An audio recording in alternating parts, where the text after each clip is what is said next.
माननीय सभासदों, माननीय अध्यक्ष जी,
जो एक मिनट, एक सेकंड प्लीज, एक सेकंड बैठिए, एक सेकंड, एक मिनट, एक सेकंड प्लीज, एक सेकंड प्लीज, एक सेकंड प्लीज, एक प्लीज, प्लीज, प्लीज माननीय सदस्य, प्लीज, प्लीज, प्लीज, चुप। माननीय सदस्यगण, एक minute please, please sit down, please sit down, please sit down, control मेरे पास है, प्लीज सिट डाउन, प्लीज, एक मिनट, एक मिनट, माननीय सदस्यगण, एक minute please, please, please, please, please, please, माननीय सदस्य, मैं एक विषय मैं बता रहा हूं आपको, एक मिनट बता रहा हूं, एक मिनट बता रहा हूं मैं। माननीय सदस्यगण, चलिए, माननीय,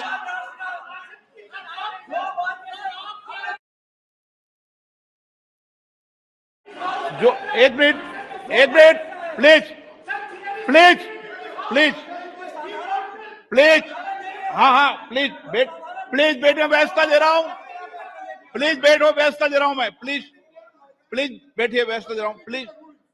माननीय सदस्यगण, जो कुछ भी टेक्निकल चूक हुई है मैं उसकी जांच कराऊंगा।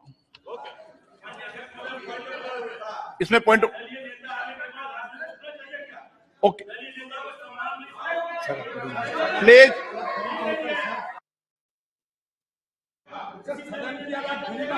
प्लीज, मैंने व्यवस्था दे दी है, इतनी बड़ी व्यवस्था दे दी है मैंने, चूक ना, जो टेक्निकल चूक हुई है उसको मैंने बता दिया ना, ये इलेक्ट्रॉनिक टेक्निक चूक है भाई, प्लीज, ओके, प्लीज, अब क्या तरीका है, नो,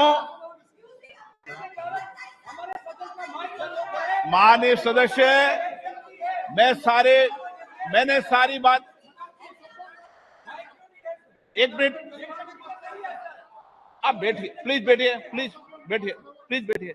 मैंने पूर्व में भी कह दिया है, सारे विषय को मेरे संज्ञान में आपने ला दिया है, कभी टेक्निकल चूक हो जाती है, मैं सारे विषय की जांच कराऊंगा। Okay, okay, please, please, please, please, please, please, माननीय सदस्यगण, प्लीज बैठिए, माननीय, प्लीज एक मिनट बैठिए, ये व्यवस्था ठीक नहीं है, आप बैठिए, बैठिए, बैठिए, क्या बैठिए, बैठिए, प्लीज, विषय आपको मौका देंगे, प्लीज, ऐसे क्या, हाँ चलिए, प्लीज, कोई अपमान नहीं है, टेक्निकल चूक है, ओके, प्लीज,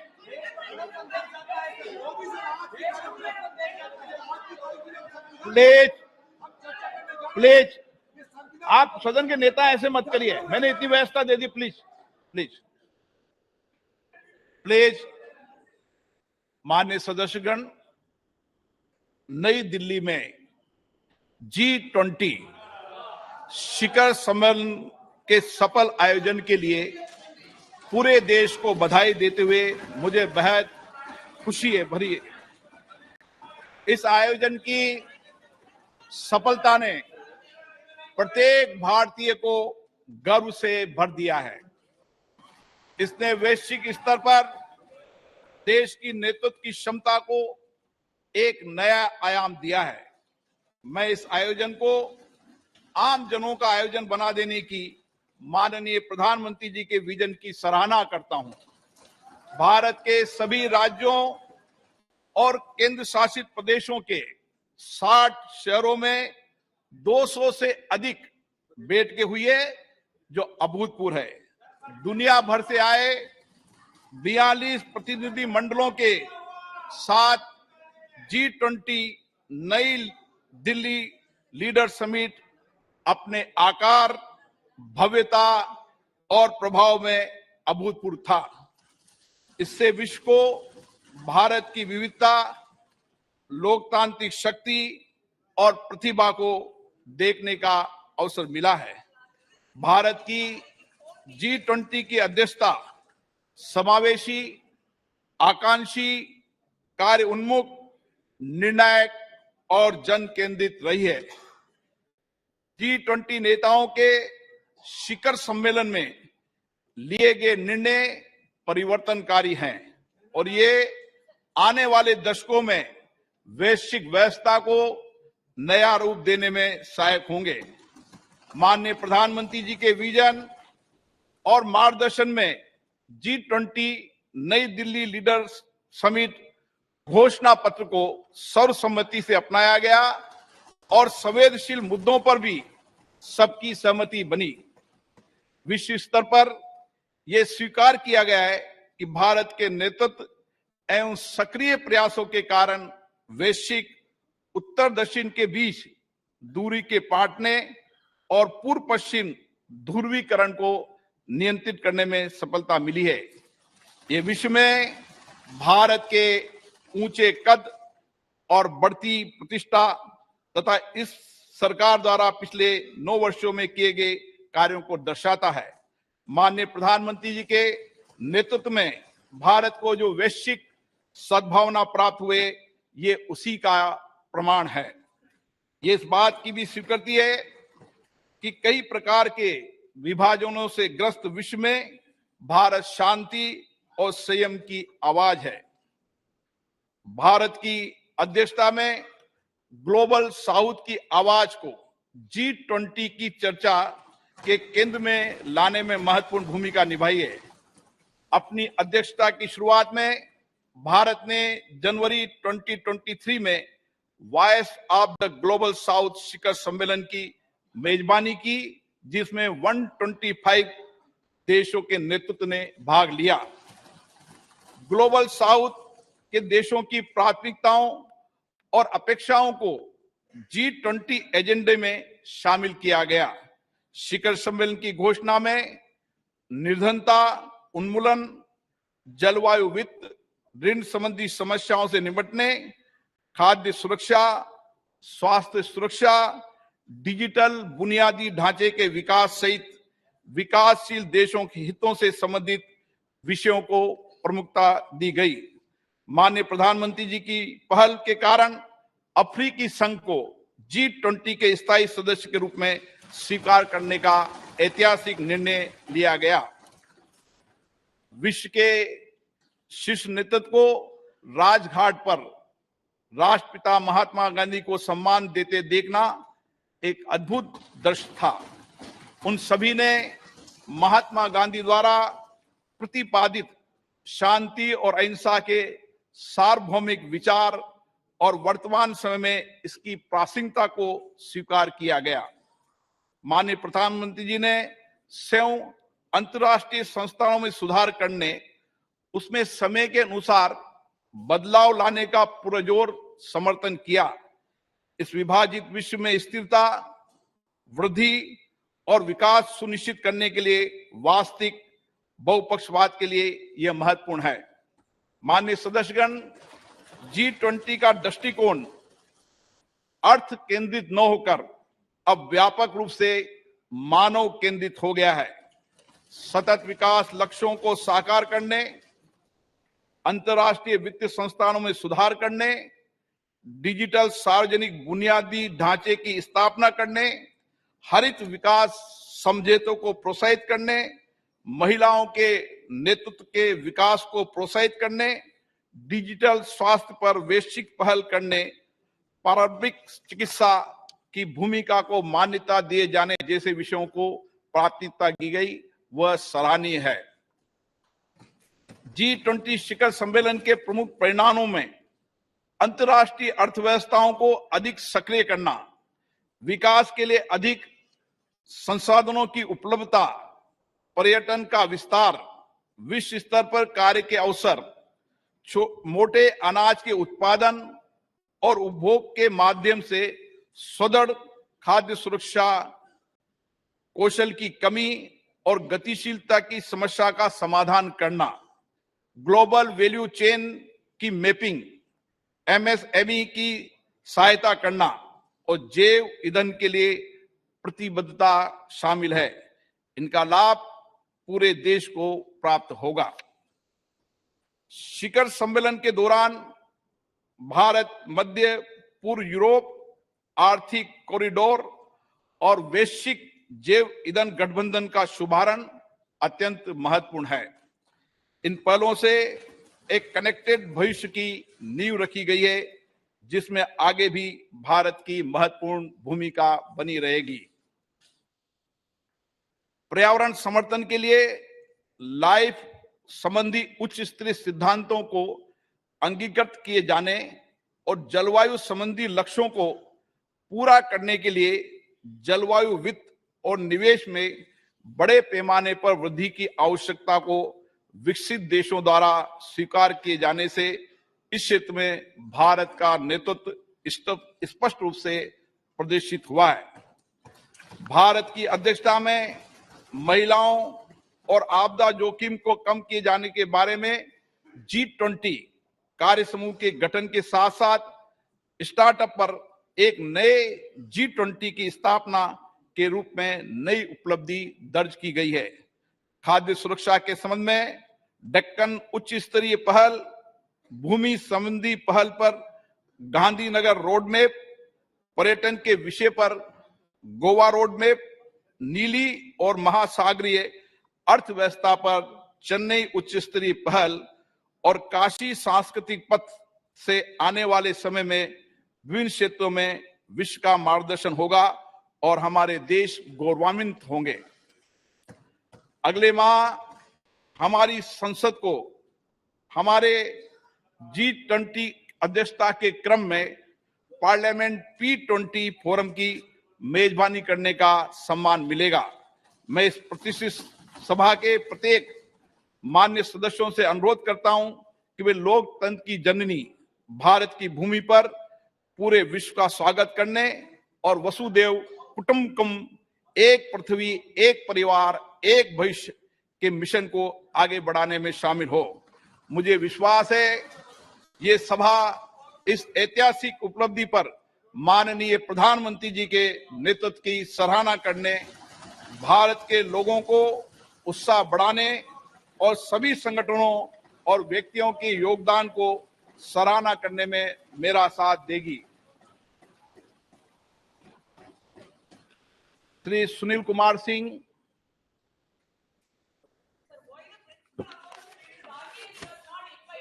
माननीय अध्यक्ष महोदय, मैं विशेषाधिकार समिति का 6ठा प्रतिवेदन हिंदी और अंग्रेजी संस्करण सभा पटल पर रखता हूं। धन्यवाद। मान्य सदस्यगण, हमारा ये संसद भवन स्वतंत्रता प्राप्ति की ऐतिहासिक घड़ी से लेकर भारत के संविधान निर्माण की संपूर्ण प्रक्रिया और इसके साथ ही हमारे आधुनिक राष्ट्र की गौरवशाली लोकतांत्रिक यात्रा का साक्षी रहा है। स्वतंत्र भारत की प्रथम लोकसभा के अध्यक्ष श्री गणेश वासुदेव मालंकर जी ने 15 मई 1952 को अपना पदभार ग्रहण किया था। देश की सर्वोच्च लोकतांत्रिक संस्था के प्रथम अध्यक्ष के रूप में उन्होंने नियम समिति, विशेषाधिकार समिति, कार्य मंत्रणा समिति सहित कई अन्य संसदीय समितियों की स्थापना की और सदन के अंदर उच्चतम परंपराओं की नींव रखी। इस सदन में अभी तक मेरे पूर्व 16 माननीय सदस्य अध्यक्ष सदन के आसन पर विराजमान हुए और उन सभी ने श्रेष्ठ परंपराएं स्थापित की है। माननीय सदस्यगण, इस कक्ष के माध्यम से अब तक 15 माननीय प्रधानमंत्रियों का नेतृत्व प्राप्त हुआ। उन सभी ने अपने विचारों और कार्यों से देश की दशा और दिशा तय की है। माननीय सदस्यगण, ये सदन संवाद संस्कृति का जीवंत प्रतीक रहा है। विभिन्न दलों के बीच सहमति असहमति के बीच पिछले 75 वर्षों में देश हित में सामूहिकता से निर्णय लिए गए। संसदीय विचार विमर्श की पद्धति से देश की जनता के जीवन में सामाजिक आर्थिक बदलाव के लिए कानून बनाए गए। आपदा और संकट के समय सदन ने एकजुटता और प्रतिबद्धता से उसका सामना किया। आज इस कक्ष में कार्रवाई का अंतिम दिन है। हमारे देश की लोकतांत्रिक यात्रा में इस भवन का योगदान अतुलनीय है। आज के बाद सदन की कार्रवाई नए भवन में संचालित होगी। हम नए भवन में नई आशाओं, नई उम्मीदों के साथ प्रवेश करेंगे। मुझे विश्वास है कि हमारी संसद के नए भवन में हमारा लोकतंत्र नई ऊंचाइयों को प्राप्त करेगा। मैं माननीय प्रधानमंत्री जी से आग्रह करूंगा कि वह अपने विचार को व्यक्त करें।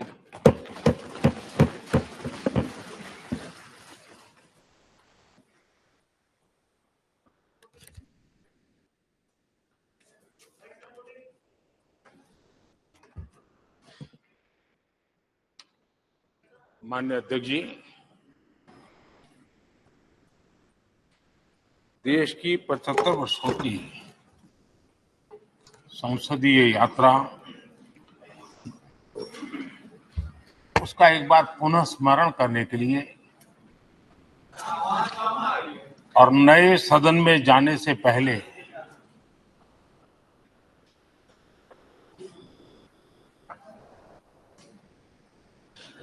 उन प्रेरक पलों को, इतिहास की महत्वपूर्ण घड़ी को स्मरण करते हुए आगे बढ़ने का ये अवसर है। हम सब इस ऐतिहासिक भवन से विदा ले रहे हैं। आजादी के पहले ये सदन इंपीरियल लेजिस्लेटिव काउंसिल का स्थान हुआ करता था। आजादी के बाद ये संसद भवन के रूप में उसको पहचान मिली। ये सही है, इस इमारत के निर्माण करने का निर्णय विदेशी शासकों का था, लेकिन ये बात हम न कभी भूल सकते हैं और हम गर्व से कह सकते हैं कि इस भवन के निर्माण में पसीना मेरे देशवासियों का लगा था, परिश्रम मेरे देशवासियों का लगा था और पैसे भी मेरे देश के लोगों के।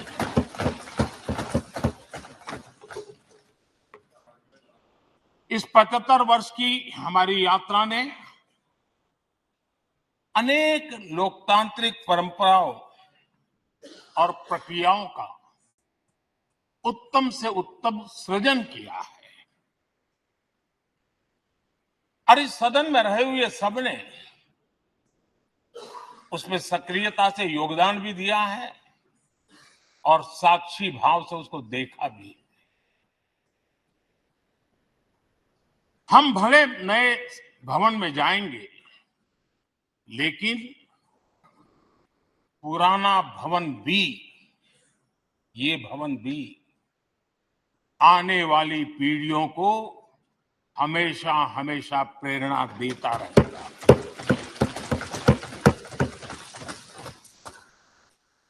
ये भारत के लोकतंत्र की स्वर्णिम यात्रा का एक महत्वपूर्ण अध्याय है,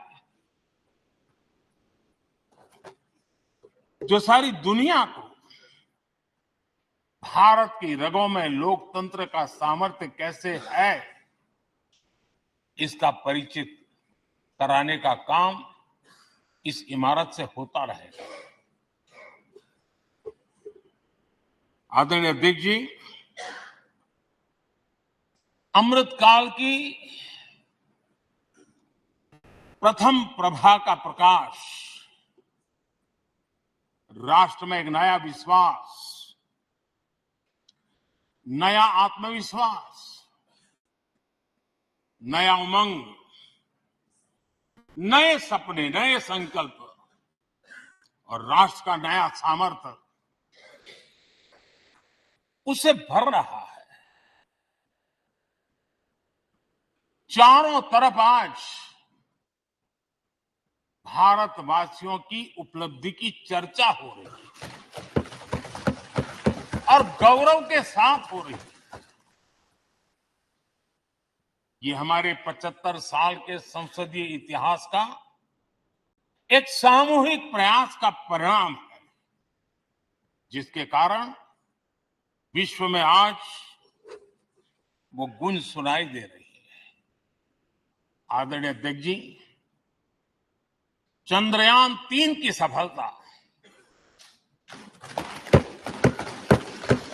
न सिर्फ पूरा भारत, पूरा देश अभिभूत है और इसमें भारत के सामर्थ्य का एक नया रूप, जो आधुनिकता से जुड़ा है, जो विज्ञान से जुड़ा है, जो टेक्नोलॉजी से जुड़ा है, जो हमारे वैज्ञानिकों के सामर्थ्य से जुड़ा है, जो 140 करोड़ देशवासियों के संकल्प की शक्ति से जुड़ा हुआ है, वो देश और दुनिया पर एक नया प्रभाव पैदा करने वाला है। ये सदन और इस सदन के माध्यम से मैं फिर एक बार देश के वैज्ञानिकों और उनके साथियों को कोटि कोटि बधाइयां देता हूं, उनका अभिनंदन करता हूं।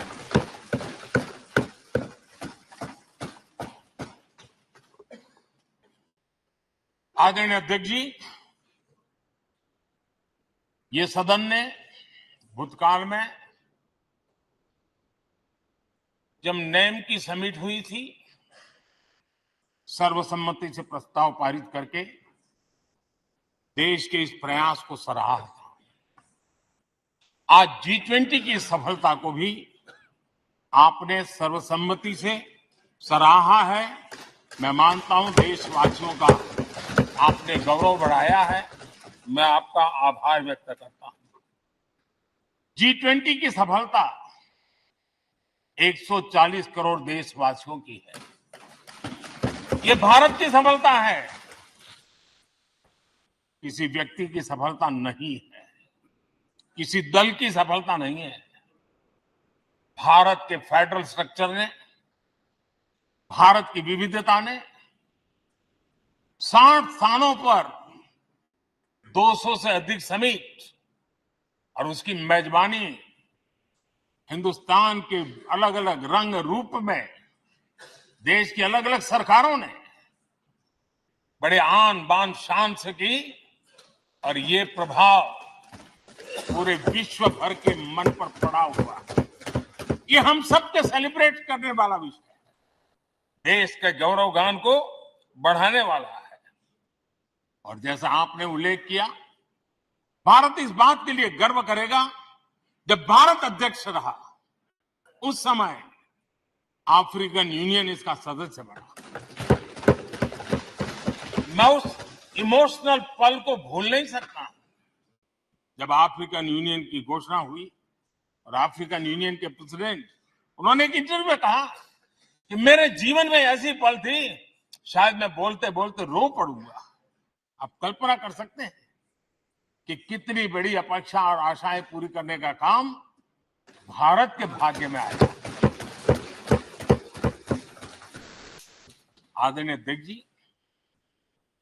भारत के प्रति शक करने का एक स्वभाव कई लोगों का बना हुआ है और जब आजादी मिली तब से चल रहा है। इस बार भी यही था, कोई डिक्लेरेशन नहीं होगा, असंभव है।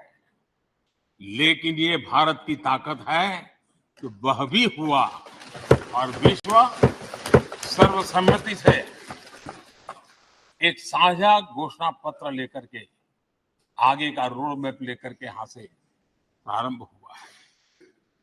और अध्यक्ष जी, आपके नेतृत्व में, क्योंकि भारत की अध्यक्षता नवंबर के आखिरी दिन तक है, इसलिए अभी हमारे पास जो समय है उसका उपयोग हम करने वाले हैं और आपकी अध्यक्षता में दुनिया भर के ये जो G20 के सदस्य हैं, P20 पार्लियामेंट के स्पीकर्स की एक समिट, जैसे आपने घोषणा की, सरकार का आपके इस प्रयासों को पूरा समर्थन रहेगा, पूरा सहयोग रहेगा।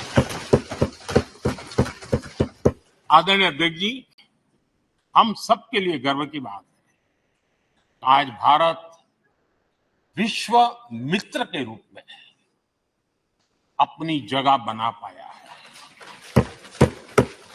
पूरा विश्व भारत में अपना मित्र खोज रहा है, पूरा विश्व भारत की मित्रता को अनुभव कर रहा है और उसका मूल कारण है हमारे जो संस्कार है, वेद से विवेकानंद तक जो हमने पाया है। सबका साथ सबका विकास का मंत्र आज विश्व को हमें साथ लाने में जोड़ रहा है। आदरणीय अध्यक्ष जी, ये सदन से विदाई लेना एक बहुत ही भावुक पल है। परिवार भी अगर पुराना घर छोड़ करके नए घर जाता है तो बहुत सारी यादें कुछ पल के लिए उसको झकझोर देती है। और हम जब ये सदन को छोड़ के जा रहे हैं तो हमारा मन मस्तिष्क भी उन भावनाओं से भरा हुआ है, अनेक यादों से भरा हुआ है। खट्टे मीठे अनुभव भी रहे हैं, नोकझोंक भी रही है, कभी संघर्ष का माहौल भी रहा है और कभी इसी सदन में उत्सव और उमंग का माहौल भी रहा है। ये सारी स्मृतियां हमारे साथ, हम सबकी साझी स्मृतियां हैं, ये हम सबकी साझी विरासत है और इसलिए इसका गौरव भी हम सबका साझा है।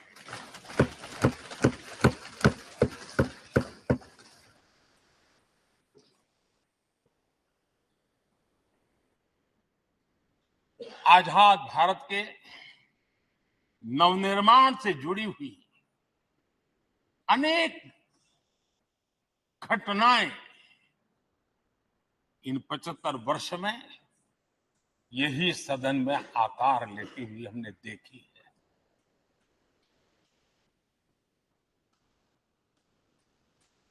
आज हम जब इस सदन को छोड़ करके नए सदन की ओर प्रस्थान करने वाले हैं, तब भारत के सामान्य मानवी की भावनाओं को जहां जो आदर मिला है, सम्मान मिला है, उसकी अभिव्यक्ति का भी एक अवसर है। और इसलिए आदरणीय अध्यक्ष जी, मैं पहली बार जब संसद का सदस्य बना और पहली बार एक सांसद के रूप में इस भवन में मैंने प्रवेश किया तो सहज रूप से मैंने इस संसद भवन के दो पक्ति पर अपना शीश झुका करके इस लोकतंत्र के मंदिर को श्रद्धा भाव से नमन करते हुए मैंने पैर रखा था। वो पल मेरे लिए भावनाओं से भरी हुई थी। मैं कल्पना नहीं कर सकता था, लेकिन भारत के लोकतंत्र की ताकत है, भारत के सामान्य मानवी की लोकतंत्र के प्रति श्रद्धा का प्रतिबिंब है कि रेलवे प्लेटफॉर्म पर गुजारा करने वाला एक गरीब परिवार का बच्चा पार्लियामेंट पहुंच गया।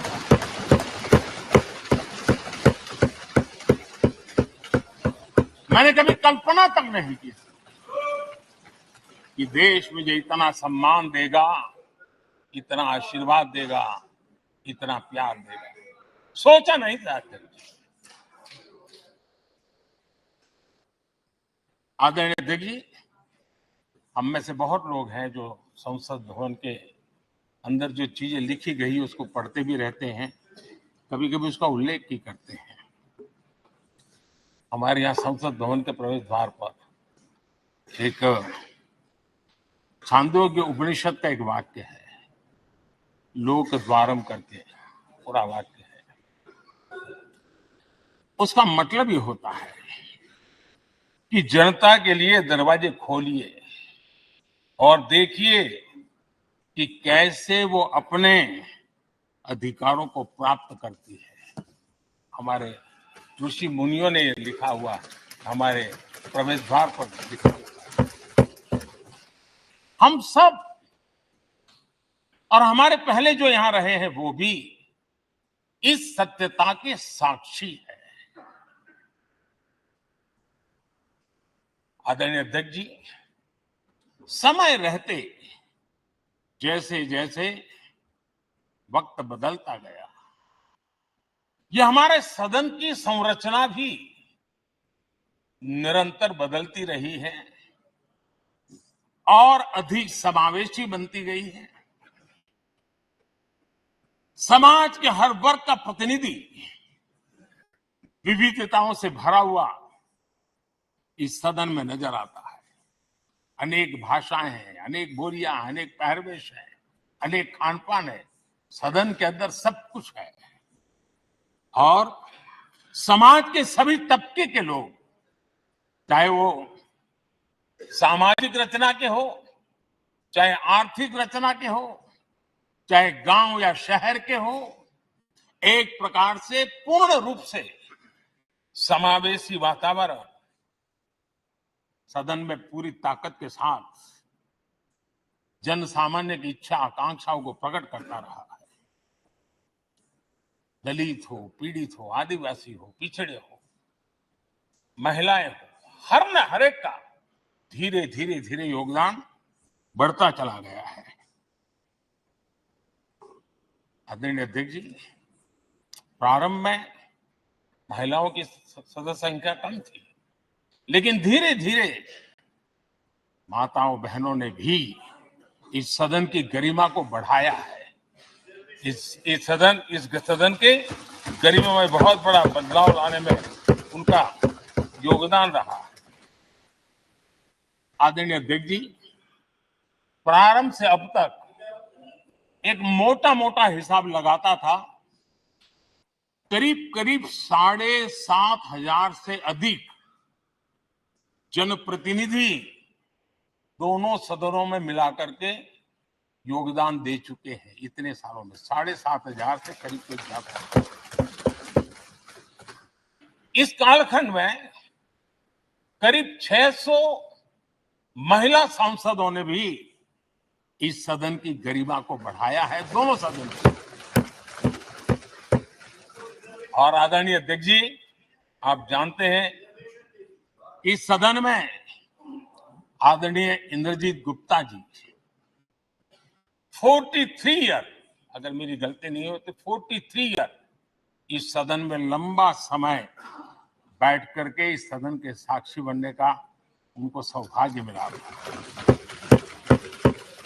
और यही सदन है आदरणीय अध्यक्ष जी, जहां शकीकुर रहमान जी 93 की एज में भी सदन में अपना योगदान देते रहे, जबकि उनकी उम्र 93। और आदरणीय अध्यक्ष जी, ये भारत के लोकतंत्र की ताकत है कि 25 साल की उम्र की चंद्रमणि मुर्मू इस सदन की सदस्य बनी थी। सिर्फ 25 साल की उम्र की, सबसे छोटी उम्र की सदस्य बनी थी। आदरणीय अध्यक्ष महोदय, वाद विवाद कटाक्ष ये सब कुछ हम सबने अनुभव किया है, हम सबने इनिशिएट भी किया है, कोई बात नहीं रही है।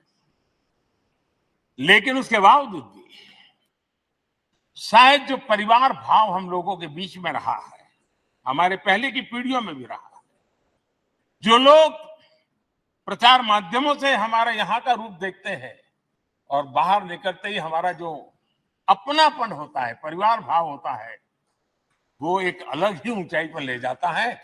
और ये भी इस सदन की ताकत है, एक परिवार भाव। और उसके साथ साथ हम कभी कड़वाहट पाल करके नहीं जाते हैं, हम उसी प्यार से सदन छोड़ने के कई वर्षों के बाद भी मिल जाए तो भी उस प्यार को कभी भूलते नहीं है, उस स्नेह भरे याद दिनों को भूलते नहीं है। वो मैं अनुभव कर सकता हूं। आदरणीय अध्यक्ष जी, हमारे पहले भी और वर्तमान भी हमने कई बार देखा है कि अनेक संकटों के बावजूद भी, अनेक असुविधाओं के बावजूद भी सांसद सदन में आए हैं और उन्होंने शारीरिक पीड़ा भी असह्य हो तो भी सदन में एक सांसद के रूप में, जनप्रतिनिधि के रूप में अपना कर्तव्य निभाया है। ऐसी अनेक घटनाएं आज हमारे सामने हैं।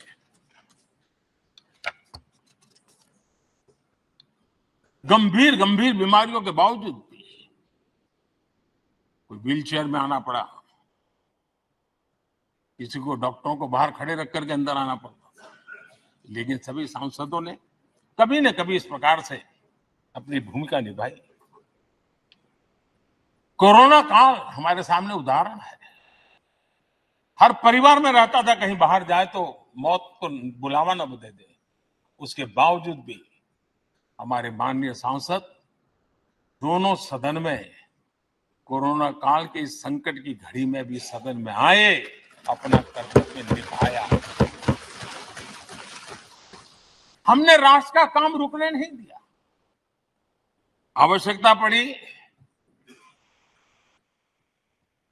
डिस्टेंस रखना भी था और बार बार टेस्टिंग भी करना पड़ता था। सदन में आते थे लेकिन मास्क पहनना पड़ता था, बैठने की रचना भी अलग अलग की, समय भी बदले गए। हर चीज के साथ राष्ट्र का काम रुकना नहीं चाहिए, इस भाव से सभी सदस्यों ने इस सदन को अपने कर्तव्य का महत्वपूर्ण अंग माना, संसद को चलाए रखा। और मैंने देखा है कि इस सदन से इतना लगाव लोगों का रहता है कि पहले कभी हम देखते थे कोई 30 साल पहले सांसद रहा होगा, कोई 35 साल पहले रहा होगा, लेकिन वो सेंट्रल हॉल तो जरूर आएगा। जैसे मंदिर जाने की आदत होती है वैसे उनको सदन में आने की आदत है। इस जगह का लगाव बन जाता है, एक आत्मीय भाव से जुड़ाव हो जाता है। और ऐसे बहुत से पुराने लोग हैं जो आते जाते मन करता है जरा चलो एक चक्कर काटते हैं। आज उनका जनप्रतिनिधि के नाते दायित्व तो नहीं है, लेकिन भूमि के प्रति उनका लगाव हो जाता है। ये सामर्थ्य होता है इस सदन का। आदरणीय अध्यक्ष महोदय, आजादी के बाद बहुत बड़े बड़े विद्वान लोगों ने बहुत आशंकाएं व्यक्त की थी, पता नहीं देश का क्या होगा, चल पाएगा कि नहीं चल पाएगा, एक रहेगा बिखर जाएगा, लोकतंत्र बना रहेगा नहीं, पचासों।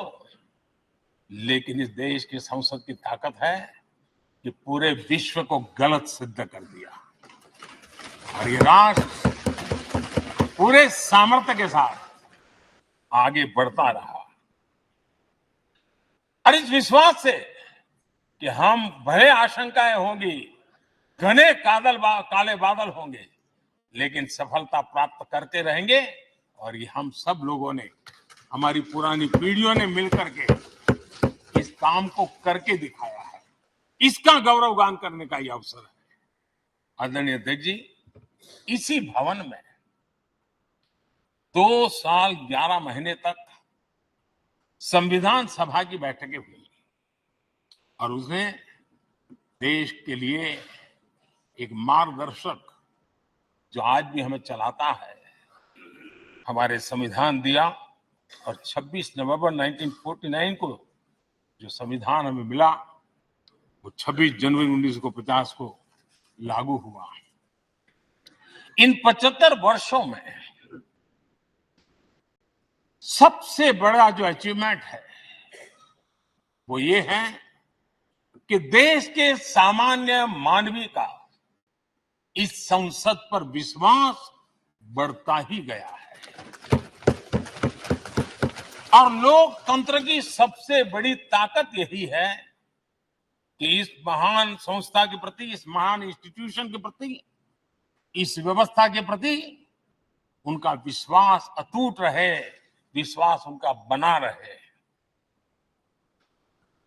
इन 75 वर्षों में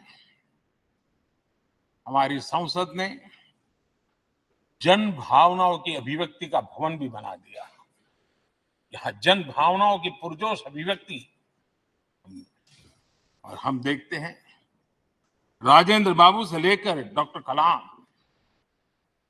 रामनाथ जी कोविंद और अभी द्रौपदी मुर्मू जी, इन सब के संबोधन का लाभ हमारे सदनों को मिला है, उनका मार्गदर्शन मिला है। आदरणीय अध्यक्ष जी, पंडित नेहरू जी, शास्त्री जी, वहां से लेकर के अटल जी, मनमोहन सिंह जी तक एक बहुत बड़ी श्रृंखला जिसने इस सदन का नेतृत्व किया है और सदन के माध्यम से देश को दिशा दी है, देश को नए रंग रूप में ढालने के लिए उन्होंने परिश्रम किया है, पुरुषार्थ किया है। आज उन सबका गौरवगान करने का भी अवसर है। आदरणीय अध्यक्ष जी, सरदार वल्लभ भाई पटेल, लोहिया जी, चंद्रशेखर जी, अडवाणी जी, न जाने अनगिनत नाम, जिन्होंने हमारे इस सदन को समृद्ध करने में, चर्चाओं को समृद्ध करने में, देश के सामान्य से सामान्य व्यक्ति की आवाज को ताकत देने का काम इस सदन में किया है। विश्व के भी अनेक राष्ट्राध्यक्षों ने हमारे इन सदनों को संबोधित करने का भी अवसर आए और उनकी बातों में भी भारत के लोकतंत्र के प्रति आदर का भाव व्यक्त हुआ है। आदरणीय अध्यक्ष जी, उमंग उत्साह के पल के बीच भी कभी सदन की आंख से आंसू भी बहे। ये सदन दर्द से भर गया जब देश को 3 अपने प्रधानमंत्री, उनको अपने कार्यकाल में खोने की नौबत आई, नेहरू जी, शास्त्री जी और इंदिरा जी। तब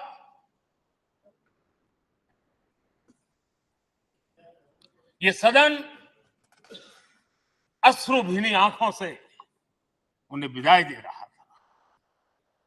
आदरणीय अध्यक्ष जी, अनेक चुनौतियों के बावजूद भी हर स्पीकर ने, हर सभापति ने बेहतरीन तरीके से दोनों सदनों को सुचारू रूप से चलाया है और अपने कार्यकाल में उन्होंने जो निर्णय किए वो निर्णय मावलंकर जी से काल से शुरू हुए हो या सुमित्रा जी के कालखंड के हो या बिरला जी के, आज भी उन निर्णयों को रेफरेंस पॉइंट माना जाता है। ये काम हमारे करीब 17 स्पीकर और उसमें 2 हमारी महिला स्पीकर ने भी, और मावलंकर जी से लेकर के सुमित्रा ताई तक और बिरला जी का मार्गदर्शन आज भी हमें मिल रहा है। हर एक ने अपनी अपनी शैली रही है, लेकिन उन्होंने सबको साथ लेकर के नियमों कानूनों के बंधन में इस सदन को हमेशा ऊर्जावान बनाए रखा है।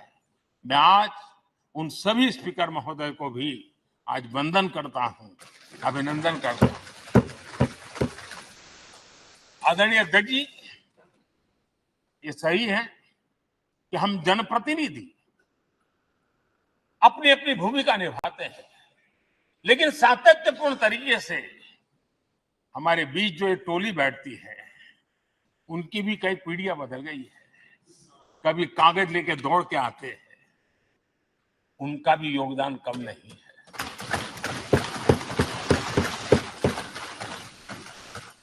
हमें कागज पत्र पहुंचाने के लिए दौड़ते हैं, सदन में कोई गलती ना हो जाए, उसके निर्णय में कोई गलत ना हो जाए, उसके लिए वो चौकन्ने रहते हैं। जो काम उनके द्वारा हुआ है उसने भी सदन के क्वालिटी ऑफ गवर्नेंस में तेजी लाने में बहुत बड़ी मदद की है। मैं उन सभी साथियों का और इनके पूर्व में जो रहे हैं उनका भी हृदय से अभिनंदन करता हूं।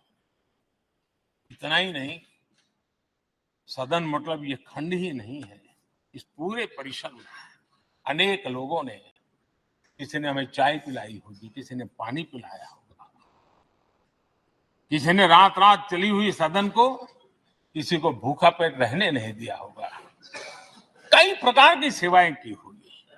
किसी ने माली ने इसके बाहर के एनवायरमेंट को संभाला होगा, किसी ने इसकी सफाई की होगी। न जाने कितने ही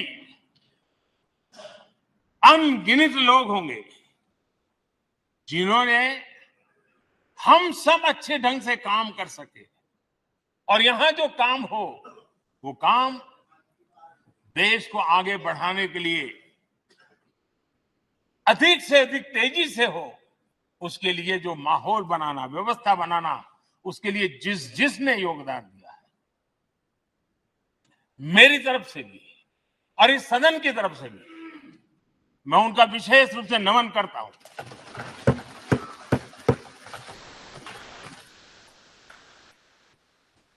आदरणीय अध्यक्ष जी,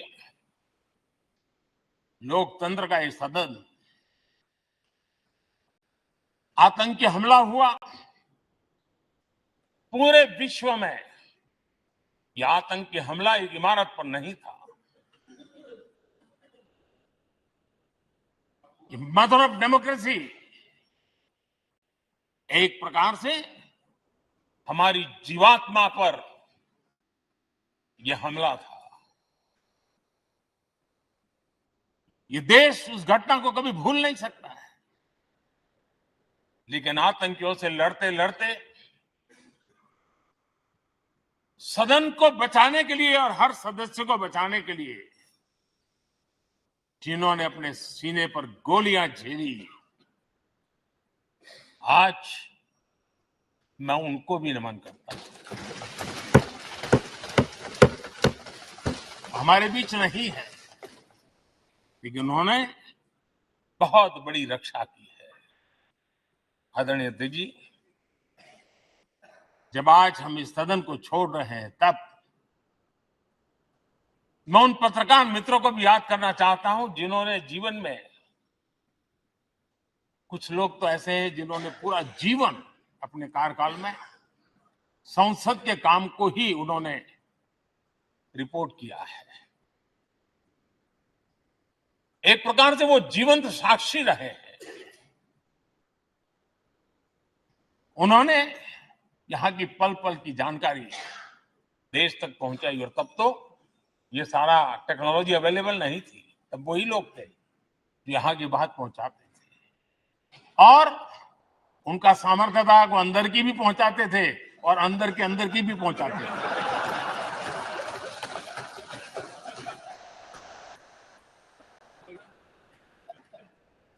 और मैंने देखा कि ऐसे पत्रकारिता जिन्होंने संसद को कवर किया, शायद उनके नाम जाने नहीं जाते होंगे, लेकिन इनके काम को कोई भूल नहीं सकता है। और खबरों को लिए नहीं, भारत की इस विकास यात्रा को संसद भवन से समझने के लिए उन्होंने अपनी शक्ति खपा दी थी। आज भी पुराने जो पत्रकार मित्र मिल जाते हैं और जिन्होंने कभी संसद को कवर किया हो, तो ऐसी अननोन चीजें बताते हैं जो उन्होंने अपनी आंखों से देखी होती, कान से सुनी होती है, जो अचरज करने वाली। यानी एक प्रकार से जैसी ताकत यहाँ की दीवारों की रही है, वैसा ही दर्पण उनकी कलम में रहा है। और उस कलम ने देश के अंदर संसद के प्रति, संसद सदस्यों के प्रति एक अहोभाव का भाव जगाया है।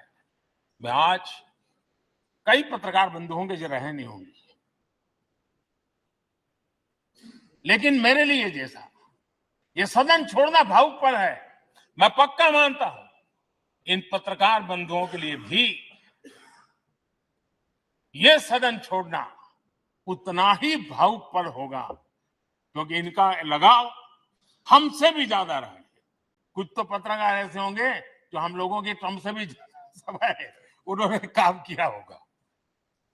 आज उनके उस महत्वपूर्ण लोकतंत्र की ताकत बनने के लिए योगदान देने के लिए भी याद करने का अवसर है। आदरणीय अध्यक्ष जी, जब हम सदन के अंदर आते हैं, हमारे यहां नाद ब्रह्म की कल्पना है। हमारे शास्त्रों में माना गया है किसी एक स्थान पर अनेक बार एक ही लय में उच्चारण होता है तो वो तपोस्थली बन जाता है, उसके एक पॉजिटिव वाइब होते हैं। नाद की एक ताकत होती है जो स्थान को सिद्धि स्थान में परिवर्तित कर देती है। मैं मानता हूं ये सदन भी उस 7,500 हजार जनप्रतिनिधियों के द्वारा बार बार जो शब्द गूंजे हैं, जो वाणी यहां गूंजी है, उसने इस सदन में हम बैठकर आगे चर्चा करें या ना करें, लेकिन इसकी गूंज इसे तीर्थ क्षेत्र बना देती है।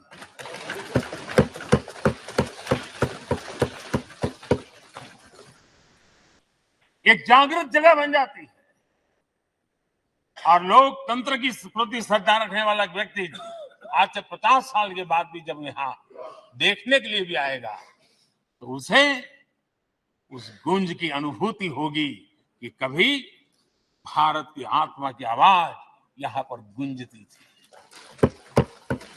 और इसलिए अध्यक्ष महोदय,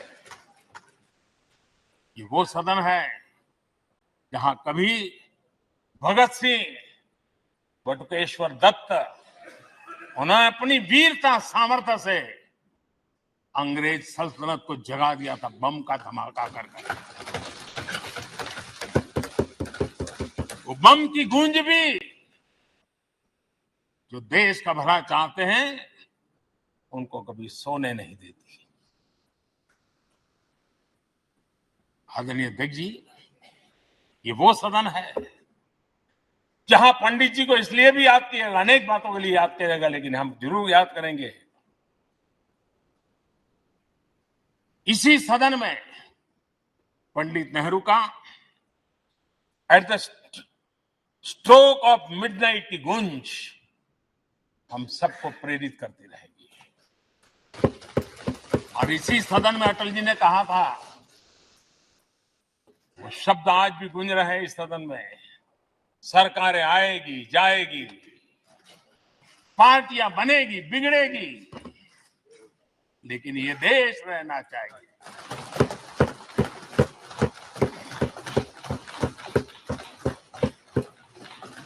आदरणीय अध्यक्ष जी, पंडित नेहरू की जो प्रारंभिक मंत्री परिषद थी, बाबा साहब आम्बेडकर जी एक मंत्री के रूप में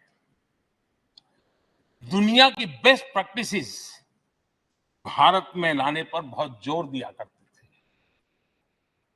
फैक्ट्री कानून में अंतर्राष्ट्रीय सुझावों को शामिल करने पर बाबा साहब सर्वाधिक आग्रही रहे थे और उसका परिणाम आज देश को लाभ मिल रहा है। बाबा साहब आम्बेडकर ने देश को नेहरू जी की सरकार में वाटर पॉलिसी दी थी और उस वाटर पॉलिसी बनाने में बाबा साहब आम्बेडकर की बहुत बड़ी भूमिका रही थी। आदरणीय अध्यक्ष जी, हम ये जानते हैं कि भारत में बाबा साहब आम्बेडकर एक बात हमेशा कहते थे कि भारत में सामाजिक न्याय के लिए भारत का औद्योगिकरण होना बहुत जरूरी है, क्योंकि देश के दलित पिछड़ों के पास जमीन ही नहीं है, वो क्या करेगा? औद्योगिकरण होना चाहिए। और बाबा साहब इस बात को मान करके डॉक्टर श्यामा प्रसाद मुखर्जी, जो पंडित नेहरू के मंत्री थे, उन्होंने इस देश में और पहले वाणिज्य मंत्री के रूप में और उद्योग मंत्री के रूप में उन्होंने इंडस्ट्री पॉलिसी इस देश में लाई थी। आज भी कितनी ही इंडस्ट्री पॉलिसी बने, लेकिन उसकी आत्मा वही होती है जो पहली सरकार के थी और उनका भी बहुत बड़ा अहम योगदान रहा था। आदरणीय अध्यक्ष जी, लाल बहादुर शास्त्री जी ने 65 के युद्ध में हमारे देश के जवानों में का हौसला बुलंद करना, उनके सामर्थ्य के लिए को पूरी तरह राष्ट्र में झोंक देने की प्रेरणा इसी सदन में से दी थी लाल बहादुर शास्त्री का। और यहीं पर उन्होंने ग्रीन रिवॉल्यूशन के लिए एक मजबूत नींव लाल बहादुर शास्त्री जी ने रखी थी। आदरणीय अध्यक्ष जी, बांग्लादेश की मुक्ति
योगदान देने के लिए प्रेरित किया गया, उत्साहित किया गया था।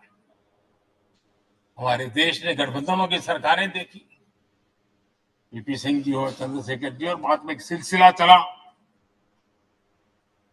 लंबे अरसे से दिशा में देश जा रहा था, आर्थिक नीतियों के बोझ तले देश दबा हुआ था, लेकिन नरसिम्हा राव की सरकार थी जिन्होंने हिम्मत के साथ पुरानी आर्थिक नीतियों को छोड़ करके नई राह पकड़ने का फैसला किया था, जिसके आज देश को परिणाम मिलते हैं। अटल बिहारी वाजपेयी जी का सरकार भी हमने इसी सदन में देखी, सर्व शिक्षा अभियान देश में आज वो महत्वपूर्ण बन गया है। आदिवासी कार्यालय मंत्रालय अटल जी ने बनाया, नॉर्थ ईस्ट का मंत्रालय अटल जी ने बनाया, न्यूक्लियर टेस्ट भारत के सामर्थ्य का परिचायक बन गया। और इसी सदन में मनमोहन जी की सरकार कैश फॉर वोट को भी, उस कांड को भी सदन ने देखा है।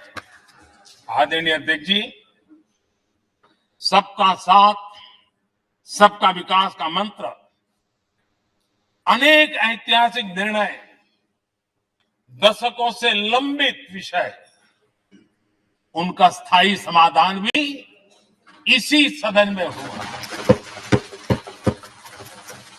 आर्टिकल 370, ये सदन हमेशा हमेशा गर्व के साथ कहेगा कि सदन के कारण one nation one tax, one nation one tax, GST का निर्णय भी इसी सदन ने किया। One rank one pension, OROP, ये भी इसी सदन ने देखा। गरीबों के लिए 10% आरक्षण कोई विवाद के बिना पहली बार इस देश में करने में सफल। आदरणीय अध्यक्ष जी, भारत के लोकतंत्र में तमाम उतार चढ़ाव हमने देखे और ये सदन लोकतंत्र की ताकत है, लोकतंत्र की ताकत की साक्षी है, जन विश्वास का एक केंद्र बिंदु रहा है। इस सदन की विशेषता देखिए और दुनिया के लोगों का आज भी ऐतराज होता है। ये सदन है जिसमें कभी 4 सांसद वाली पार्टी सत्ता में होती थी और 100 सदस्य वाली पार्टी विपक्ष में बैठती थी। ये भी सामर्थ्य इस सदन के लोकतंत्र की ताकत का परिचय कराता है। और यही सदन है जिसमें एक वोट से अटल जी की सरकार गई थी और लोकतंत्र की गरिमा को बढ़ाया था। ये भी इसी सदन में होता है। आज अनेक छोटी छोटी रीजनल पार्टियों का प्रतिनिधित्व हमारे देश की विविधता को, हमारे देश के एस्पिरेशंस का एक प्रकार से वो आकर्षक केंद्र बिंदु बना है। आदरणीय अध्यक्ष जी, इस देश में 2 प्रधानमंत्री ऐसे रहे, मोरारजी भाई वीपी सिंह एक प्रकार से कांग्रेस में जीवन खपाया था, लेकिन एंटी कांग्रेस गवर्नमेंट का नेतृत्व कर रहे थे। ये भी इसकी विशेषता थी। और हमारे नरसिम्हा राव जी, वो तो बिस्तर गोल करके घर जाने की तैयारी कर रहे थे, निवृत्ति की घोषणा कर चुके थे, लेकिन यही लोकतंत्र की ताकत देखिए, सदन की ताकत देखिए, वो प्रधानमंत्री के रूप में 5 साल हमारी सेवा कर रहे हैं।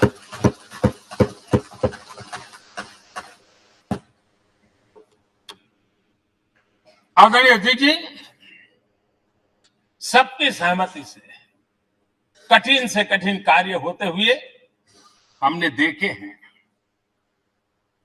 2000 की साल थी, अटल जी की सरकार थी। इसी सदन ने 3 राज्यों का गठन सर्व स्वीकृति से किया और बड़े उमंग उत्साह से किया। जब छत्तीसगढ़ की रचना हुई तो उत्सव छत्तीसगढ़ ने भी मनाया, उत्सव मध्य प्रदेश ने भी मनाया।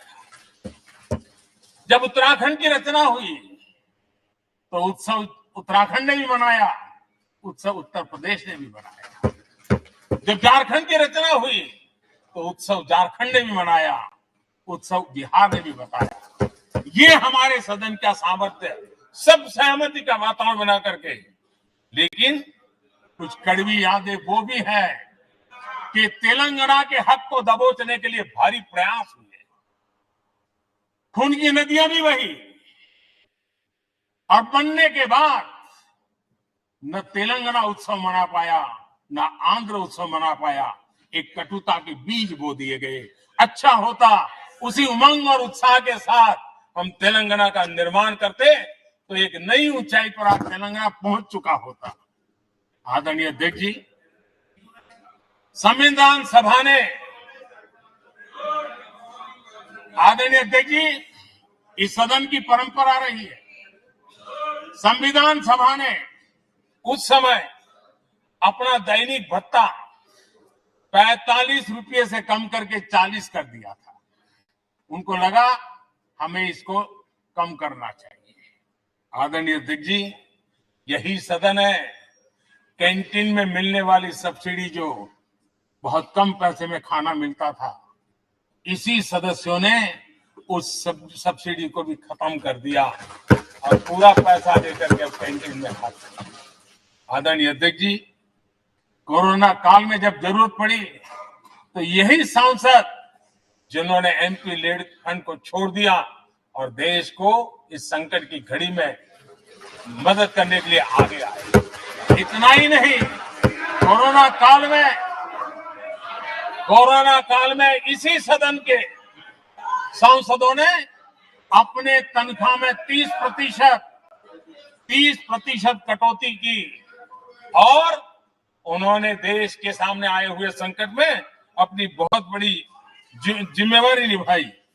आदरणीय अध्यक्ष जी, हम गर्व से कह सकते हैं, ये सदन में बैठे हुए लोग भी कह सकते हैं, हमारे पूर्वज जो सदन में बैठे थे वो भी कह सकते हैं कि हम ही लोग हैं जिन्होंने हम पर डिसिप्लिन लाने के लिए हमारे यहाँ जनप्रतिनिधित्व कानून में समय समय पर कठोरता बरती। नियम हमने ही लाते, हमने ही तय किया कि नहीं, जनप्रतिनिधि के जीवन में ये नहीं हो सकता। मैं मानता हूं ये जीवंत लोकतंत्र का बहुत बड़ा उदाहरण है और ये सदन ने दिया है, यही माननीय सांसदों ने दिया है और हमारी पुरानी पीढ़ी के सांसदों ने दिया है। और मैं मानता हूं कि कभी कभी उन चीजों को भी याद करना चाहिए। आदरणीय अध्यक्ष जी, हम जो वर्तमान सांसद हैं उनके लिए तो ये विशेष सौभाग्य का अवसर है।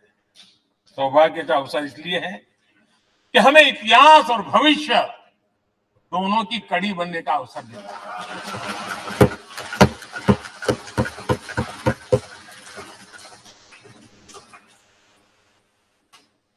कल और आज से जुड़ने का हमें अवसर मिल रहा है और आने वाली कल निर्माण करने का एक नया विश्वास, नया उमंग, नए उत्साह के साथ हम यहां से विदाई लेने वाले हैं।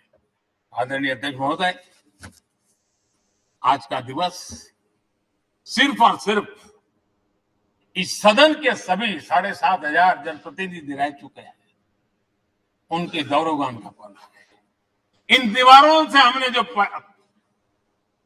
प्रेरणा पाई है, जो नया विश्वास पाया है, उसको लेकर जाने का है। बहुत सी बातें ऐसी थी जो सदन में हर किसी की ताली की हकदार थी, लेकिन शायद राजनीति उसमें भी आगे आ रही है। नेहरू जी के योगदान का गौरवगान अगर इस सदन में होता है, कौन सदस्य होगा जिसको ताली बजाने का मन न करे। लेकिन उसके बावजूद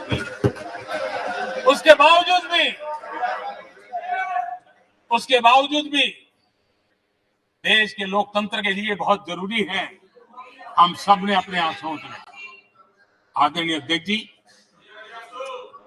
मुझे पूरा विश्वास है कि आपके मार्गदर्शन में और इस अनुभवी माननीय सांसदों के सामर्थ्य से हम नई संसद में जब जाएंगे तो नए विश्वास के साथ जाएंगे। मैं फिर एक बार, आज पूरा दिवस आपने इन पुरानी स्मृतियों को ताजा करने के लिए दिया, एक अच्छे वातावरण में सबको याद करने का मौका दिया। इसके लिए मैं आप सबका, आपका हृदय से आभार व्यक्त करता हूं और मैं सभी सदस्यों से आग्रह करूंगा कि अपने जीवन की ऐसी मधुर यादों को यहां हम जरूर व्यक्त करें ताकि देश तक पहुंचे कि सचमुच में ये हमारा सदन, ये हमारे जनप्रतिनिधियों की गतिविधि सच्चे अर्थ में देश को समर्पित है, इसका भाव लोगों के तक पहुंचे। इसी एक अपेक्षा के साथ मैं फिर एक बार इस धरती को प्रणाम करता हूं,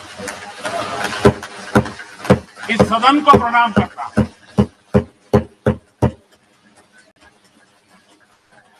भारत के मंदिरों से बनी हुई हर एक दीवार के हर एक ईंटे को प्रणाम करता हूं और पिछले 75 साल में भारत के लोकतंत्र को नया सामर्थ्य शक्ति देने वाले हर गुंज को, उस नाद ब्रह्म को नमन करते हुए मेरी वाणी को विराम कर देता हूं। बहुत बहुत धन्यवाद। माननीय सदस्यगण, माननीय प्रधानमंत्री जी ने इस सदन की सीख, अनुभव, यहाँ की प्रेरणा, यहाँ की गूंज के बारे में व्यक्त किया है। मैं ये अपेक्षा करूंगा कि आज का दिन इसी तरीके से सकारात्मक वातावरण में हम चर्चा करें, सकारात्मक विषय रखें और जो कुछ भी यहाँ से सीखा है, हमारे पूर्वजों ने जो कुछ भी इस देश को, लोकतंत्र को दिया है, उसके बारे में सकारात्मक विचार रखें। आप सभी को बहुत बहुत धन्यवाद। अधीर रंजन चौधरी जी। प्रधानमंत्री को देना चाहिए था, प्रधानमंत्री को उपस्थित रहना चाहिए था, हमारी बात सुन ले। ये क्या मर्यादा रही? I'm just coming. सर, ये हमारे ये उनका बैग यहीं पे है, उनका बैग यहीं पे है, उनका बैग यहीं पे है, ये देखिए बैग, आपके बैग यहीं पे, आप लोग चले नहीं गए, आप लोग चले नहीं गए, आ रहे बाप रे, चिंता नहीं आ रही है। आपके कहाँ गए? बहुत लंबी भाषण के।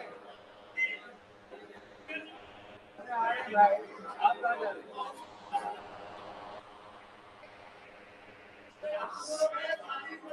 Sir,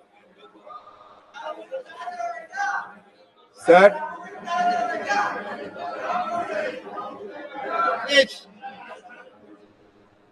Please. Sir, I must appreciate your endeavor for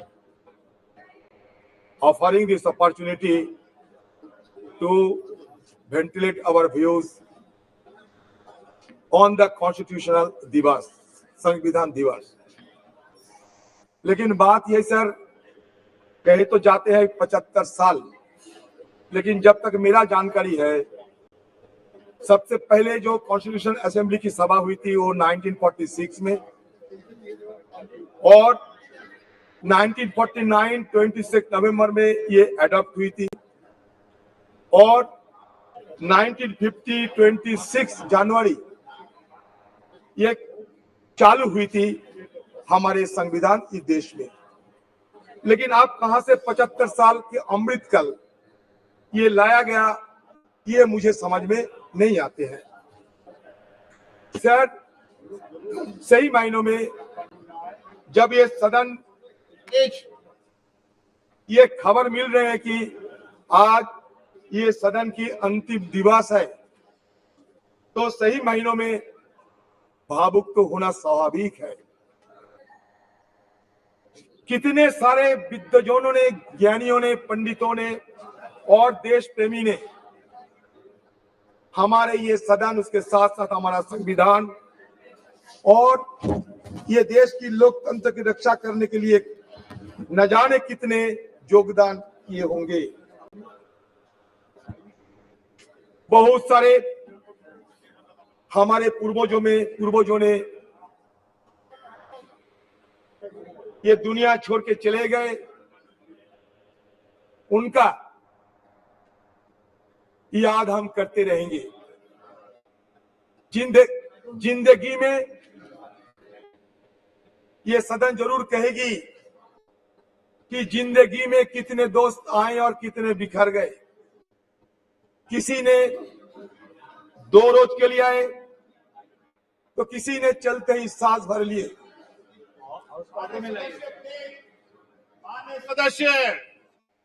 माननीय सदस्य प्लीज सिट डाउन, प्लीज। माननीय सदस्य नाम लेके पुकारूंगा, प्लीज बैठिए। माननीय सदस्य प्लीज बैठिए, बैठिए। सर, क्या है सर? जिंदगी में कितने दोस्त आए और कितने बिखर गए। किसी ने 2 रोज के लिए आए, किसी ने चलते ही सांस भर लिए। पर जिंदगी की दूसरा नाम है दरिया, वो तो बस बहते रहेंगे, चाहे रास्ते में फूल गिरे या पत्थर। उसी तरह हमारी ये सदन की कारवां ये भी चलते आ रहे हैं और आज भी ये चल रहे हैं। Sir, today I may come to that conclusion that this is the last day. Naturally, we are all present here to bid the adieu of our old building. Our magnificent building today singing a swan song, because tomorrow onward we will be shifting to a new parliamentary edifice. Sir, मैं शुरू में ये कहना चाहते हैं, मैं ज्यादा समय तो नहीं है हम लोगों के लिए, कि जब संसद में संविधान की चर्चा हो लोकतंत्र की चर्चा हो तो हमारे पंडित नेहरू जी और बाबा साहेब अम्बेडकर, नेहरू जी तो आर्किटेक्ट ऑफ मॉडर्न इंडिया कहते थे, बाबा साहेब अम्बेडकर को हम फादर ऑफ द कॉन्स्टिट्यूशन मान्यता देते हैं। अच्छा लगा कि आज नेहरू जी के बारे में हमें भी मौका मिलेगा ये सदन में बात रखने की। तो शुरुआत में मैं ये कहना चाहते हैं sir, architect of modern India Nehru had said parliamentary democracy demands many virtues. It demands, of course, ability. It demands a certain devotion to work, but it demands also a large measure of cooperation, of self-discipline, of restraint.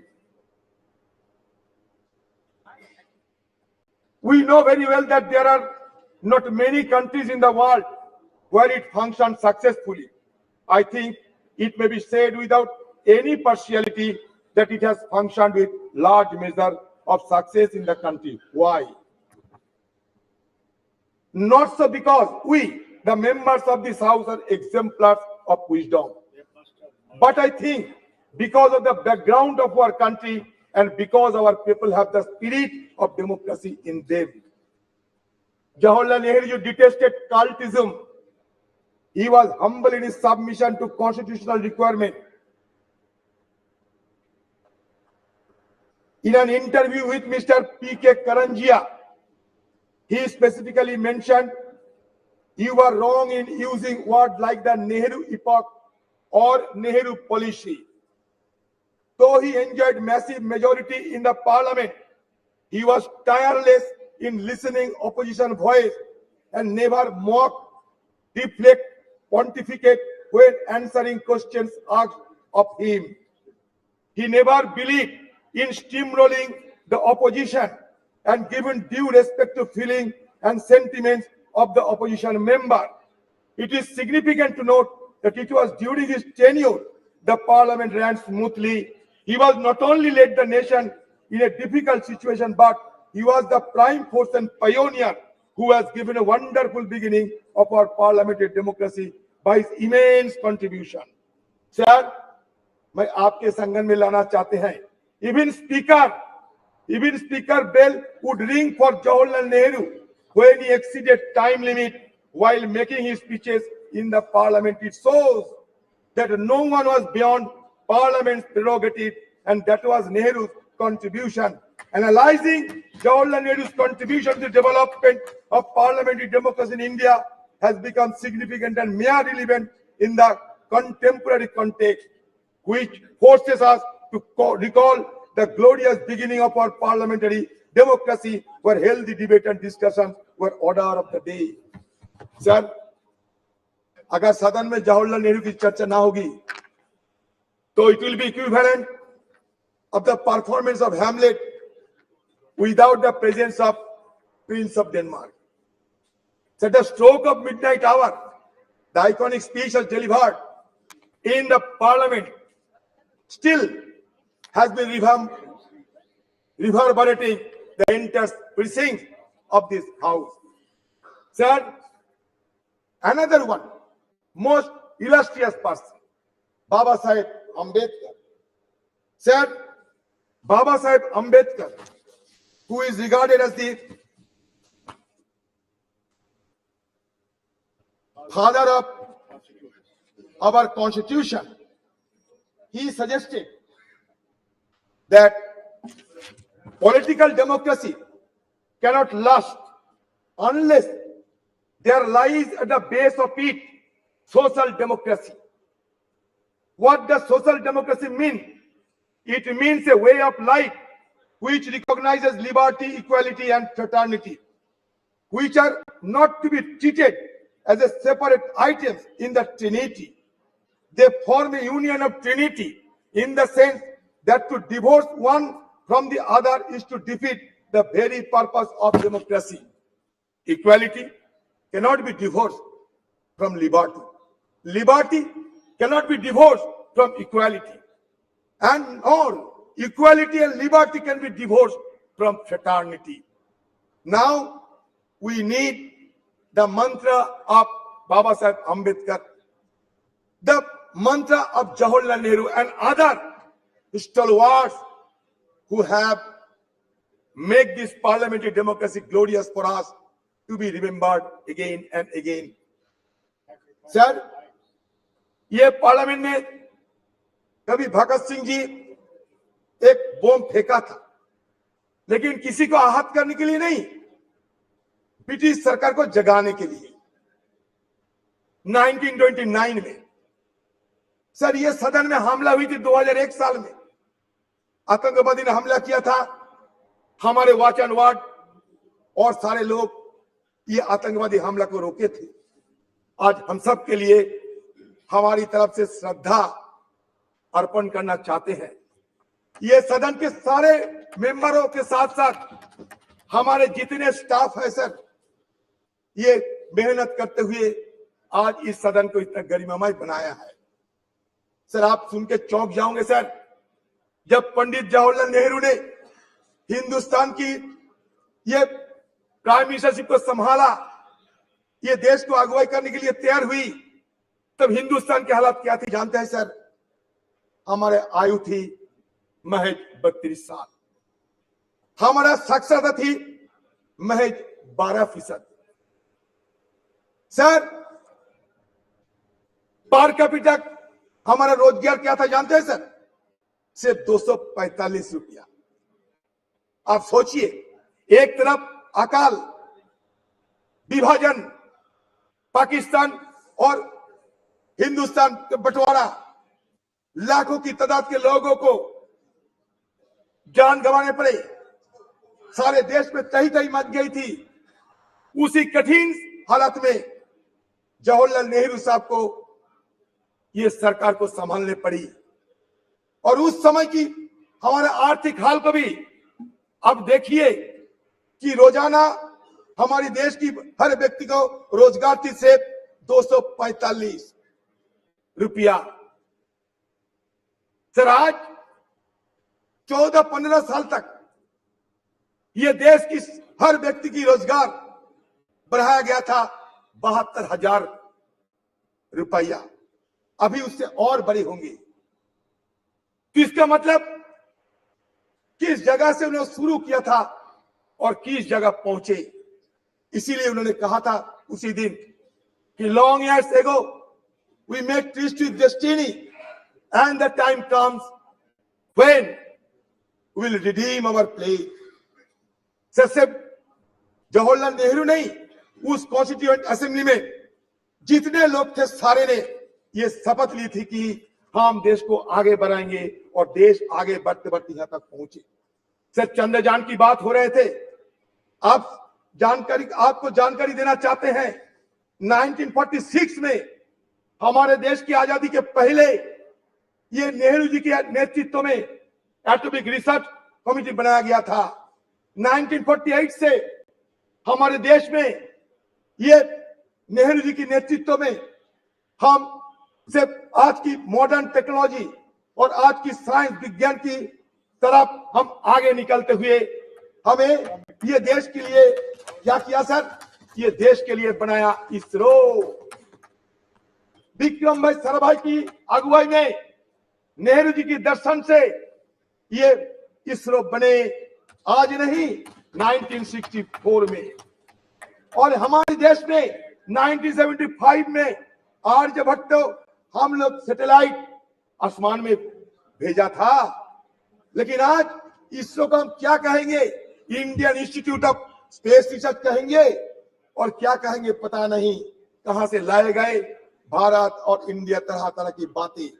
Sir, मैं दोबारा ये सरकार को ये जरूर ये कहना चाहते हैं सर, नहीं ये कट नहीं, इसरो की बात कहते हैं। सर आपको संगठन में ये भी लेना चाहते हैं सर, आपकी संगठन में ये भी लेना चाहते हैं कि on the above of independence the constitution assembly met at 11 PM with President Rajendra Prasad in the chair. Sucheta Kripalini, a member from Uttar Pradesh, sang the first verse of Vande Mataram to mark the opening of special session.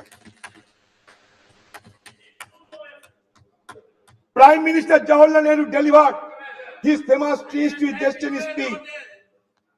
Sir, Speaker Mabalankar announced, sir, Speaker Mabalankar announced the death of Mahatma Gandhi at a sitting of the Lok Sabha on February 2, 1948.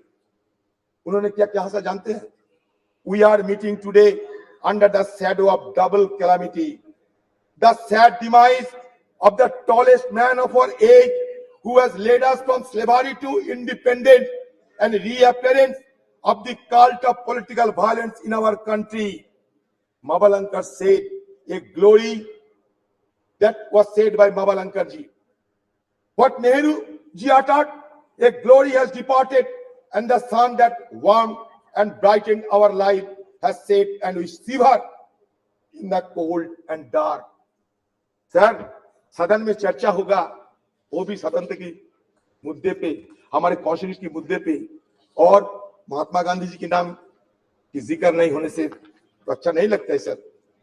Sir, हमें वाजपेयी जी की बहुत श्रद्धा करते थे, अभी भी करते हैं sir. उन्होंने दिखाया ताकत। 1974 में इंदिरा जी पोखरान में एटॉमिक एक्सप्लोजन किए थे सर। उस समय से विदेशों की ताकतों ने हमें कमजोर करने के लिए हर संभव प्रयास की, लेकिन अटल जी रुके नहीं।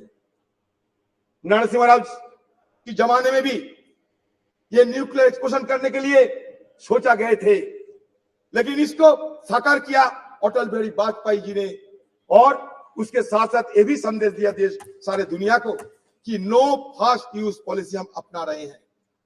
सर, उसके पहले हमारे खिलाफ सारे पाबंदी लगाए रहे थे, उसको हटाने के काम किसने किया था? हमारे मनमोहन सिंह जी, जिसको कहते थे कि मौन रहते हैं, उन्होंने मौन नहीं रही। जब G20 की सम्मेलन हुआ करते थे, उस समय भी उन्होंने कहा ये अच्छा है हमारे देश के लिए। वो मौन नहीं थी, लेकिन बात कम करते थे और काम ज्यादा करते थे। फर्क यही है sir. Indo US nuclear deal किसकी अगुवाई में हुई बताइए सर? इसी सदन में इस चेयर में बैठा होते हुए सोमनाथ चटर्जी साहब देश के लिए वो इंडो यूएस न्यूक्लियर डील को समर्थन किया और अपने पार्टी को नकार दिए थे। तो ये उदाहरण है। तो ये इंडो यूएस न्यूक्लियर डील अगर नहीं होते तो आज अमेरिका देश हमारे साथ इतना जुड़ाव ना दिखाते। ये भी हमें विचार करना पड़ेगा सर। सर, हमारे इस पार्लियामेंट में क्या क्या हुई सर, छोटा सा मैं ब्यौरा देना चाहते हैं सर। सर देखिए,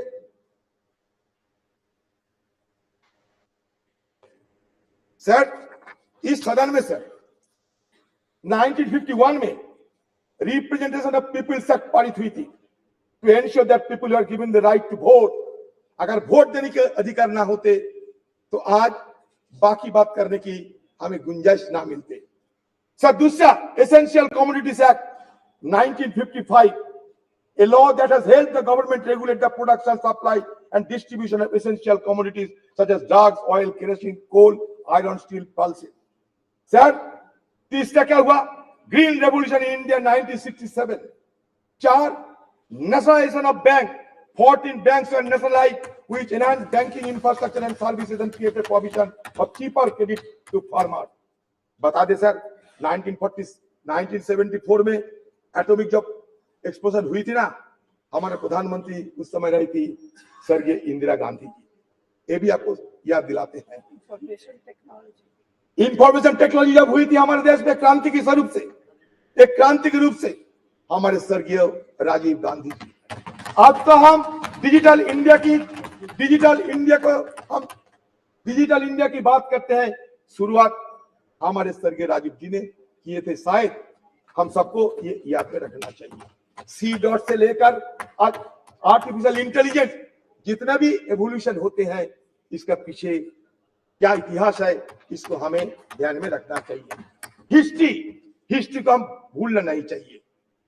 history is the remembrance of the past, it transmits from generation to generation. अगर हिस्ट्री को हम कैंसिल चेक नहीं बता सकते, history could not be treated as a cancel cheque, rather It should be treated as a promissory note in future.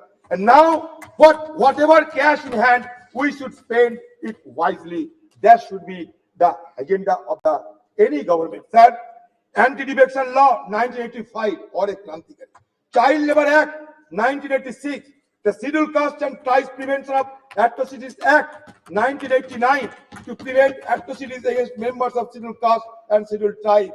Sir, Panchayat Raj Institution Act, ये और एक क्रांतिकारी एक्ट है. ये enacted in 1992. This act aimed to decentralize power and ensures local self-government, enhancing grassroots democracy. Sir, आज देश में 3 सरकार है. केंद्र की सरकार, सूबे की सरकार, ग्राम की सरकार, लोकल सरकार.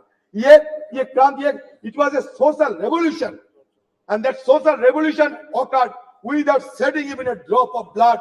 That is the significant achievement of our former government of under Rajiv Gandhi ji. Sir, Member of Parliament Local Area Development Scheme 1993. Sir, Right to Information Act 2005. It is a landmark. Sir, Right to Information Act 2005 is a landmark legislation that revolutionized transparency and accountability in governance. It empowers citizens to request information from public authorities, thus promoting openness and reducing institutional corruption. Sir, I am being tempted to refer the name of my leader, Madam Sonia Gandhi ji. Sir, Madam Sonia Gandhi ji, who took the initiative to pass the landmark legislation, Right to Information Act. History will remember. Yes. The Scheduled Tribe and other traditional forest dwellers, Recognition of Forest Rights Act 2006. Yes. National Rural Employment Guarantee Act NREGA. Sir, ये नरेगा के खिलाफ कटुक्ति करते हुए कहते थे किसी ने, ये मरेगा, ये नरेगा नहीं, ये मरेगा. लेकिन नरेगा मरे नहीं, नरेगा जिए हैं. अब नरेगा से हमें ग्रामीण लोगों को हमें भी ग्रामीण लोगों को इसके सहारे जीने का मौका मिलते हैं. Sir, right to education act और एक क्रांतिकारी विधेयक पारित किए गए 2009 साल में. ये राइट टू एजुकेशन एक्ट के तहत it made education a fundamental right for children aged 6 to 14 years. That again, Food Security Act, National Food Security Act 2013. The Food Security Act aimed to provide subsidized food grain to large section of the population, ensuring food security. It sought to address malnutrition and hunger by guaranteeing access to essential food items. Sir, the issue is, sir, जानते हैं, गरीबी बढ़ रहे हैं. सारा देश में गरीबी बढ़ रहे हैं. सर, पॉवर्टी इंडेक्स में 117 की देश के अंदर हम 107 में आ गए. सर, कभी हमारे देश को देखते हुए ड्रेज और अमर्त्य सेन ने यह कहा था कि it looks like the island of California in a sea of sub Saharan country. इसलिए हमारा ये गरीबी को सबको चूकता है. एक तरफ बढ़ते हैं कुछ चुनिंदे लोगों ने, लेकिन दूसरी तरफ हमारा गरीबी भी बढ़ते जा रहे हैं. इसको ध्यान में रखना चाहिए. Sir, right to fair compensation and transparency in land acquisition, rehabilitation resettlement act 2013, street vendors act 2014. Sir, बाद में क्या देखा हमने? बाद में हमें विरोध करने पड़े, क्योंकि सदन के अंदर विरोध करने का अधिकार तो हमें है, और विरोध करने के अधिकार हमारे संविधान भी हमें देते हैं. सर, यूएस न्यूक्लियर डील जब चर्चा होते थे, जब वोट ऑफ कॉन्फिडेंस हुआ था इस सदन में, तो कौन सा पार्टी कौन सा पक्ष में थे, शायद आपसे ज्यादा जानकारी है. मैं आज इसी शुभ एक अवसर पर किसी को और नहीं बोलना चाहते, लेकिन sir, demonetization of currency note in 2016 हमने विरोध किया. इंट्रोडक्शन ऑफ कॉम्प्लेक्स जीएसटी उस समय भी लाए गए थे जिस समय दूसरा सरकार थे, लेकिन फिर भी लाने में जो कमियां थी वो बार बार हम लोग उसका उजागर कर चुके हैं. सर, हमें application of article 370 and flight of Kashmir, ये मुद्दे को भी हमें आलोचना जरूर की थी. कश्मीर हमारा अंग है. सर आज भी देखिए कश्मीर में हमारे फौजों को जान गंवाने पड़ती, इसमें तो ये साबित होते हैं उस दिन हमारी तरफ से जो शंका जाहिर किए थे वो शंका सही है। सर आज मैं ये चाहता हूं कि हमारे सदन के अंदर हमारे जो रणकुबड़े जो फौजों ने वहां जान गंवा रहे हैं उसके लिए कम से कम हम थोड़ा सा मौन ग्रोथ करते थे, थोड़ा सा साइलेंस ऑब्जर्व करते थे, अच्छा होते सर। एक तरफ मणिपुर, दूसरी तरफ जम्मू कश्मीर जल तो रहे हैं दोनों, और हम जल तो रहे हैं, इसलिए हमें बहुत कुछ करना बाकी है। ये तो सिर्फ एक झांकी है, हमें बहुत कुछ करना बाकी है सर। और एक देखिए, और एक divisive legislation, citizenship amendment act 2019 and NRC, तो इस तरीके की डिविजन लेजिस्लेशन के विरोध हम लोग किए हैं सदन के अंदर। जो हम किए हैं बताते हैं सर, हम लोग विरोध किए हैं, ये फार्म लोग के चलते हम विरोध किए हैं, और हमारे विरोध के चलते, देश की किसानों की विरोध के चलते ये सरकार को फिर वापस ही तो लेने पड़ी सर। फिर digital personal data protection act हम लोग तो विरोध किए थे सर, जो किए हैं हम वजह क्या है बता दिए हैं सर, और ये सारे हमारी तरफ से बात रखे गए हैं सर। हम तो ये चाहते हैं कि आज की हालत में हमारी तरफ से और एक मांग आपके पास रखना चाहते हैं। वो मांग ये है सर कि हमारी सदन में एक आप नियम चालू करें, इसमें विपक्ष के लिए सिर्फ एक दिन विपक्ष के लिए डेडिकेटेड किया जाए। उस दिन विपक्ष सब कुछ बोलेगा, विपक्ष को जो मर्जी विपक्ष को बोलते रहेंगे, इसलिए एक दिन विपक्ष के लिए आप रख दिया करो सर। आपको शायद ये भी जानकारी होंगे कि हमारे पार्टी की तरफ से, खासकर हमारे पार्टी की CPP chairperson madam Sonia Gandhi ji, ये Sonia Gandhi ji women reservation bill के लिए सदन में कितने बार सवाल किए हैं, और उन्हीं की अगुवाई में राज्यसभा में पारित होते हुए भी ये आज तक साकार नहीं हो पाए। तो हमारी तरफ से फिर हम ये मांग करते हैं कि आपकी सरकार रहते हुए वुमेन रिजर्वेशन बिल को पारित किया जाए। ये हमारी देशवासियों की मांग है। मुझे लगता है कि आप हमारी बात को जरूर गौर से सोचेंगे सर। बस हो गए सर। मैं ये कहना चाहते हैं सब देश के हम ये कहना चाहते हैं सर, ये हमारे अभी भी बहुत सारे चैलेंजेस है, हमारे लिए बहुत सारे अवसर भी है। तो चैलेंजेस एंड अपॉर्चुनिटी के बीच मैं ये कहना चाहते हैं कि आज देखिए एक माहौल पैदा होते जा रहे हैं कि मेजोरिटी रहने से सब कुछ कर सकते हैं sir. There are fears of an ambition to establish a one party dictatorship, ये देश में एक माहौल पैदा हो रहे हैं। This has led to the sidelining of the opposition's role in parliament, destabilization of opposition-led governments through tactics like the purchase of members of legislative assembly and the selective use of central agencies such as Enforcement Directorate, CBI, Income Tax Department against opposition leaders and ministers. Furthermore, the devaluation of parliament and the erosion of parliamentary procedure have become particularly pronounced during the second term of this dispensation. No, that's true. In 2021, the Parliament convened for fewer than 50 days with minimal discussion on legislation and inadequate scrutiny of legislative bills.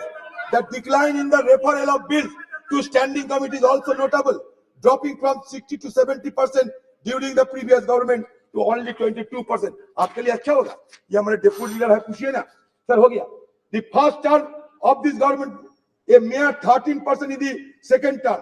Additionally, the opposition has been denied the right to raise issues and press for vote during the legislative process, further undermining parliamentary norms.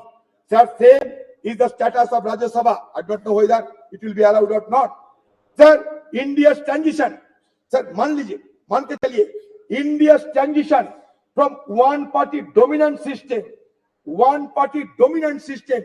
to multi-party system, and more recently to a nation one-party system under this regime has fundamentally altered the dynamics of engagement with Parliament. One positive aspect of parliamentary story is its representativeness.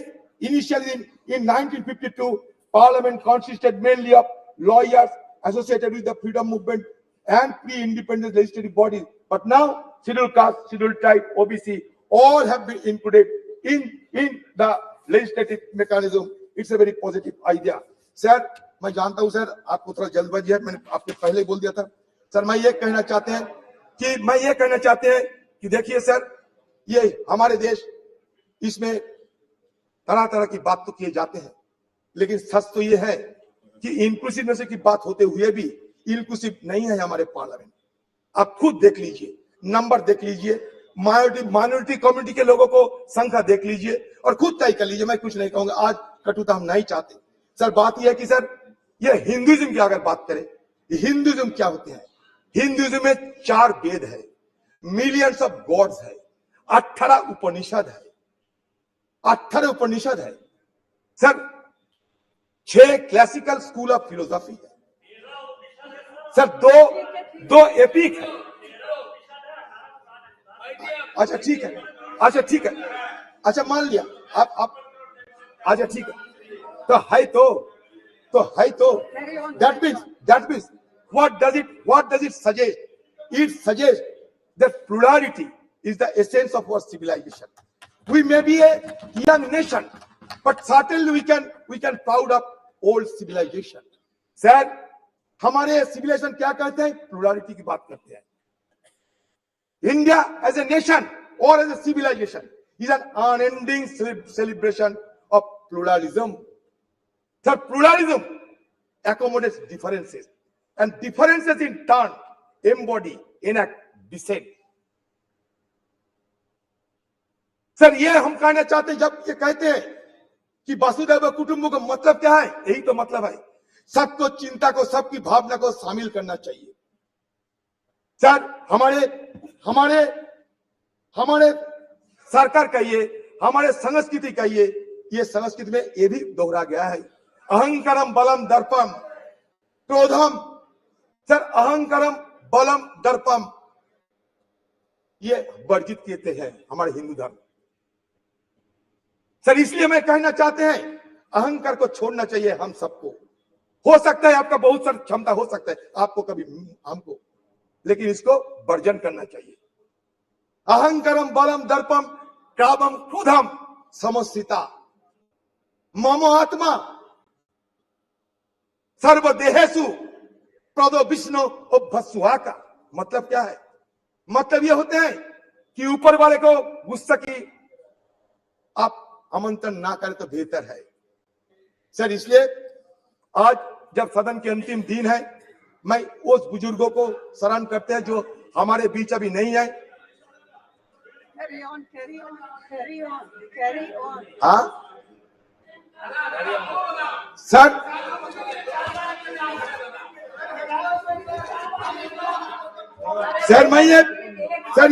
मैं और एक बात रखना चाहते हैं sir, बस last बात sir. देखिए सर, हम सब ये हमें भुगतना पड़ता है सर इसके लिए, इसलिए मैं रखना चाहते हैं आपकी निगाहों में सर। ये कहता है कि फ्रीडम ऑफ एक्सप्रेशन, ये मानते थे। अब सुन लीजिए sir, it is for the most fundamental parliamentary right of A member of parliament. Every member is entitled to freely and fearlessly express himself on the floor of the House, inter alia, on burning issues of the day and matters of urgent public importance. If a member fails to do so under one of the available procedural devices, he often takes recourse to what has come to be known as 0 hour. While unparliamentary or objectionable expression may be expunged from the proceedings of the 2 houses of Parliament by the respective presiding officer under the existing rules, shutting off or blinding the proceedings of any house under the presiding officer's direction, that nothing of what is said without his permission would go on record, may be questionable desirability, in as much as in that case the reports of the proceedings cannot really be regarded anymore as a faithful record of all that happened. This applies equally well to the expurgated and edited version of the selected proceedings that may be telecast. In any case, when the question hour or any other part of the proceeding is telecast live, how can the presiding officer expansion orders operate? Sir, इसलिए हम चाहते हैं कि हमारे अधिकार को ये दे जाना चाहिए सर। हम चाहते हैं कि सदन की जो गरिमा, वो गरिमा बरकरार रही है सर। आज स्पेशल सेशन है, ये नॉर्मल सेशन है, क्या है किसी को पता नहीं। हमें बाहर से मीडिया वालों के हवाले से पता चलता कि स्पेशल सेशन है या नहीं। सर जब मिडनाइट सेशन होते हैं, जैसे कि आजादी के दिन हुई थी 14-15 अगस्त, वैसा मिडनाइट उसमें चर्चा नहीं होते। जैसे कि जीएसटी के लिए नरेंद्र मोदी जी किए थे, चर्चा नहीं होते, लेकिन बाकी स्पेशल सेशन में चर्चा होते। लेकिन इसके साथ साथ बाकी लेजिस्लेशन नहीं जा सकते। लेकिन यहाँ 8-9 सारे मुद्दे को आप शामिल किए हैं। पता नहीं इस तरीके की कैसे आप सदन को गरिमा को बरकरार रखेंगे। क्वेश्चन आवर में हमें शामिल होने का मौका नहीं है, जीरो आवर उठाने का मौका नहीं है। फिर आप कहते हैं कि गणतंत्र गरिमा को बजाय रखना चाहिए। सर ओल्ड से न्यू हम जाते हैं, ओल्ड को हम भूलना नहीं चाहते। Old is always gold. Sir there is a saying that old horse is best to ride. Old horse is best to ride. Accordingly, old house is best to bust. हम नया सदन में जाएंगे लेकिन पुराने को याद में रखेंगे। सर फिर एक बार कहना चाहते हैं, हमारे राजेश खन्ना जी बाबू मोशाई एक पिक्चर थे, उसमें कहा था जिंदगी बड़ी होना चाहिए, लंबी नहीं। हम रहे या ना रहे, लेकिन आज सदन के अंदर हम जो करते जा रहे हैं, अगले दिन हमारा पीढ़ियों ने इसको याद रखेंगे। इसलिए जिंदगी बड़ी होना चाहिए, लंबी नहीं। ये बात कहते हुए मैं अपना बात समाप्त करता हूं। माननीय सदस्यगण, मुझे आपको सूचित करना है कि लोकसभा और राज्यसभा के सदस्यों का संयुक्त ग्रुप फोटोग्राफ, राज्यसभा सदस्यों के ग्रुप फोटोग्राफ और 7वीं लोकसभा के सदस्यों का ग्रुप फोटोग्राफ मंगलवार 19 सितंबर 2023 को 9:30 बजे संसद भवन के प्रांगण नंबर 1, द्वार संख्या 1, सेंट्रल हॉल के बीच में किया जाएगा। अतः मैं आपसे अनुरोध है कि ग्रुप फोटोग्राफ के लिए 19 सितंबर 2023 को पूर्वाह 9:15 पर उपस्थित स्थल पर पहुंचे, ऐसा मेरा आग्रह है। श्रीमान टी.आर. बालू साहब। Sir, from 1962 onwards, the DMK, now presided by the Honorable Chief Minister of Tamil Nadu, Dr. M.K. Stalin, has been part of all historical discussion in this house and also in the other house. Sir, though called this is the special session, there is nothing special about it. Just yet another session. The new Parliament building has been constructed at an enormous cost without a felt need. Money has been carved out by government when there is so much of financial crunch. Now Parliament House inaugurated with much fun and fair. But why the last session was not held? Was it due to any vastu consideration or any only today you could find the auspicious moment? More than auspicious time, what is needed is an auspicious agenda of business, which augurs well for the well-being of peace, progress and happiness of 1.3 crore people. This session in new premises seems not to be a social session, but an emergency session, or to carry out certain urgent mission of the ruling party to fulfill certain ulterior objects only in violation of democratic norms. This sitting will take stock of India's journey as an independent nation. We got independence in 1947. The 75th year of celebration fell last year in 2022. We have already stepped into 76th year. If at all any special event has to take place of the long journey, it has been done, it should have been done last year itself. Okay, even accepting the while that we are commending our 75th year parliament, such a social sitting should have been done in the historic parliament, house where the country's destiny was decided further nurtured and renewed in 1947. India, our country, our dear nation, the largest and vibrant democracy in the world, is today because of the invaluable contributions of firstly of the people of the country. Then comes to the political parties and the leaders who steer government For the majority of the time, that is for the past 6 years, government of India was run by parties other than the present party. The strong base of the modern India, the developed India was laid by 6 decades of planned work done by sovereign leaders starting from Jawaharlal Nehruji, the light of Asia. Contributions of Prime Ministers Lal Bahadur Shastriji, Indira Gandhi ji, Moraji Desai ji, Chaudhary Charan Singh ji, young Prime Minister leader Rajiv Gandhi ji and Narasimha Rao are great indeed. Tower of strength of the backward class masses who constitute more than 60%. EPC ensured social justice to them, which was denied to those marginalized fourth level people, so-called Sutras. His contribution is immense and invaluable. It will stand out and shine in our modern history of progress. His government was pulled down with vengeance by forces inimical to the empowerment of weaker section. Leaders and their parties who led the country with a lot of sagacity and foresightedness. Whenever there was political instability, when single party majority evaded mainstream parties, it was like saving and protecting standard person. It happened in 1989, 96, 98, 99, 2004 and 2014. The leaders who came to the rescue of the nation at critical times were Deva Gowda, I.K. Gujaral, Atal Bihari Vajpayee and Dr. Manmohan Singh. The political leaders who played a great role then were DMK leader Dr. Karunanidhi, NTR, George Fernandez, Communist Party like Indrajit Gupta, Somnath Chatterjee, Sujit Singh. When we look back at 75 years, the contribution of these tall leaders is great and needs special mention. The contribution of opposition parties, mostly of the regional parties like DMK, in national politics and governance, have a special place. This constructive opposition criticism and suggestions have helped the government from time to time take corrective measures because they have represented the regional interest and linguistically minority population groups. DMK in parliament since 1962. Our founder leader Anna, who was in high esteem by his contemporary leader Nehruji, Vajpayee and others, spoke for the political rights of states, protection and development of various classical languages like Tamil, though she advocated a separate Dravida in 1962. When the Chinese force was on us, he felt that territorial integrity of India was paramount importance.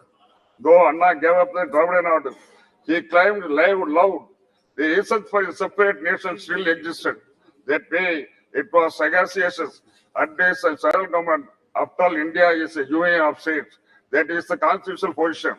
560 princely states and kingdoms, including large countries like Kashmir, Hyderabad, small kingdom like Pudukottai and Tamil Nadu, joined later with independent India. Sikkim was the last to join in Indian part. In the last 75 years, promises given to its members, state and just aspiration of the people of the states, with various cultures, traditions have been broken by Union of India. The latest example is repeal of Article 370 and snatching away the special status of Jammu and Kashmir, like rubbing salt on the sea's wound. That large states have now been broken into 2 union territories, whereby the emotions and rights of the people of Kashmir have been trampled upon. While looking back India's 75 years, patting our backs and claiming credit to the impressive performance like Chandrayaan by individual leaders and parties is not appropriate. The success we have seen so far is success of one party, crores of people of this country. Without their support, strength, labor and commitment, nothing is possible. What we have really introspect is failures we have faced in 75 years. These failures are the result of the broken promises as in Kashmir, Manipur, Tamil Nadu and other states. Union of India should go extra mile to get full confidence of the people of states and fulfill the regional aspirations in terms of secularism, equal rights for development, linguistic, political and democratic rights. While mentioning about the crucial role played by DMK party in ensuring stability and national government at the center, I have tell you about the support extended to Indiraji, government in 1969 and Vajpayee government in 1999. After vertical split support by Congress in 1969, the Indira Gandhi government lost majority. It becomes a minority government. This happened after leader Anna has passed away in 1969. Congress was not our friend then, but when mattered to our great leader Kalaignar, who succeeded Anna as Chief Minister and President of DMK, was stability of the Union of India. Still, the scars of 1962 war with China was still paining us. Therefore, Kalaignar decided with a clear vision to support Indira Gandhi with our 26 members in Lok Sabha. With our continued support, she was able to bring the revolutionary policy measures like abolition of privy purse, nationalization of banks, and the other poverty alleviation program. Anna, a good friend of Adalji, after a very long political struggle, he is able to lead BJP to power in center 1998. It was a feeble, ragtag coalition with a particular party. Poor Vajpayee, a gentleman leader, was carrying on with his government. As is said in Tamil, Nitya Gandham Purna Ayusu, daily death, threat by alive still. This was the condition of Vajpayee government. The government was in ICU for 13 months. She was gifting life to Vajpayee government on a daily basis. What a pity. Ultimately, she pulled out and government fell at 13th month in March 1989.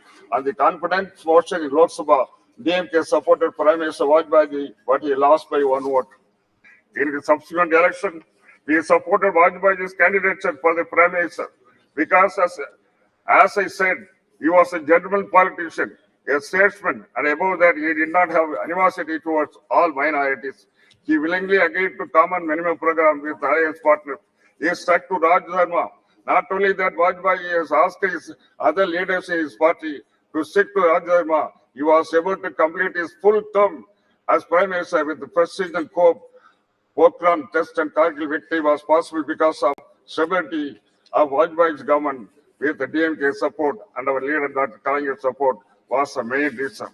The present ruling party should revisit the pages of India's recent history and refresh itself with these important movements and appreciate how DMK has played a respectable role in providing stable government at the center.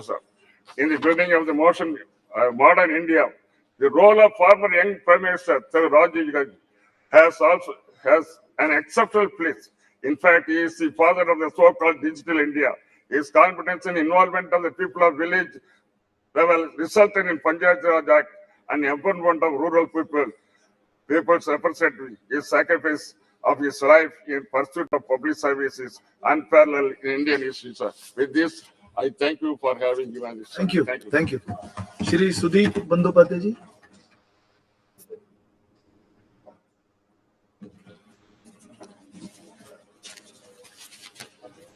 Sir, I rise to speak on the discussion on parliamentary journey of 75 years, starting from Samvidhan Sabha, which has not yet been discussed in details at all in the House. Achievements, experience, memories and learnings. Sir, this is the last day of the current Parliament House. And this is possibly the last agenda we are going to discuss. So on the day of the nostalgia, we feel a flood of memories. The past and pledge to preserve our best democratic traditions for the future. So the journey began just after independence with the covering of the Samvidhan Sabha or Constituent Assembly, the list of members who registered and presented their credentials on the discussion held on December 9, 1946 from Bengal had been a veritable roll of honor. Many speakers took part. I will just remember their role. It read as follows. 1. Dr. B.R. Ambedkar. from Bengal, Mr. Sarat Chandra Bose, Mr. Kiran Shankar Roy, Mr. Frank Reginald Anthony, Mr. Satyaranjan Bakshi, Dr. Prafulla Chandra Ghosh. The list included another 25 members from Bengal who took part on this debate for the final publication of the Indian Constitution. Sir, the proceedings of the Constituent Assembly would have been very dull, Dr. Ambedkar said in his final speech in the Samvidhan Sabha, if all members had yielded to their party lines or party discipline in all its rigidity, then it could be a gathering of yes men only. But few persons raised their voice of their own, going out of the placed resolution, which there were rebels rising to the lend qualified support to Dr. Ambedkar's motion to pass the constitution. One of these rebels was Hari Vishnu Kamath, suggested that we the people of India, and that was inducted in the constitution with the proposal of Hari Vishnu Kamath, we the people of India, had come to the end of a long journey, which was, however, the beginning of a longer, a more arduous, and a more hazardous one. True to the Indian genius, he noted, our struggle, our awakening, began with a spiritual renaissance, which was pioneered by Ramakrishna Paramahansadev, Swami Vivekananda, and Swami Dayananda. In the wake of those spiritual leaders came the political renaissance and the cultural renaissance, of which the torchbearers, the leaders, the guides were Lokmanya Tilak, Aurobindo, and Mahatma Gandhi, and last but not the least, Netaji Subhash Chandra Bose. Today, we once again pay our tribute to those great leaders of our freedom struggle. Start the journey of a next 75 years. The covering of a 17th Lok Sabha in this historic house. Before moving from an old building to a new one, we need to understand the true meaning of the name of our country, India, that is Bharat. We are happy and comfortable with both the names. That we want to reiterate here also.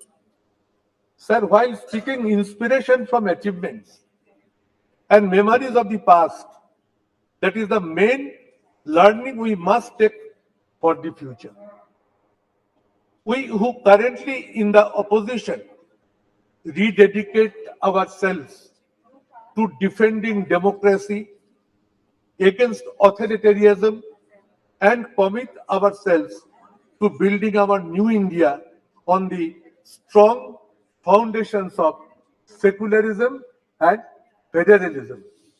One of our colleagues, Sugata Basu, now he is the head of the Harvard University, was MP in the 16th Lok Sabha, delivered a beautiful speech on this subject, which I remember very much.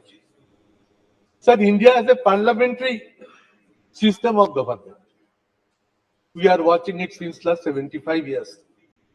The Union of Parliament is the supreme legislative body of India. Our parliamentary democratic system stands upon the principles of communal harmony, secularism, and unity of the country. Ethos of our constitution vibrated as, after the constitution was passed, unity in diversity. This spirit is to be kept maintained. India is a country which almost believes on principles of Nana Bhasha, Nana Mat, নানা পরিধান বিবিধের মাঝে দেখো মিলন মহান. This is unity in diversity. This spirit was reflected from the first Prime Minister of India, Pandit Jawaharlal Nehru, and that should be reflected so long we remain in the country. We speak ek jati, ek pran, ekota, ei desh amader vidhata. This country is godly to us, and this is one country, one feeling should percolate to the hearts of the every Indian. We believe the principles of unity amongst Hindu, Buddha, Sikh, Jaina, Parsi, Muslim, Christian. Somewhere we are finding this idea is not being implemented in all parts of the country. Indian Parliament, sir, is famous for its ornamental speeches, records of debate and discussions since last its inception. Spirit of brotherhood and feeling of respect always used to maintain between one party MPs to the other parties, from which we are now lacking. This system is vanished. Prime Minister was expressing no claps from the opposition. I was hearing. But this system has been collapsed, and this is not a good sign which are going to face. Sir, Indian Parliament at different occasions and different era have proven that how much powerful can Indian Parliament become at the time of crisis of nation. Whole Parliament stands by India or Bharat. Earlier Prime Ministers, sir, of all times responded to the questions raised by the members. But somehow we are not finding this since last 10 years. Why it is happening? I am here, sir, last 12 Lok Sabha. I have interacted with so many Prime Ministers in question hours. But this time I am not finding it. I hope this will be reflected at the new house. Continuous process of discussion in connection with international and very important national issues were part of regular parliamentary practices. Nowadays, it is totally invisible, sir. Indian Parliament have shown their unity amongst themselves when China or Pakistan invaded India. Atal Bihari Vajpayee praised Indira Gandhi by pronouncing her as Ma Durga. At the time of war in Bangladesh, we still remember it. There are exemplary precedents like this in the history of Indian Parliament. Opposition praising treasury benches opposition, these were reflected in the House on many occasions, on several times, but which is now being totally invisible. Keeping faith upon international solidarity and brotherhood, our Parliament has expressed solidarity with many other countries who have fought for their independence. Sir, I was first elected in 12th Lok Sabha as Trinamool Congress candidate. That time, our party leader Mamata Banerjee, it was the first time a new political party entered into the Parliament. And that time, she raised her voice in Parliament for 1/3 reservation of in Lok Sabha and Assembly. The incident we still remember. She caught one MP by neck when she was going to clear the bill which was going to be placed on the floor of the House. Now Sonia ji has also written a letter to Honorable Prime Minister to take it up. Sir, our demand would be that in the next current new Lok Sabha building, Parliament building, let this women reservation bill be tabled and let it be passed without further delay. Let it be initiated with a positive direction by which this Parliament can initiate its journey with a very positive outlook. Sir, fall of government by one vote, we have witnessed it sitting on the floor of the House. And we have seen the power of the Parliament. How peacefully the voting pattern went on. And just next to me, Chandrasekhar ji was sitting. He asked me, Sudeep, what is the result of the vote? I said, Bajpayee ji has been defeated by margin of 1 vote only. He said it to me, oh, if I had the idea, I could have voted for Bajpayee ji, by which the vote pattern could have been different. So these are the memories which haunt me always. Sir, let the present House run with a positive direction. Common principle of parliamentary democracy is that House belongs to the opposition. I tell it at the all-party meetings whenever Honorable Speaker convenes that in a parliamentary democratic system, House should belong to the opposition. But nowadays, bills are being passed without debate or discussions. It is not a good precedent. Both sides are to be more objective in their approach, in their outlook. And when a House can run properly, if the ruling party takes a positive decision, then only it becomes possible. Otherwise, it is not possible for the opposition to run the House in a proper manner.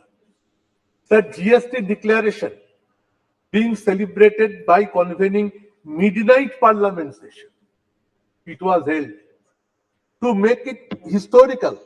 But many important and extraordinary situations prevailing in the country are not being allowed to raise and discuss in the House. Sir, brute majority in Parliament by one political party at this present Parliament reflects its arrogance is not desirable. What my long experiences say that if brute majority persists, they are in a mood to gag the voice of the opposition. It is neither desirable nor it is supported by all the members. So we will approach to the ruling party to make themselves restrained in the coming sessions. Long since it is proven, Parliament session must reflect with more positivity and become as result-oriented. But in few last sessions or in few last years, this Parliament session is not becoming result-oriented. That is a part of sorrow. The attitude of the ruling party of Parliament can make it viable and functioning. They will come, sir, if this way runs. That people will start losing their faith in the parliamentary system of process. That what this Parliament is going to give to us. And once people start losing their faith upon this parliamentary system, it is a very dangerous system. So, sir, we must try to remain more committed and faithful at the 75th year of Indian independence to see that parliamentary democratic system remains alive with its massive strength. Sir, we hope we are entering into a new parliament. Let all these systems be approached, be focused, be presented, be ventilated in a positive manner. Whole country should feel the change from one building to other building will also carry some feelings, good sense of ideas prevail, and we each one become to the respectful to each other sections in a broader mind. Then lastly, I must say the slogan that whatever manner country proceeds, we must say, long live secularism and federalism. The federalism structure of the country is under big threat, where West Bengal is one of the major victims. I should take it up. We are trying our best to draw the attention of the government, and as a leader of a Trinamool parliamentary party in Lok Sabha, I should keep it on record as mentioned. Sir, I repeat, no attempt is to be taken to create division in between India and Bharat. We firmly stand by both. Jai Hind, sir. Jai India, Jai Bharat.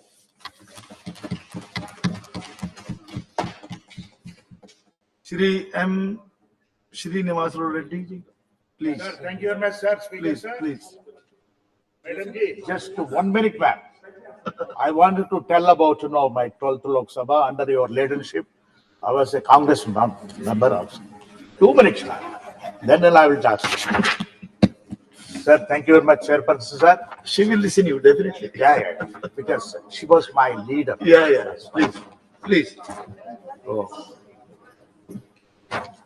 Sir, I compliment our Honorable Prime Minister for, conducting G20 summit successfully and internationally.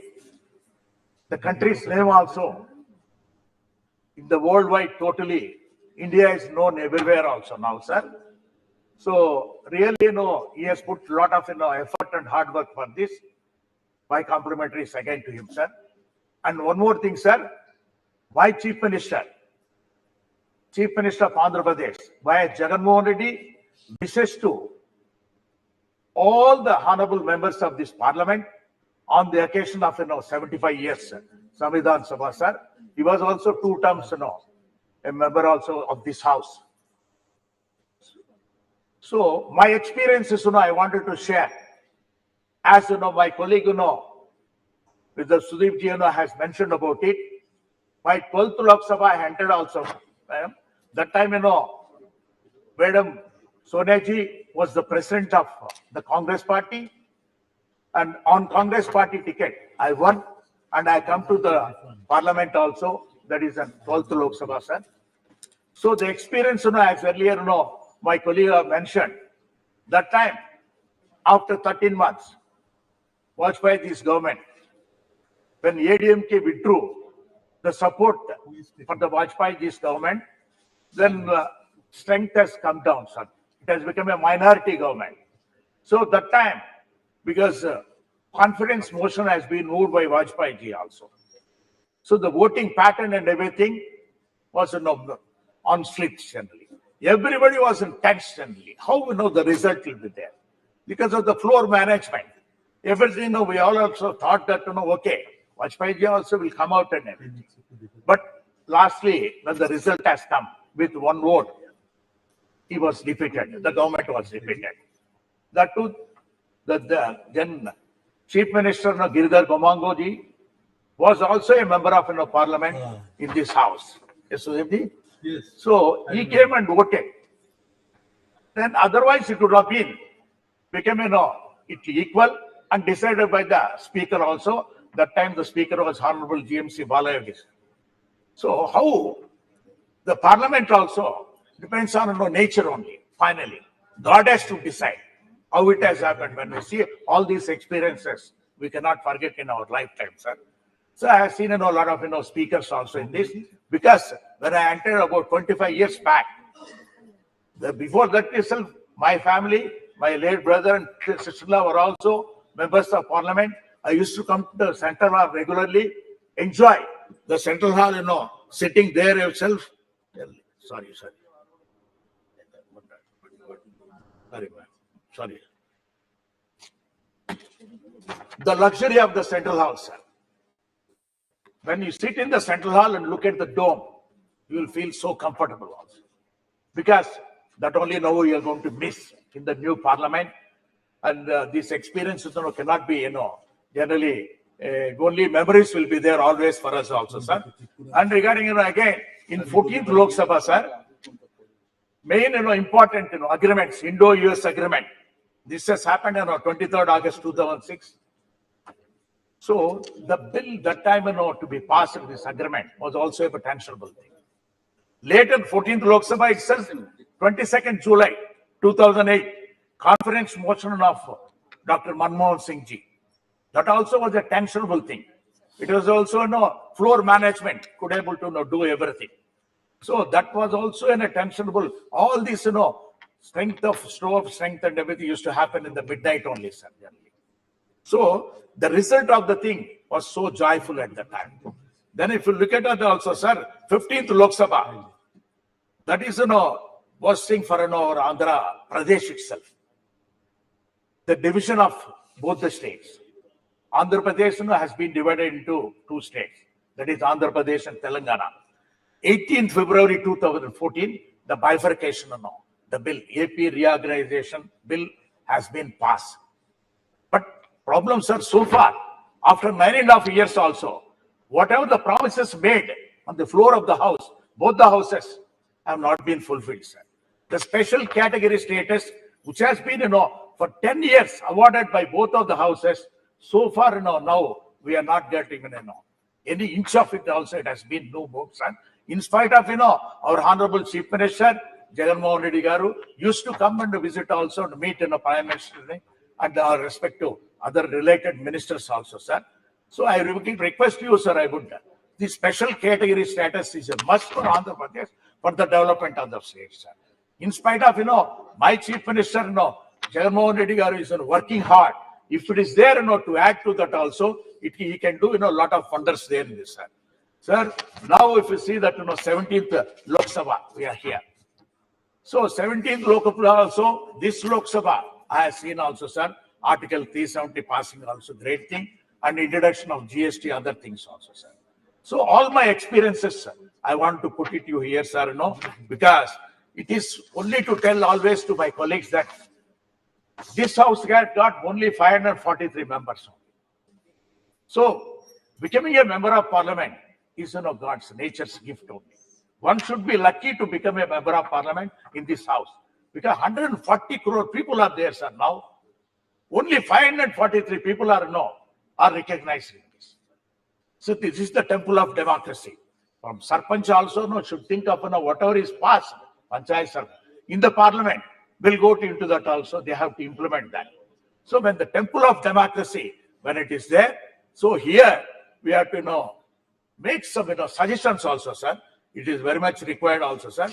And to tell you frankly, sir, my dear colleague also mentioned some of the things. Number of days, working days has to be increased here. That is the main thing. And other thing is private members' bill, sir, should be implemented properly also. And the third one, so 30% of the agenda should be suggested by the opposition parties. Then only the house can function properly. And apart from that, sir, respect for MPs are a little bit coming down, what I could able to see, sir, now.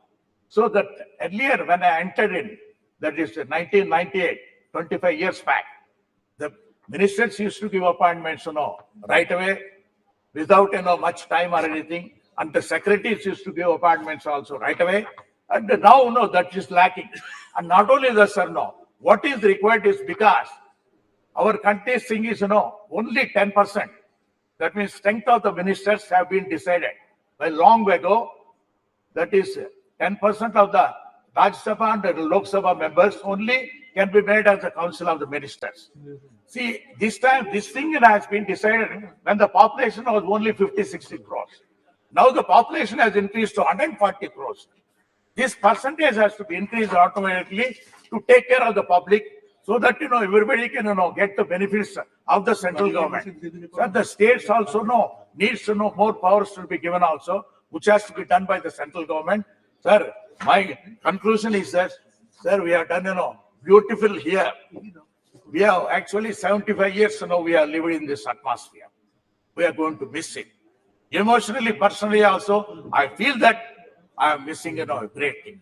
But changing times, changing trends, we need to know everything for the sake of youngsters. You have to create a beautiful modern, all digitalized parliament. So that's why our Honorable Prime Minister also has taken the task. I must compliment him also for creating a new parliament, sir. Thank you very much for giving it a lot of time. Thank you. Honorable Member Shri Giridhar Yadav ji. Giridhar, yeah. सम्मान्य सभापति महोदय, आज इस जो हमारा जो house जिसमें हम लोग बैठे हुए हैं वर्तमान, जो बिल्डिंग है बहुत पुराना बना हुआ, जो हमारे सम्मान्य प्रधानमंत्री ने कहा इस देश के जनता के पैसे के द्वारा बना गया है, बड़ी अच्छी बात है। उसका आज हम लोग विदाई दे रहे हैं। वो नए भवन में हम लोग कल से जाएंगे। इस भवन को हम बहुत प्रणाम करते हैं। इसने बहुत सारे दिन देखे 75 साल के आजादी के इतिहास में, और बहुत अच्छे से भारत का लोकतंत्र चलते रहा। संविधान सभा के द्वारा, जिसमें ये संविधान जो बनाया गया था, उस संविधान सभा में डॉक्टर अंबेडकर की मुख्य भूमिका थी संविधान को बनाने में। उन्होंने कहा कि भारत एक संप्रभु, सोशलिस्ट, धर्मनिरपेक्ष और लोकतांत्रिक गणराज्य होगा। लेकिन जो संविधान में लिखा है वो संविधान की आत्मा के विपरीत आज काम हो रहा है। लोग धर्म के नाम पर वोट मांग रहे हैं, लोग हाउस में जय श्री राम कर रहे हैं, लोग हाउस में कुछ कुछ बोल रहे हैं। समझ में नहीं आता जो हमारे अंबेडकर जी ने जिस संविधान की रचना की थी, जिसमें धर्मनिरपेक्ष शब्द का उपयोग उन्होंने प्रस्तावना में ही किया है, उसके बारे में क्या भावना है इन लोगों को समझ में आता है कि नहीं? जो इन नारों को लगाते हैं हम समझ में आता। वोट में तो देखते हैं जो नेता है, बड़े नेता है देश के, वो हनुमान जी का गदा लेके कहते हैं कि वोट दे दो, जबकि संविधान में धर्मनिरपेक्ष कहा गया है और धर्म के नाम पर वोट मांगना उसमें तो डिस्क्वालिफिकेशन हो जाता है। हमको ताज्जुब लगता है कि पता नहीं इन लोगों को लोकतंत्र तो लोकलाज से चलता है।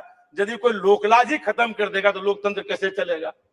लोकलाज बचा के रखिए तभी लोकतंत्र चलेगा। और जहां तक बात है, हम लोग हर अच्छे काम का हमेशा सपोर्ट भी करते हैं।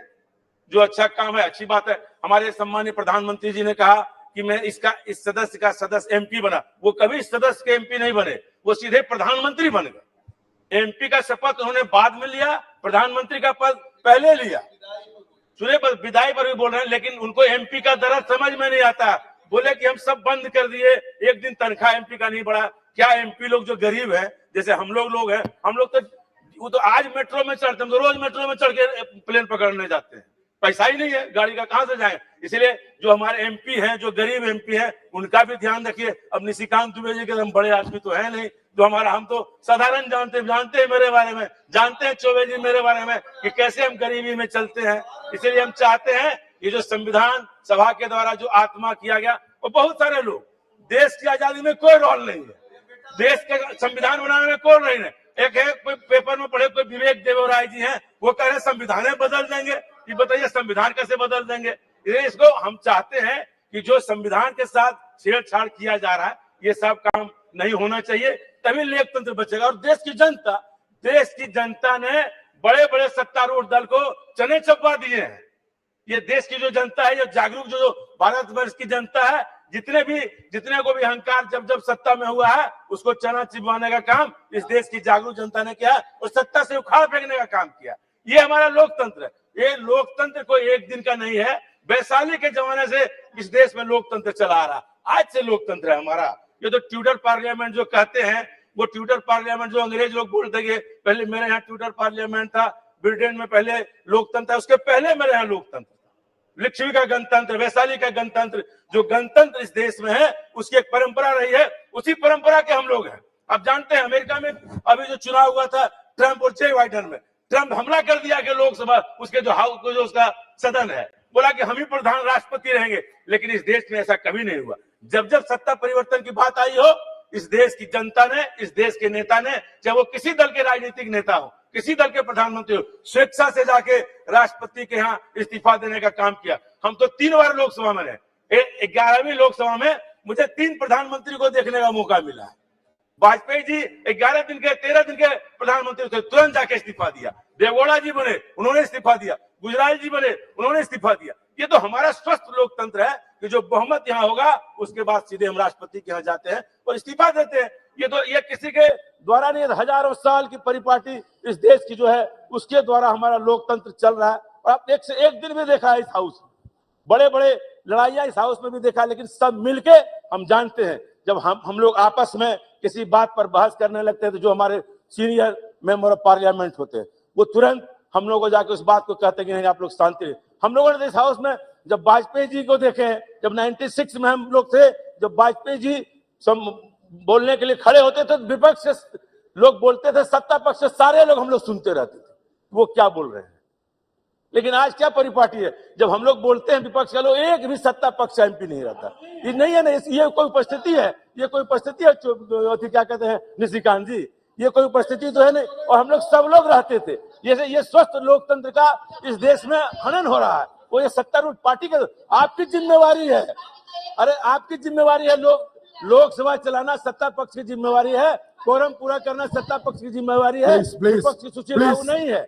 इसीलिए आप जो कह रहे हैं ये सच बात को स्वीकार करिए, आप ऐसा नहीं करिए। आप हम कोई ऐसा बात नहीं, ये आपकी जिम्मेवारी है, लेकिन आप तो सुनेंगे नहीं किसी का बात, आप बोलेंगे सब लोग चले जाएंगे। इसलिए स्वस्थ लोकतंत्र का हनन हो रहा है, इस पर भी हमारे सम्माननीय अध्यक्ष महोदय को विचार करना चाहिए। जब तक हम लोग इस पर विचार नहीं करेंगे तब तक कैसे चलेगा हम लोगों का काम। और हम लोग जिन बातों को आप देख लीजिए, अब हमारे संविधान को बनाया कितने 2 साल कुछ महीना बताए सम्माननीय प्रधानमंत्री महोदय, और आज कोई विवेक देवोराय या ओबेराय क्या है पता नहीं, नाम नहीं जानते हैं उतना, पेपर में पढ़े वो कहते हैं संविधान बदल देंगे। ऐसे कैसे होगा, बाहर का आदमी बोल रहा है कि संविधान बदल देंगे। अब हम लोगों को कल अपियर होना है कहाँ पे, फोटो सेशन, हम लोग पेपर में पहले ही पढ़ लेते हैं, बाद में सूचना हम लोग को जाती है कि कल हम लोग का ग्रुप फोटो सेशन होना। हम नोटिस ऑफिस में जाके पूछे भाई क्या बोला, और सवेरे पेपर में देखे कि पहले ही छप गया। पहले हम लोग को सूचना मिले, लोकतंत्र में हम लोग जब से थे पहले एमपी को सूचना जाती थी तब मीडिया में जाती थी, अब हम ही लोगों पे सूचना बाद में जाती है, मीडिया में पहले चली जाती है। अब बहुत सारी बात है, आप सब जानते हैं कि जो लोकतंत्र जो बना है, अंबेडकर से लेके नेहरू से लेके लोहिया से लेके जितने लोगों ने हमारे लोगों ने किया है, सब हम लोग जानते हैं कि कितने अच्छे तरीके से इस हाउस ने आरक्षण का बिल भी पास किया है। वीपी सिंह के नेतृत्व में जब आरक्षण का बिल लाया गया था मंडल कमीशन को, कितना दुराव था, लेकिन सब लोगों ने मान लिया बाद में। फिर हमारे रामकृपाल जी बैठे हैं, अर्जुन सिंह जी ने शिक्षा का बिल लाया आरक्षण का, लेकिन आरक्षण का जो था वो धीरे धीरे निजीकरण कर रहे हैं। जो सोशलिस्ट वर्ड लिखा हुआ है इस सब प्रस्तावना में वो तो खत्म हो रहा है। अब सारा चीज पूंजीपतियों को बेच दे रहे हैं, आप सारे होटल बेच रहे हैं, एयरपोर्ट बेच रहे हैं, रेलवे स्टेशन बेच रहे हैं, तो प्रस्तावना ही खत्म हो जा रहा है। कुछ दिन संप्रभुता का जो वर्ड है ये बचे कि ना बचे, इस पर भी हमको ध्यान देना पड़ेगा। सोशलिस्ट तो खत्म हो चुका, सेकुलर खत्म हो चुका, डेमोक्रेटिक अब चुनी हुई सरकार को गिराने का काम करते हैं। एक संप्रभु शब्द भी अभी तक बचा हुआ है, उसको भी बचाने के लिए मेहनत करना, बाकी तो खत्म हो ही चुका है। आप सब चीज को खत्म कर ही रहे, उसमें कोई बहुमत आप करेंगे ही। बहुमत में लोगों को सत्ता पक्ष और विपक्ष जो बना हुआ है सबको मिलकर काम करने की आवश्यकता, एक एमपी का कोई सलाह नहीं लिया जाता। बात हम लोग की जो स्थिति है, एक पैसेंजर ट्रेन का स्टॉपेज, माननीय सभापति महोदय हम कहना चाहते हैं, एक पैसेंजर ट्रेन हमारे कहने से नहीं रुकती है। ये तो हमारी हाल है एमपीओ की। रिजर्वेशन हम डालते हैं कि कंफर्म होगा कि नहीं होगा, इसका गारंटी नहीं। जो चिट्ठियां मंत्रियों जी को लिखते हैं उसका जवाब तक नहीं आता, जो मंत्री चिट्ठी का जवाब ही नहीं देता। इसलिए हम लोग एमपी का भी मान प्रतिष्ठा इस शासनकाल में गिरा है, इस पर भी विचार करने की आवश्यकता। तनख्वाह तो मिल ही नहीं रहा, हम लोग बहुत परेशान है, इसीलिए इन चीजों पर भी ध्यान देने की आवश्यकता है। इसलिए हम चाहते हैं जो नए भवन में जाएं, नए उत्साह के साथ जाएं, नई सोच और नई विचार के साथ जाएं, और लोकतंत्र को में जो संप्रभुता है इसको बचाने के लिए हम सारे लोग काम करें। सेक्युलरिज्म को बचावें, सोशलिस्ट को बचावें, और डेमोक्रेटिक गणतांत्रिक राज्य बनाने के लिए हम काम करें, सब मिलकर, सारे एमपी मिलकर। इन्हीं बातों के साथ मैं अपनी बात को समाप्त करता हूं। जय Hind. Thank you. Honourable member Shri फतरगिरी मेहताब जी। मेहताब जी।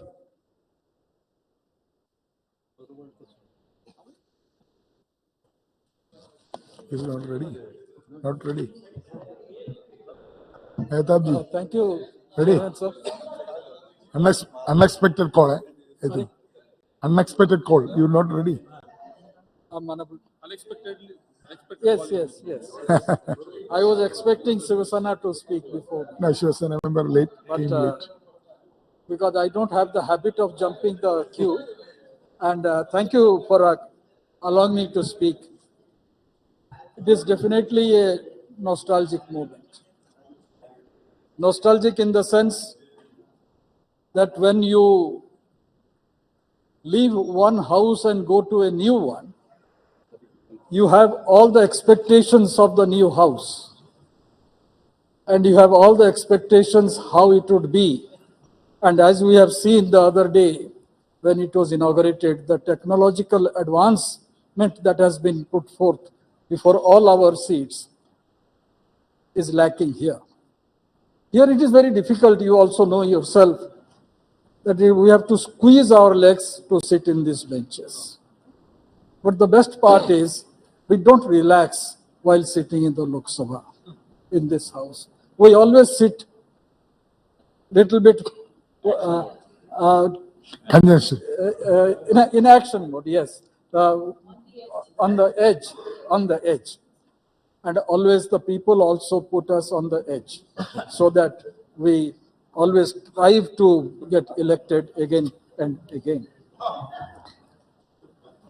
I remember the day I first got elected to this house in 1998. Our party was, for the first time, got elected to parliament. Yes. And that during that period, there were a lot of anxiety, how long the government will last, because it was a conglomeration of 26 political parties led by Atalji. Anxiety was there. And while sitting in the central hall, normally when you have nothing to do or when you are anxious, you look upwards. And all of us, we were sitting in the bench where I still sit, in that last bench of Central Hall. And some of my friends always allow me to sit in that bench. We looked up. And in the inverted dome, we saw number of hexadomes. That time, one of my friend, my colleague had said, my intention is to be a member of this house at least for 2 terms. Then I asked him, 2 terms means 10 years. अगर 10 साल हो गया तो काफी है यहाँ member होने में, फिर हम अपने प्रोफेशन में निकल जाएंगे. That time I had yes, and that time I suggested, very foolishly of course, that let us count the hexagrams which are up there. Let us count it. And the day we get the correct answer, I'm yet to count it. The day we get the correct answer, counting it, think that that is the last term of yours in this house. And Mr. Shiv Kumar Udasi has already counted it. And he has been repeatedly telling us the eventuality. So I'm a short-sighted person. I'm very poor in arithmetic. I'm yet to complete the counting, and I still venture to count. Yes. Sir, we are celebrating Amrit Kal of Bharat, independent India. We are in the 75th year of our independence. I bow my head in reverence to those freedom fighters who gave away their present for our future, for our tomorrow. Let us not forget that it is because of their sacrifice, their titikya, tapasya, tyag, we gained freedom. And in Swadhin Bharat, our forefathers framed the constitution not by diktat of a few, but democratically after full-fledged discussion, deliberation, and debate. It is the constitution that has guaranteed us to remain one as a nation. They deliberated for 2 years, 11 months, the Honorable Prime Minister mentioned that time period. Many kingdoms ruled different parts of the present-day India in different eras. At no point of history, the borders of the present were borders of the past. This political map came into existence 75 years ago. A question may arise, is it language that keeps us together? Andhra Pradesh, sharing the same classical language, Telugu, split into 2 states. Madhya Pradesh, Bihar, Uttar Pradesh, being Hindi-speaking states, also split in not recent past. If language cannot unite even states and provinces, how can it be the basis of a nation? Are we united because of culture? Culturally, Bengalis and Bangladeshis share similar linguistic culture, icons, food, dress, but they have different majority religions and have fought bitter battles a few decades ago. Is it Hinduism that defines the unity of India? Then why is Nepal a different country? Had religion been the defining force of a nation, then all Muslim countries be one nation. All Christians countries also be in one nation, but that is also not the case. As we see, none of the factors like language, religion, or culture guarantee to remain one as a nation. The political landmass that we call Bharat or India as is because of our constitution. Article 1 defines our nation today. And that was framed in this edifice 75 years ago. We all believe in the Constitution. It is our respect towards our national flag, national anthem, and national emblem that holds us to our nation. It is our trust in electoral democracy, despite its flaws. We all believe that all are equal before the law, irrespective of gender, race, religion, caste, language, or culture, and this keeps us together.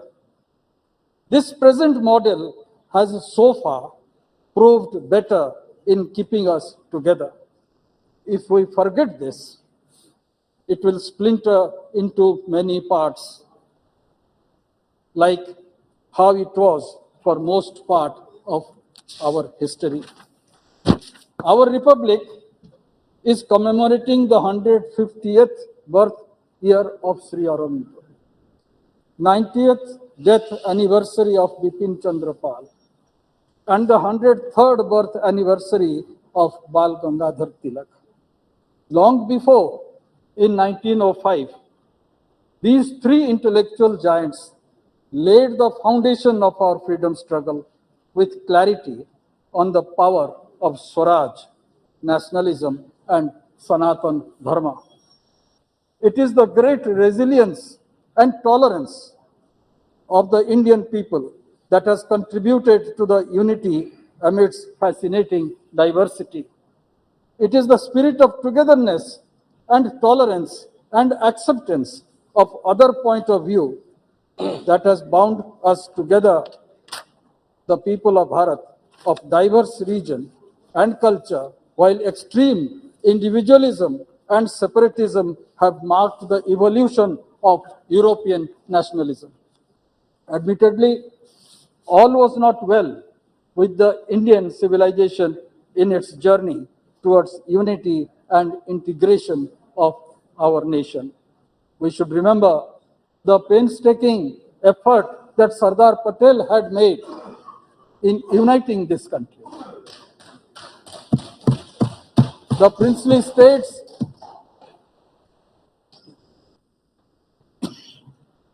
were declared as independent, and there were certain states, major states, princely states of that era, who wanted to ally with Pakistan. If Karachi port access was to be provided, Jodhpur was supposed to ally with Pakistan. If Vizag port was supposed to be provided, then Hyderabad would have emerged as a bigger country, including the eastern state provinces within it. Today, after 75 years, but that was dealt very strongly, and a great nation was formed. And today, number of fault lines are still there. The fault lines have been too many in modern India that we had inherited. Few from the past and new ones have been created after independence. I'll just give some instances. Caste exists. That is a major fault line in our country. Communal divide is there. No matter what we say, it is there. Terrorism is the biggest enemy. Ultra-communism or communist revolt is also affecting large part of our country. Paradox of personal law is glaring. Constitution guarantees freedom of expression, yet repressive personal laws take away basic fundamental rights of the individual.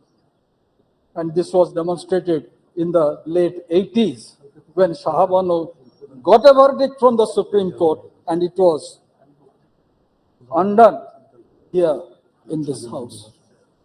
Yet the concept of Bharat has existed for more than 5,000 years. Since the Harappan age till date, in spite of all the vicissitudes, the sense of oneness exists.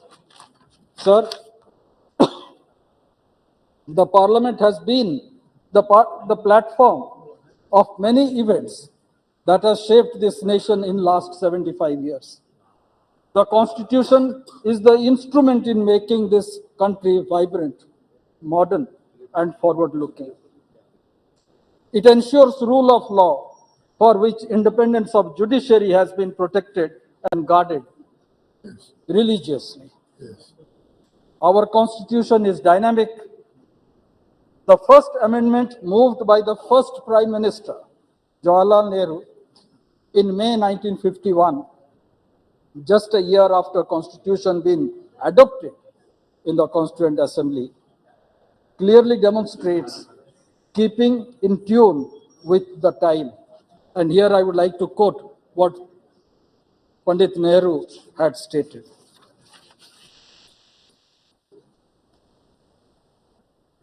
Now we come to this house for amendments because we have noticed some lacuna. We have, of course, of various interpretations by the court. And he goes on explaining, this house knows very well that there are many kinds of constitution in the world. There is the constitution which is not written down, citing the United Kingdom's constitution.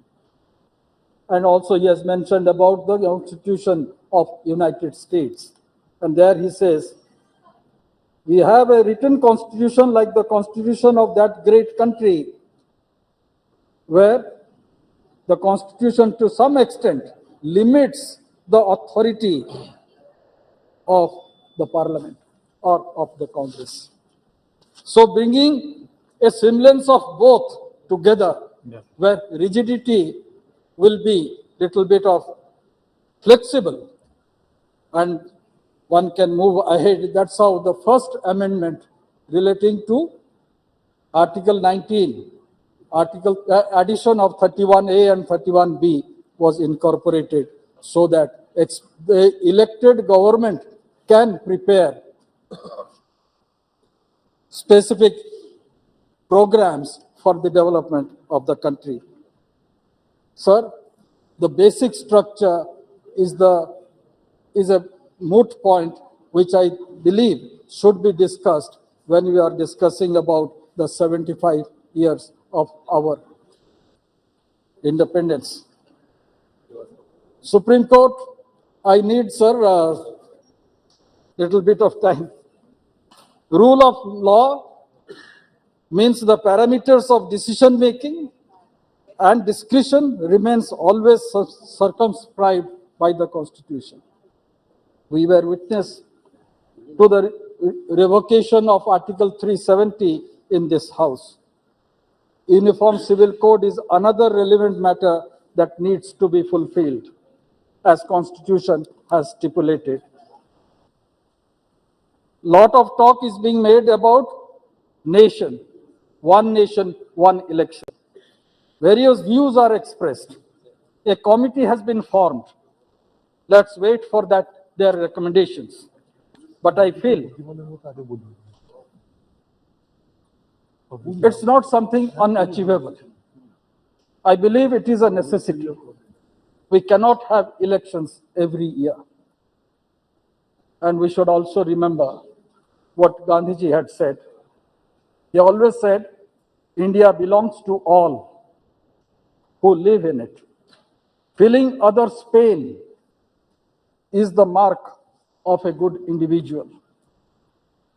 And the prarthana that is also sung in all Gandhian ashrams is Vaishnava Janato Tena Kahiye. पीड़ा जो दूसरे के पीड़ा जानते हैं वही वैष्णव ही होते हैं.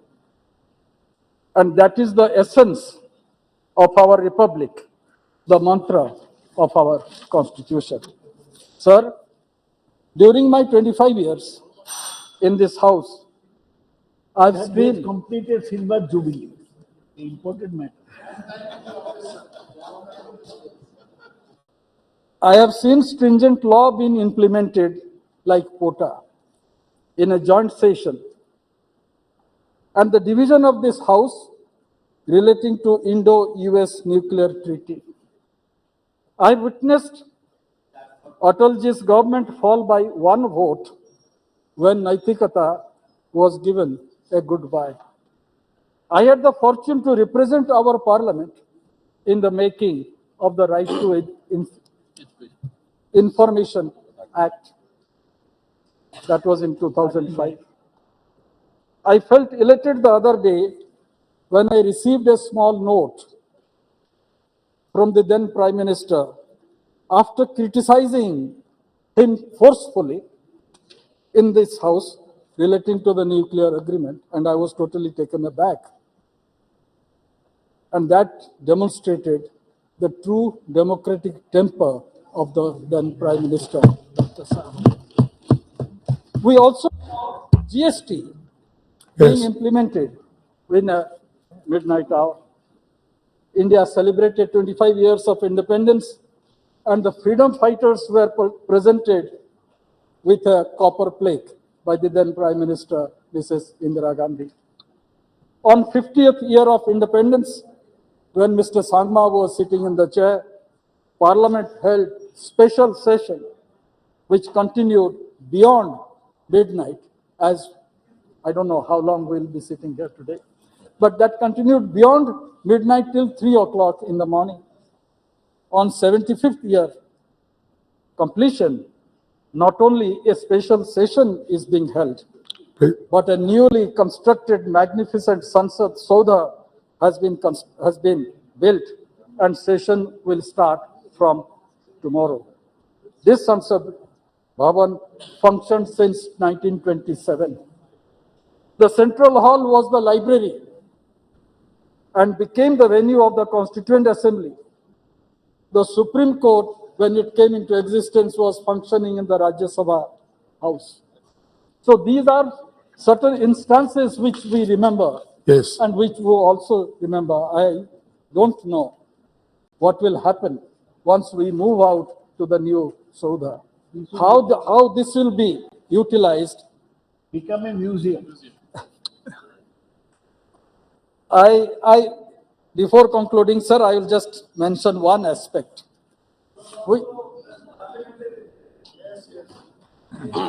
And that aspect is in this house in Lok Sabha, when the ruling party had a brute majority of more than 400 members during Rajiv Gandhi's time.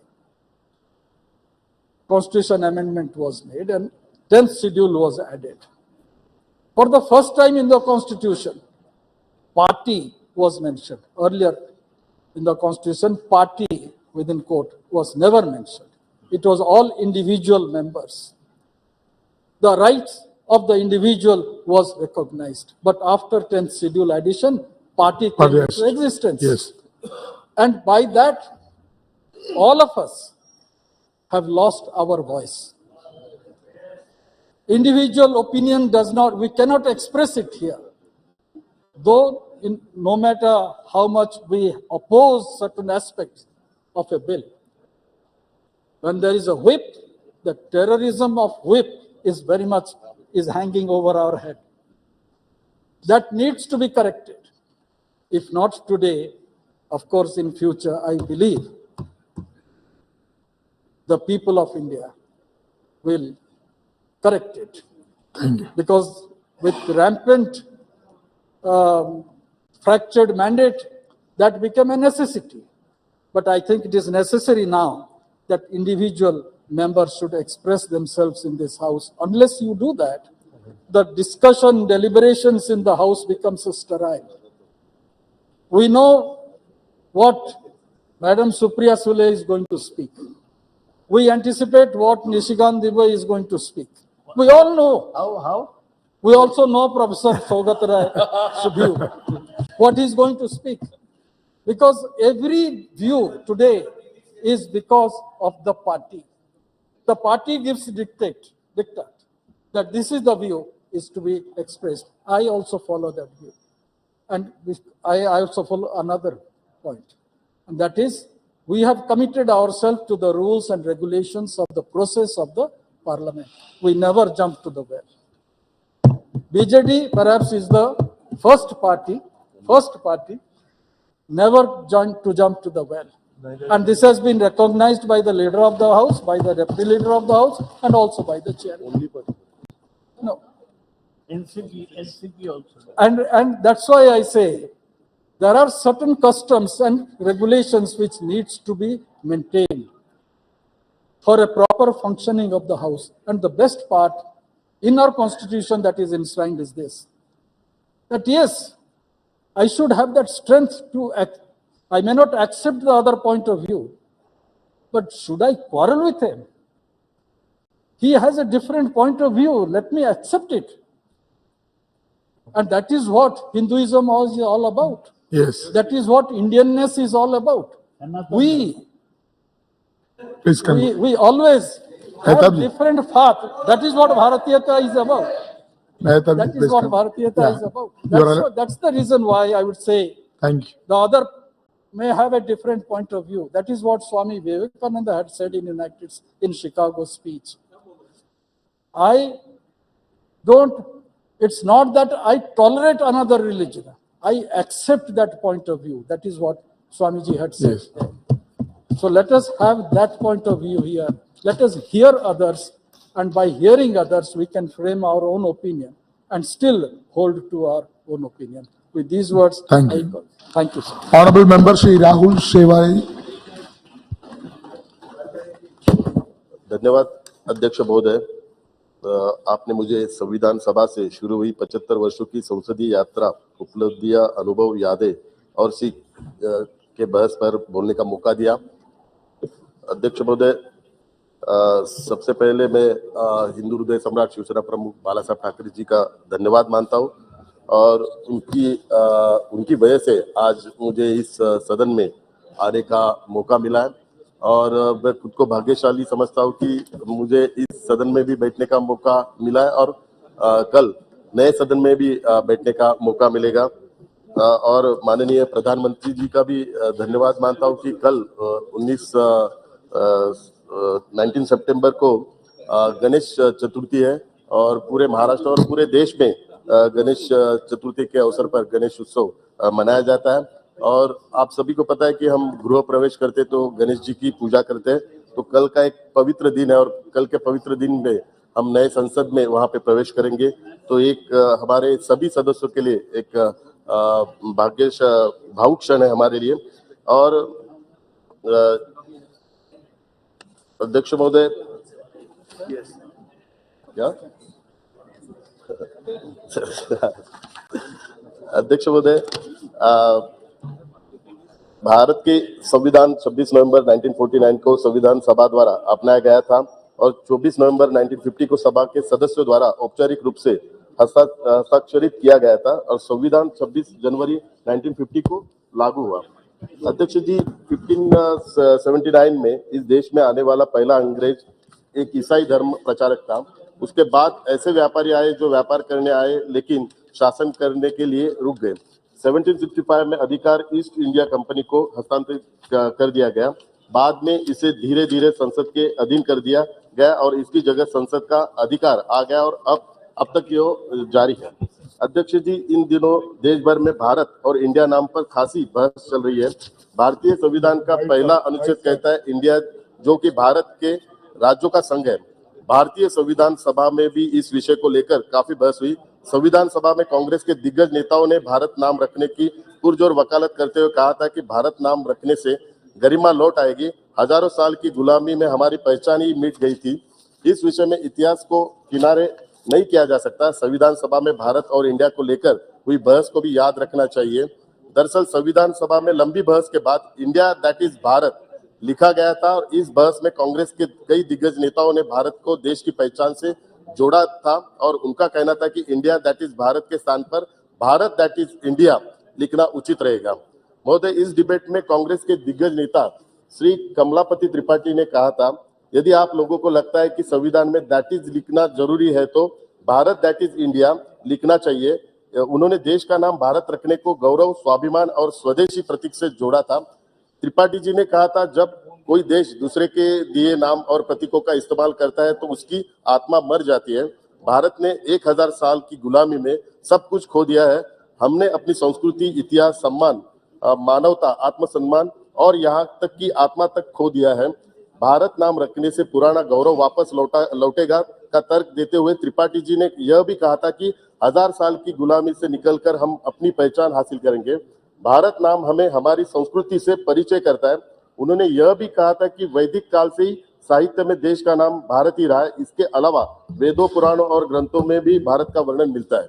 अध्यक्ष महोदय, 18 सितंबर 1949 को हुई इस बहस में स्वतंत्रता सेनानी हरगोविंद पंत ने भी भाग लिया और इंडिया शब्द का विरोध किया और कहा कि यह नाम हमें उन विदेशियों द्वारा दिया गया था जो इस भूमि की समृद्धि के बारे में सुनकर हमारे देश की संपत्ति को लूटने यहाँ आए और हमसे हमारी आजादी छीन ली। संविधान सभा में इंडिया शब्द का पुरजोर विरोध करने वालों में कई संविधान सभा के सदस्य थे। जब संविधान सभा में इस विषय पर बहस हो रही थी तो हरगोविंद पंत आखिरी व्यक्ति थे जिन्होंने इस पर अपनी बात रखी। महोदय, फिर आज क्या हो गया है कांग्रेस को कि आज कांग्रेस के नेता कमलापति त्रिपाठी जैसे अपने नेताओं की वाणी को भूल गए। श्री एच.वी. कामत ने सभा में सबसे पहले भारत नाम रखने का प्रस्ताव रखा था। यह सर्वाधिक की संविधान के पहले ड्राफ्ट में भारत लिखने की मांग श्री कामत, श्री गोविंद वल्लभ पंत, श्री हरगोविंद पंत और श्री कमलापति त्रिपाठी जैसे नेताओं ने कांग्रेस के नेताओं को ग्रंथ पढ़ने से परहेज है तो फिर जानकारी कहां से आएगी। बिना इतिहास जाने ये लोग अपने ये दिग्गज नेताओं को झुठला रहे और उनको गलत साबित करने पर तुले हुए और यह सब एक व्यक्ति का विरोध करने के चक्कर में अपने ही दिवंगत नेताओं को बेइज्जत कर रहे। अध्यक्ष महोदय, संविधान सभा की ऐसी पद्धति संविधान सभा ने एक ऐसी पद्धति अपनाई जो सुव्यवस्थित, सुलभ और स्वीकार्य थी। मौलिक मान्यताओं को सभी ने माना और उन पर सहमति व्यक्त की। हाल की आधी सदी में किसी भी प्रमुख सामाजिक संगठन या राजनीतिक दलों ने कभी भी संविधान की वैधता पर सवाल नहीं उठाया है। संविधान केवल अपने सदस्यों की राय का प्रतिनिधित्व नहीं करता है, यह उस समय की व्यापक सहमति को दर्शाता है। संविधान सभा का चुनाव भारतीय जनता द्वारा किया गया था। उस समय कोई वैश्विक वैश्व मताधिकार नहीं था। भारत का संविधान देश का सर्वोच्च कानून है जिसके आधार पर संपूर्ण शासन व्यवस्था चलती है। संस्थापकों ने नवजात गणतंत्र के लिए शासन प्रणाली के रूप में संसदीय लोकतंत्र को चुना था। अध्यक्ष महोदय, भारत की वर्ष है और इस पूरे काल में देश में 15 प्रधानमंत्रियों की सरकार बनी। आज कुछ लोग कई बार पिछले 10 साल में मोदी जी ने क्या किया ये सवाल करते हैं, लेकिन ये लोग बहुत ही बेखूबी से भूल जाते हैं कि पिछले 76 वर्षों में कुल मिलाकर 54 वर्ष सिर्फ कांग्रेस और यूपीए की सरकार थी और इसमें भी कुल मिलाकर 38 साल एक ही परिवार राज कर रहा था। तो उनको मैं बताना चाहता हूं कि मोदी जी के नेतृत्व में भारत सरकार ने महिलाओं का सशक्तिकरण, बालिकाओं की शिक्षा पर विशेष जोर दिया। स्वच्छ भारत मिशन, नागरिकों को वित्तीय और अन्य सब्सिडी, लाभ और सेवाओं का सीधा हस्तांतरण, गरीबों और उन लोगों के लिए बैंकिंग सुविधाएं प्रदान की जो बैंकिंग के दायरे में नहीं आते थे, किसानों के लाभ के लिए प्रणाली, नीतियां और कार्यक्रम हाशिए पर मौजूद लोगों के लिए सामाजिक सुरक्षा योजनाएं लागू की। फिर भी ऐसे ही कई अन्य क्षेत्र हैं जिन पर भी ध्यान केंद्रित करने की आवश्यकता है। माननीय मोदी जी के नेतृत्व में भारत सरकार बड़ी दृढ़ता से संविधान निर्माताओं के सपनों को पूरा करने के लिए आगे बढ़ रही है। एनडीए सरकार ने माननीय मोदी जी के नेतृत्व में भारत के संविधान को सही रूप में लागू करने और देशवासियों को उनके मौलिक अधिकारों को अनुरूप जीने का अवसर प्रदान किया है। अध्यक्ष जी, साल 2023 में हमारे देश की आजादी के 75 साल पूरे हो रहे हैं और हमारा संकल्प नए भारत का निर्माण करना है। नया भारत एक आधुनिक समाज होगा जिसमें करुणा का लोकाचार समाहित होगा, एक ऐसा समाज जहां सभी हितधारकों को सर्वांगीण विकास और भागीदारी का ध्यान रखा जाता है, चाहे वो बच्चा हो, युवा हो या वृद्ध हो, पुरुष हो या महिला, गरीब हो या वंचित, जहाँ सुलभ, सस्ती और उच्च शिक्षा और गुणवत्तापूर्ण स्वास्थ्य देखभाल और पोषण, जहां प्रत्येक भारतीय अपनी क्षमता का एहसास करने और ऐसा करने में सक्षम है जिसमें हम में हर कोई संतुष्ट और खुश हो। और माननीय मोदी जी के नेतृत्व में भारत सरकार इसके लिए दृढ़ता से आगे बढ़ रही है। इसी से कहते हैं सबका साथ, सबका विकास और सबका विश्वास। अध्यक्ष महोदय, माननीय मोदी जी के नेतृत्व में भारत ने अपने गौरवशाली अतीत को पुनः प्राप्त करने और नई ऊंचाइयों को प्राप्त करने की अपनी यात्रा शुरू की है। बुनियादी ढांचे के विकास, रेलवे के आधुनिकीकरण और विस्तार, बंदरगाहों के विकास, हवाई अड्डों के विकास, शहरों के विकास, चिकित्सा विज्ञान और स्वास्थ्य देखभाल प्रणाली में विकास, खेल में विकास, विज्ञान और प्रौद्योगिकी में विकास, अंतरिक्ष में विकास के क्षेत्र में उपलब्धि है। प्रौद्योगिक परमाणु ऊर्जा में विकास, देश की रक्षा में विकास और भारत में विशाल आबादी के लिए खाद्य उत्पादन। अध्यक्ष जी, सबसे महत्वपूर्ण है एक बहुत छोटी अर्थव्यवस्था का दुनिया की 5वीं सबसे बड़ी अर्थव्यवस्था के रूप में विकसित होना। इसके लिए मैं माननीय प्रधानमंत्री जी का अभिनंदन करता हूं। अर्थव्यवस्था की वृद्धि भारत को जल्द ही दुनिया की 3री सबसे बड़ी अर्थव्यवस्था में ले जा सकती है। एक और महत्वपूर्ण उपलब्धि आजादी के बाद से भारत में लोकतंत्र की सफलता। अध्यक्ष जी, देश के संविधान ने प्रत्येक नागरिक को बोलने की आजादी दी है, लेकिन इसका मतलब ऐसे नहीं कि कोई धार्मिक भावना को ठोस पहुंचाए। कुछ व्यक्ति अभिव्यक्ति स्वातंत्र का उसका गलत फायदा लेके धार्मिक भावना को ठोस पहुंचाने का भी काम करे। अध्यक्ष जी, अंत में यही कहूंगा कि भारत की संविधान सभी प्रावधानों का पूर्ण मिश्रण है और इस प्रकार प्रावधान और अनुच्छेद ही इसे राज्य का सर्वोच्च कानून बनाते हैं। संविधान के किसी भी अनुच्छेद को लागू करने और व्याख्या करने में हमेशा संविधान सभा की आत्मा पर विचार किया जाना चाहिए।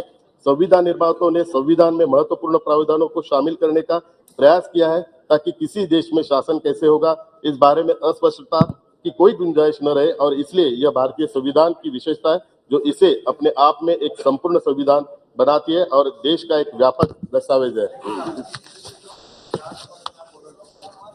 हाँ अध्यक्ष महोदय, मैं अपनी वाणी को विराम देते हुए यही कहता हूँ कि सभी सदस्यों को मैं शुभकामनाएं देता हूँ, गणेश चतुर्थी की भी शुभकामनाएं देता हूँ।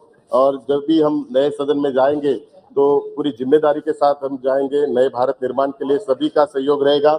और जब भी मैं पहली बार इस सदन में आया था तभी मेरे साथ हमारे उस वक्त के एक्स मिनिस्टर अनिल गीतेश जी थे। तभी उन्होंने मुझे कहा था कि पूरे देश की आबादी हमारी 140 करोड़ लोगों की आबादी है, लेकिन केवल 545 लोगों के इस सदन में आने का मौका मिलता है। तो 140 करोड़ लोगों के रिप्रेजेंट करने के लिए हम सभी यहाँ पे आते हैं, तो जिम्मेदारी से देश को आगे बढ़ाने का काम करेंगे। धन्यवाद। Thank you honourable member Shri Rajesh Singh ji. Good, मेरा भी माइक चालू हो गया।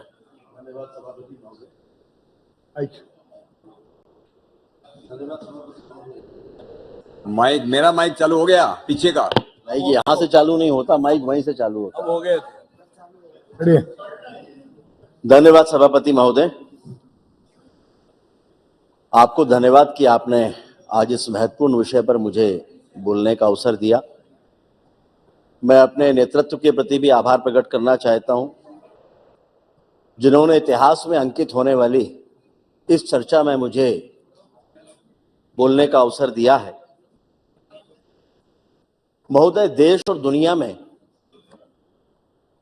अनेकों घटनाएं ऐसी होती हैं जो इतिहास के पन्नों में अंकित होती हैं, और उनमें से भी कुछ ऐसी होती हैं जिन्हें इतिहास स्वयं में समेटकर गौरवान्वित होता है। और आज जो घट रहा है इसको अवसर के रूप में बदलने वाले देश के यशस्वी प्रधानमंत्री माननीय नरेंद्र मोदी जी के प्रति मैं संपूर्ण देशवासियों की तरफ से आभार प्रकट करना चाहता हूं, जिनके कारण भारत के महान लोकतंत्र के 75 वर्ष की संसदीय यात्रा के अवसर पर हम सभी को अपनी संसदीय प्रणाली पर गर्व करने का अवसर मिला है। मैं सदन की प्रेस गैलरी में बैठे हुए मीडिया के साथी गणों के प्रति भी आभार प्रकट करता हूं, जिनके बिना ये यात्रा अधूरी थी और संविधान सभा से लेकर अभी तक जो संसदीय प्रणाली का हिस्सा रहे हैं। ये यात्रा कितनी महत्वपूर्ण है महोदय, इसका अंदाजा इस बात से लगाया जा सकता है कि जब संविधान सभा की पहली बैठक हुई थी तब आकाशवाणी के माध्यम से पूरे देश ने इसको सुना था। सभापति महोदय, मैं चाहूंगा आपका ध्यान इस तरफ रहे। सभापति महोदय, आपका ध्यान इस तरफ रहे। सभापति महोदय का ध्यान नहीं हो रहा है। तब आकाशवाणी के माध्यम से देश ने संविधान सभा की पहली बैठक और उस पूरी कार्यवाही को सुना था, और आज संसद टीवी के माध्यम से देश प्रत्यक्ष रूप से इस चर्चा को सुन रहा है। जैसा माननीय प्रधानमंत्री जी ने कहा कि इस पूरी यात्रा में संसद के सभी अधिकारी और कर्मचारियों की भी महत्वपूर्ण भूमिका है। महोदय, अभी कुछ दिनों पहले ही G20 का ऐतिहासिक सम्मेलन भारत की धरती पर हुआ है। पूरे विश्व में जिसने भारत की साख बढ़ाई और प्रत्येक भारतवासी को जिस पर गर्व और गौरव की अनुभूति हुई, ऐसा वो सम्मेलन भारत मंडपम में जब आयोजित हुआ तो वहां हम में से अनेक लोगों ने देखा होगा कि वहां लोकतंत्र की जननी भारत ये प्रदर्शनी लगी थी, और विश्व में लोकतंत्र का उद्गम किस तरह से भारत में हुआ इसका सुंदर चित्रण उस प्रदर्शनी में है। लेकिन ये मान्यता देश और दुनिया के सामने इतने प्रभावी रूप से लाने के लिए मैं माननीय प्रधानमंत्री जी के प्रति भी आभार प्रकट करना चाहता हूं। महोदय, ऋग्वेद को विश्व का सबसे प्राचीन ग्रंथ माना जाता है, और इस ऋग्वेद में हमारी लोकतांत्रिक परंपराओं का स्पष्ट उल्लेख है। 40 स्थानों पर ऋग्वेद में और 9 स्थानों पर अथर्ववेद में गणतंत्र शब्द का उल्लेख आता है। यानी हजारों सालों से हमारे भारत में लोकतंत्र की सनातनी परंपरा रही है। ऋग्वेद के 10वें अध्याय के 174वें सूक्त के पहले श्लोक के अनुसार देश में राजा या राष्ट्राधिपति के चुनाव तब भी होते रहे, और वो श्लोक है, आत्वा हर्षित मंत्रेधि ध्रुव स्तिष्ठा विचाचली विशरत्वा सर्वा वांछन्तु मातत्व राष्ट्रमदि भ्रशत। अर्थात, हे राष्ट्र के अधिपति, मैं आपको चुनकर लाया हूं, आप सभा के अंदर स्थिरता बनाए रखें, सारी प्रजा आपको चाहेगी और आपके द्वारा राज्य का पतन भी नहीं होगा। और अथर्ववेद के 3रे अध्याय के 4थे भाग का जो दूसरा श्लोक है, त्वा विशेष व्रणता राज्याय महा प्रदिशा पंचदेवी वश्मन राष्ट्रस्य कुकदि श्रेष्व ततो वा उग्रो विमजा वसूनी। अर्थात, देश में बसने वाली प्रजा, देश के नागरिक आपको राष्ट्राधिपति या प्रतिनिधि चुने, ये विद्वानों की बनी उत्तम मार्गदर्शक पंचायतें आपका अनुमोदन करें। और ऐसे अनेकों श्लोक हमें वेदों में मिलेंगे जो इस बात को रेखांकित करते हैं कि लोकतंत्र यह हमारे सनातन की परंपरा है। हम कह सकते हैं कि लोकतंत्र भारतवासियों के खून में है, और इसलिए भारत को लोकतंत्र की जननी अर्थात मदर ऑफ डेमोक्रेसी प्रधानमंत्री जी के द्वारा कहना ये भारत के लोकतंत्र की ताकत का एहसास कराता है।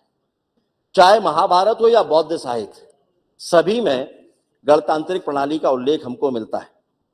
इसके बहुत विस्तार में न जाते हुए मैं इतना ही कहूंगा कि वैशाली साम्राज्य में जितने भी गणराज्य रहे हैं, ये सभी लोकतांत्रिक प्रणाली के उदाहरण हैं। यहां तक कि वैशाली के पहले राजा विशाल का भी चयन चुनाव के द्वारा ही हुआ था। और जब अलेक्जेंडर ने भारत पर आक्रमण किया, उसके 20 साल के पश्चात जब यूनान के राजदूत मैगास्थनीज भारत में आए, चंद्रगुप्त मौर्य का वो कार्यकाल था, उन्होंने भारतीय गणराज्यों के बारे में बहुत विस्तार से उल्लेख किया है कि कितनी सुंदर व्यवस्था उस समय पर इसकी हुआ करती थी। तो हम कह सकते हैं कि ये गणतंत्र प्रणाली, ये लोकतंत्र हमें विरासत में मिला है और हमने इसको दुनिया को दिया है। लेकिन आजाद भारत के बाद या आजादी के समय पर जो परिस्थितियां बनी, जब अंग्रेज इस बात के लिए मजबूर हुए कि उन्हें देश छोड़ना पड़ेगा, तब लोकमान्य तिलक की मांग पर संविधान सभा के गठन को मंजूरी मिली। और संविधान सभा जब देश आजाद हुआ, उसके पश्चात संविधान सभा ने 2 वर्ष 11 महीने और 18 दिन में कुल 165 बैठकें की। ये जो हमारा सेंट्रल हॉल है, वहां 9 दिसंबर 1946 को संविधान सभा की पहली बैठक हुई थी, जिसमें बोलने वाले पहले वक्ता थे आचार्य कृपलानी। और 26 नवंबर 1949 को संविधान सभा ने भारतीय संविधान को मान्यता दी। और इस संविधान सभा की जो अंतिम बैठक थी महोदय, वो 24 जनवरी 1950 को ही। और हम सभी जानते हैं कि 26 जनवरी 1950 को संपूर्ण संविधान लागू हुआ, और जिसके कारण देश में लोकसभा और राज्यसभा इन दोनों का निर्माण हुआ। और लोकसभा के इस पवित्र मंदिर में, यानी इस लोकसभा में जो पहला सत्र प्रारंभ हुआ था, वो था मंगलवार 13 मई 1952। लोकसभा के पहले अध्यक्ष, जिनके बारे में माननीय प्रधानमंत्री जी ने अभी कहा, मावलंकर जी, उन्होंने अनेकों आदर्श परंपराएं इस सदन में स्थापित की। उसके बाद जो हमारे माननीय अध्यक्ष हुए, उन्होंने भी अनेकों परंपराएं स्थापित की। और हमें कहते हुए खुशी है कि वो परंपरा जो तब प्रारंभ हुई थी, हमारे वर्तमान लोकसभा अध्यक्ष माननीय बिरला जी के समय तक अत्यंत प्रभावी रूप से चल रही है। और इसी के कारण से भारत में एक मजबूत और स्वस्थ संस्कृति, गणतंत्र संस्कृति, लोकतांत्रिक संस्कृति की नींव भारत में स्थापित हुई है। 1952 के बाद से अभी तक लगभग 71 सालों में अनेक विद्वान सांसदों के भाषण को सदन में और देश ने सुना है। इसी सदन में जवाहरलाल नेहरू और पीलू मोदी, जवाहरलाल नेहरू और अटल बिहारी वाजपेयी, नेहरू जी और फिरोज गांधी, इन सबके बीच की नोकझोंक को भी सदन में और देश में लोगों ने सुना है। और जो ऐसे बड़े प्रमुख वक्ता थे जिन्होंने सदन में ऐतिहासिक वक्तव्य दिए हैं, उनमें मधुलिमे, डॉक्टर लोहिया, श्रीपद डांगे, आचार्य कृपलानी, इंद्रजीत गुप्त, ओम प्रकाश त्यागी, प्रकाशवीर शास्त्री, लाल कृष्ण आडवाणी, कार्तिक उरांव, मधु दंडवते, ऐसे अनेकों नाम हैं जिनके सारे नाम यहां पर ले पाना संभव नहीं होगा। चलिए दादा, जो नाम आप बोल रहे हैं उनका नाम भी जोड़ लेते हैं। क्या नाम बोला उन्होंने? सुषमा स्वराज जी। सुषमा स्वराज जी। सुषमा स्वराज जी हमारी नेता थी, और सुषमा स्वराज जी के भाषण आज भी लोग उनसे प्रेरणा लेते हैं, उन भाषणों से। उनमें हम सभी लोग भी शामिल हैं। आएगा आगे उसका उनका नाम। माननीय प्रधानमंत्री जी ने विस्तार से इन सभी नामों का उल्लेख किया है। माननीय चंद्रशेखर जी भी उसमें रहे हैं। और तब से लेकर अभी तक इस विशाल देश में लोकसभा और राज्यसभा के माध्यम से लोकतंत्र का अविरल प्रवाह जारी है। लेकिन इसमें महोदय एक अपवाद भी है।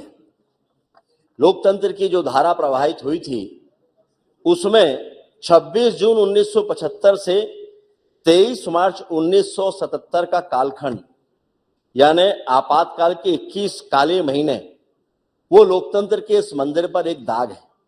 अभी अधीर रंजन जी यहां पर होते तो अच्छा लगता, काफी सारी बातें वो कह रहे थे। और उस समय उन 21 महीनों में देश के सभी मौलिक अधिकारों का हनन करके देश ही पूरा जैसे एक कारावास में बदल गया था। लेकिन महोदय, हमारा देश का लोकतंत्र ही परिपक्व नहीं है, बल्कि देश की जनता भी परिपक्व और समझदार है, और इसलिए उसने एक रक्तहीन क्रांति करके लोकतांत्रिक पद्धति के माध्यम से ही व्यवस्था को बदल दिया। और भारत के लोकतंत्र की सुंदरता देखिए महोदय, जब हम संसदीय प्रणाली पर बात कर रहे हैं तो आपातकाल के उन अंतिम दिनों में लोकतंत्र के इस दाग को हटाने के लिए बाबू जगजीवन राम, आचार्य कृपलानी, विजय लक्ष्मी पंडित, हेमवती नंदन बहुगुणा और चंद्रशेखर जी जैसे लोग भी सामने आए, जो कांग्रेस की संस्कृति में ही पले बढ़े थे, लेकिन उन्होंने देश के माथे के इस काले दाग को स्वीकार नहीं किया और संघर्ष का रास्ता अपनाया। और हमारी संसदीय प्रणाली पर समय समय पर अनेकों महत्वपूर्ण लोगों ने अपने विचार रखे हैं।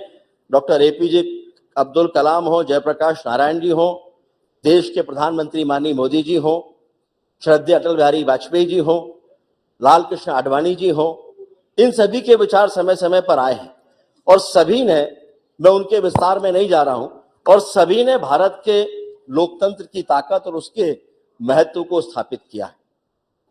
इस समय पर हम जरूर अंबेडकर जी को स्मरण करना चाहेंगे, जो ड्राफ्ट कमेटी बने थे उसके वो चेयरमैन थे, और अंबेडकर जी ने ये कहा था कि हमने जनता के लिए और जनता द्वारा बनाई गई सरकार का सिद्धांत जब स्थापित किया है तो हमें यह प्रतिज्ञा भी करना चाहिए कि हमारे रास्ते में जो बुराइयां खड़ी हैं उनको मिटाने में हम किसी तरह की कोई ढिलाई नहीं बरतेंगे, और देश की सेवा का इससे बेहतर कोई दूसरा रास्ता नहीं हो सकता, ये अंबेडकर जी का मानना था।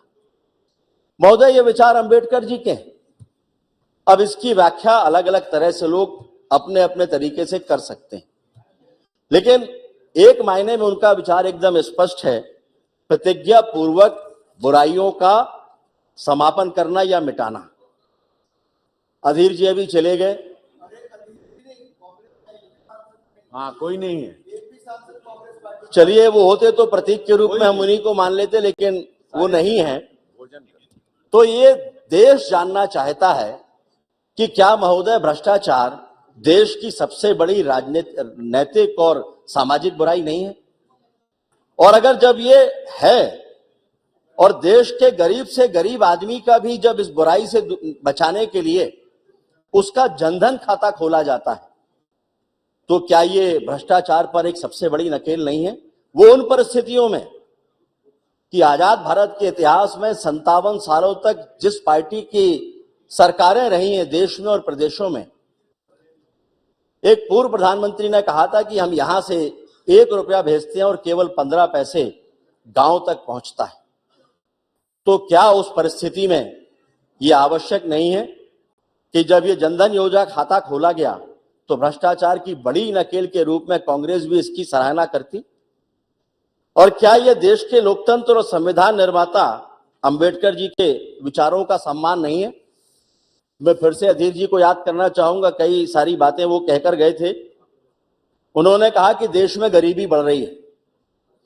ये अपेक्षा होती है महोदय कि जब सदन में कांग्रेस जैसी राष्ट्रीय पार्टी का नेता जब अपनी बात रखेगा तो कुछ अध्ययन के साथ में रखेगा, लेकिन ये कहते हुए खेद है कि बगैर अध्ययन के उन्होंने सारी बातें रख दी, केवल राजनीतिक आरोप लगाने के लिए आज के दिन का चयन किया, अन्यथा मुझे भी उनकी बातों का उत्तर नहीं देना पड़ता।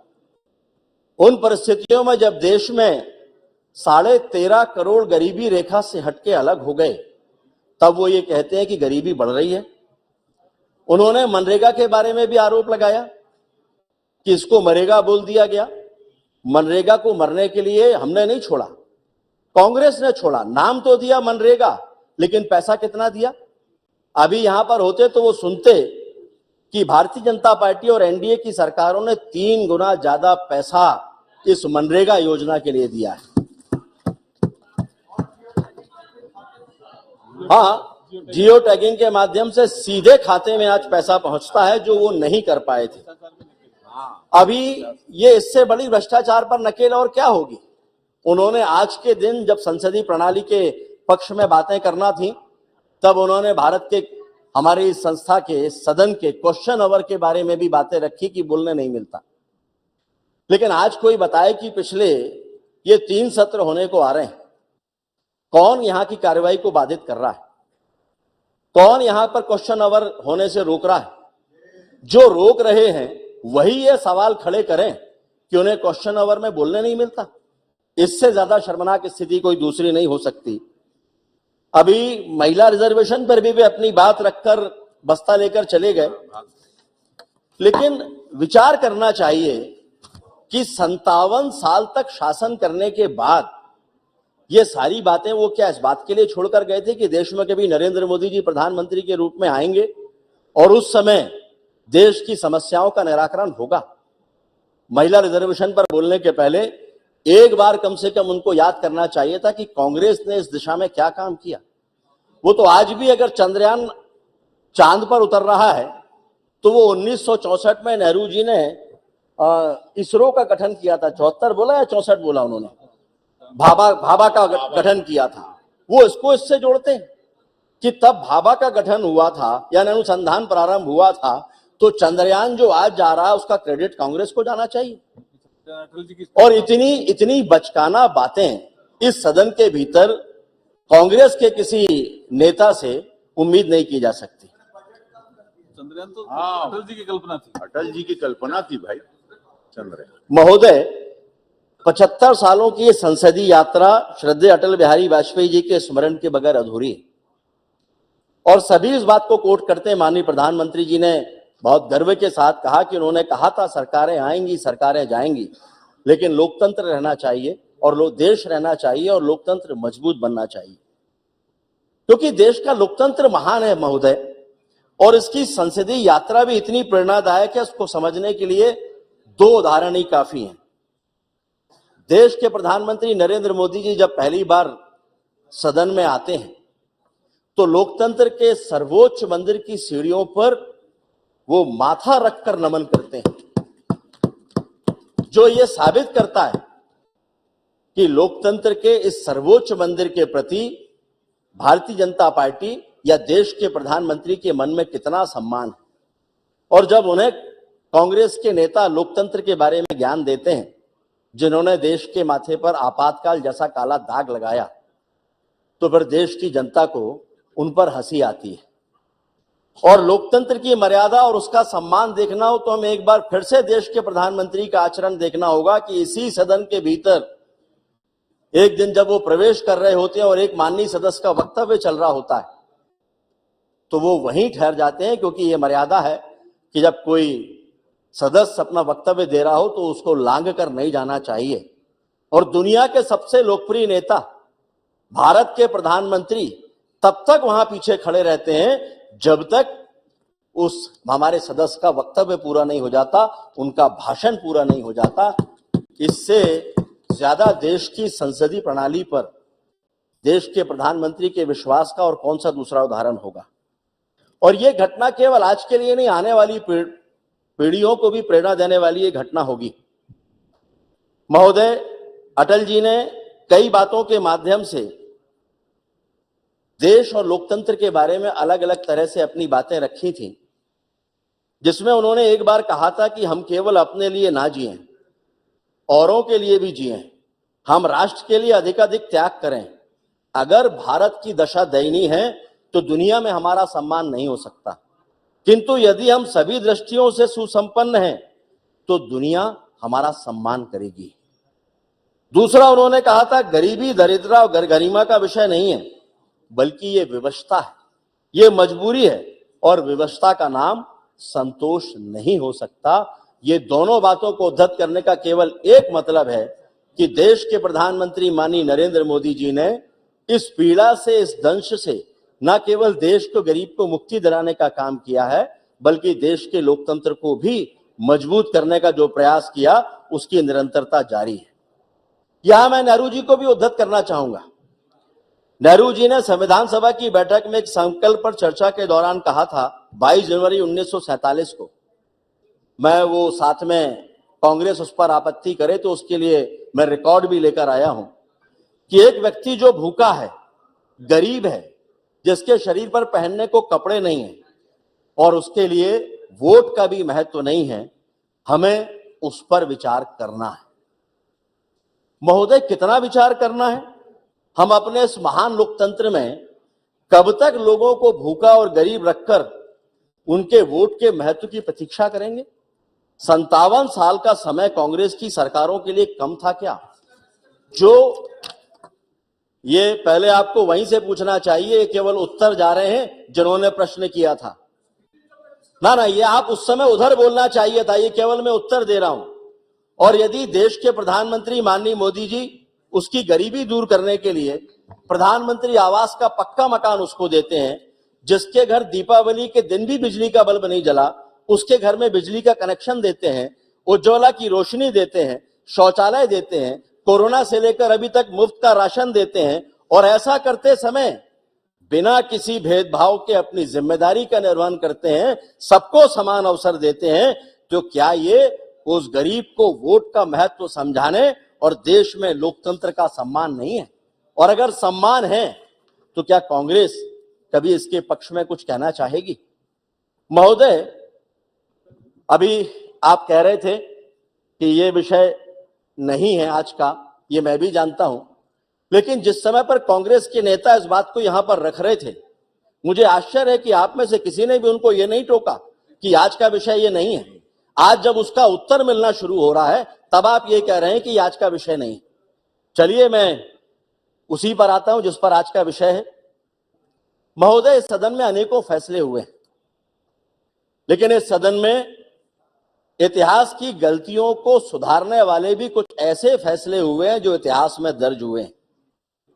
इसी सदन के भीतर जम्मू और कश्मीर को लेकर भी अनेकों बार चर्चाएं हुई हैं। इसी सदन के सदस्य रहे डॉक्टर श्यामा प्रसाद मुखर्जी जी ने जो गलती उस समय पर हो रही थी उसका विरोध किया था। उन्होंने कहा था कि देश में 2 प्रधान, 2 विधान और 2 निशान नहीं चलेंगे। मैंने क्या कहा? नहीं, आपको इतनी आपत्ति हो रही है। नहीं, आप ये बताइए, मैंने कब कहा कि हाउस में कहा? नहीं, मैंने कब कहा कि हाउस में कहा? मेघवाल जी, मैंने कब कहा? मैंने कब कहा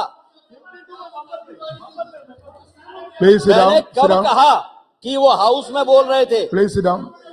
मैंने नहीं कहा ये कि वो हाउस में बोल रहे थे, लेकिन सदन का सदस्य रहते हुए उन्होंने कहा था और आपको सुनना पड़ेगा। वही मैं कह रहा हूं, सदन का सदस्य रहते हुए का आपको सुनना पड़ेगा। कश्मीर के मामले में आपको जो तकलीफ होती है, उस समय कश्मीर के लाखों करोड़ों लोगों का भविष्य आपको ध्यान में नहीं आता।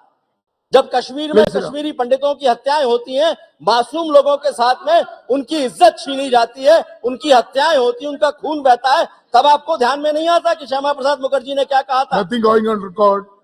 और उस समय महोदय, बड़ी स्पष्टता के साथ मैं कहना चाहूंगा कि उन्होंने ये कहा था कि देश में स्वतंत्र राज्य का दर्जा देने की मांग करने वाले, आप सुन लीजिए इस बात को, शेख अब्दुल्ला क्या इस बात के लिए तैयार होंगे कि जम्मू कश्मीर के भीतर जम्मू और लद्दाख, वहां के लोगों को भी अवसर देंगे कि वो स्वतंत्रता की मांग करें और उनको मिले? ये उन्होंने कहा था और तब भी ये बात बोली थी उन्होंने। लेकिन उन्होंने ये भी कहा कि ये देश की अखंडता के साथ खिलवाड़ होगा।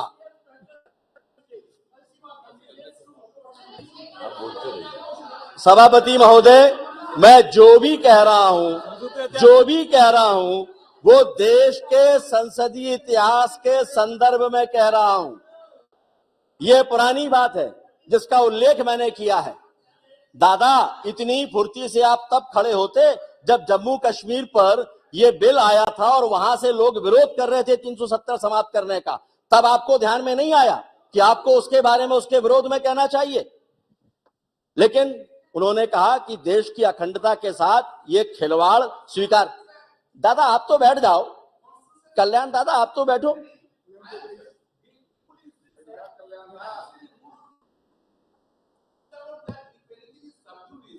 Before the court, that should not be discussed in the parliament. Yes. 370. हम जम्मू कश्मीर पर चर्चा नहीं कर रहे हैं, हम केवल इसके इतिहास की जानकारी दे रहे हैं।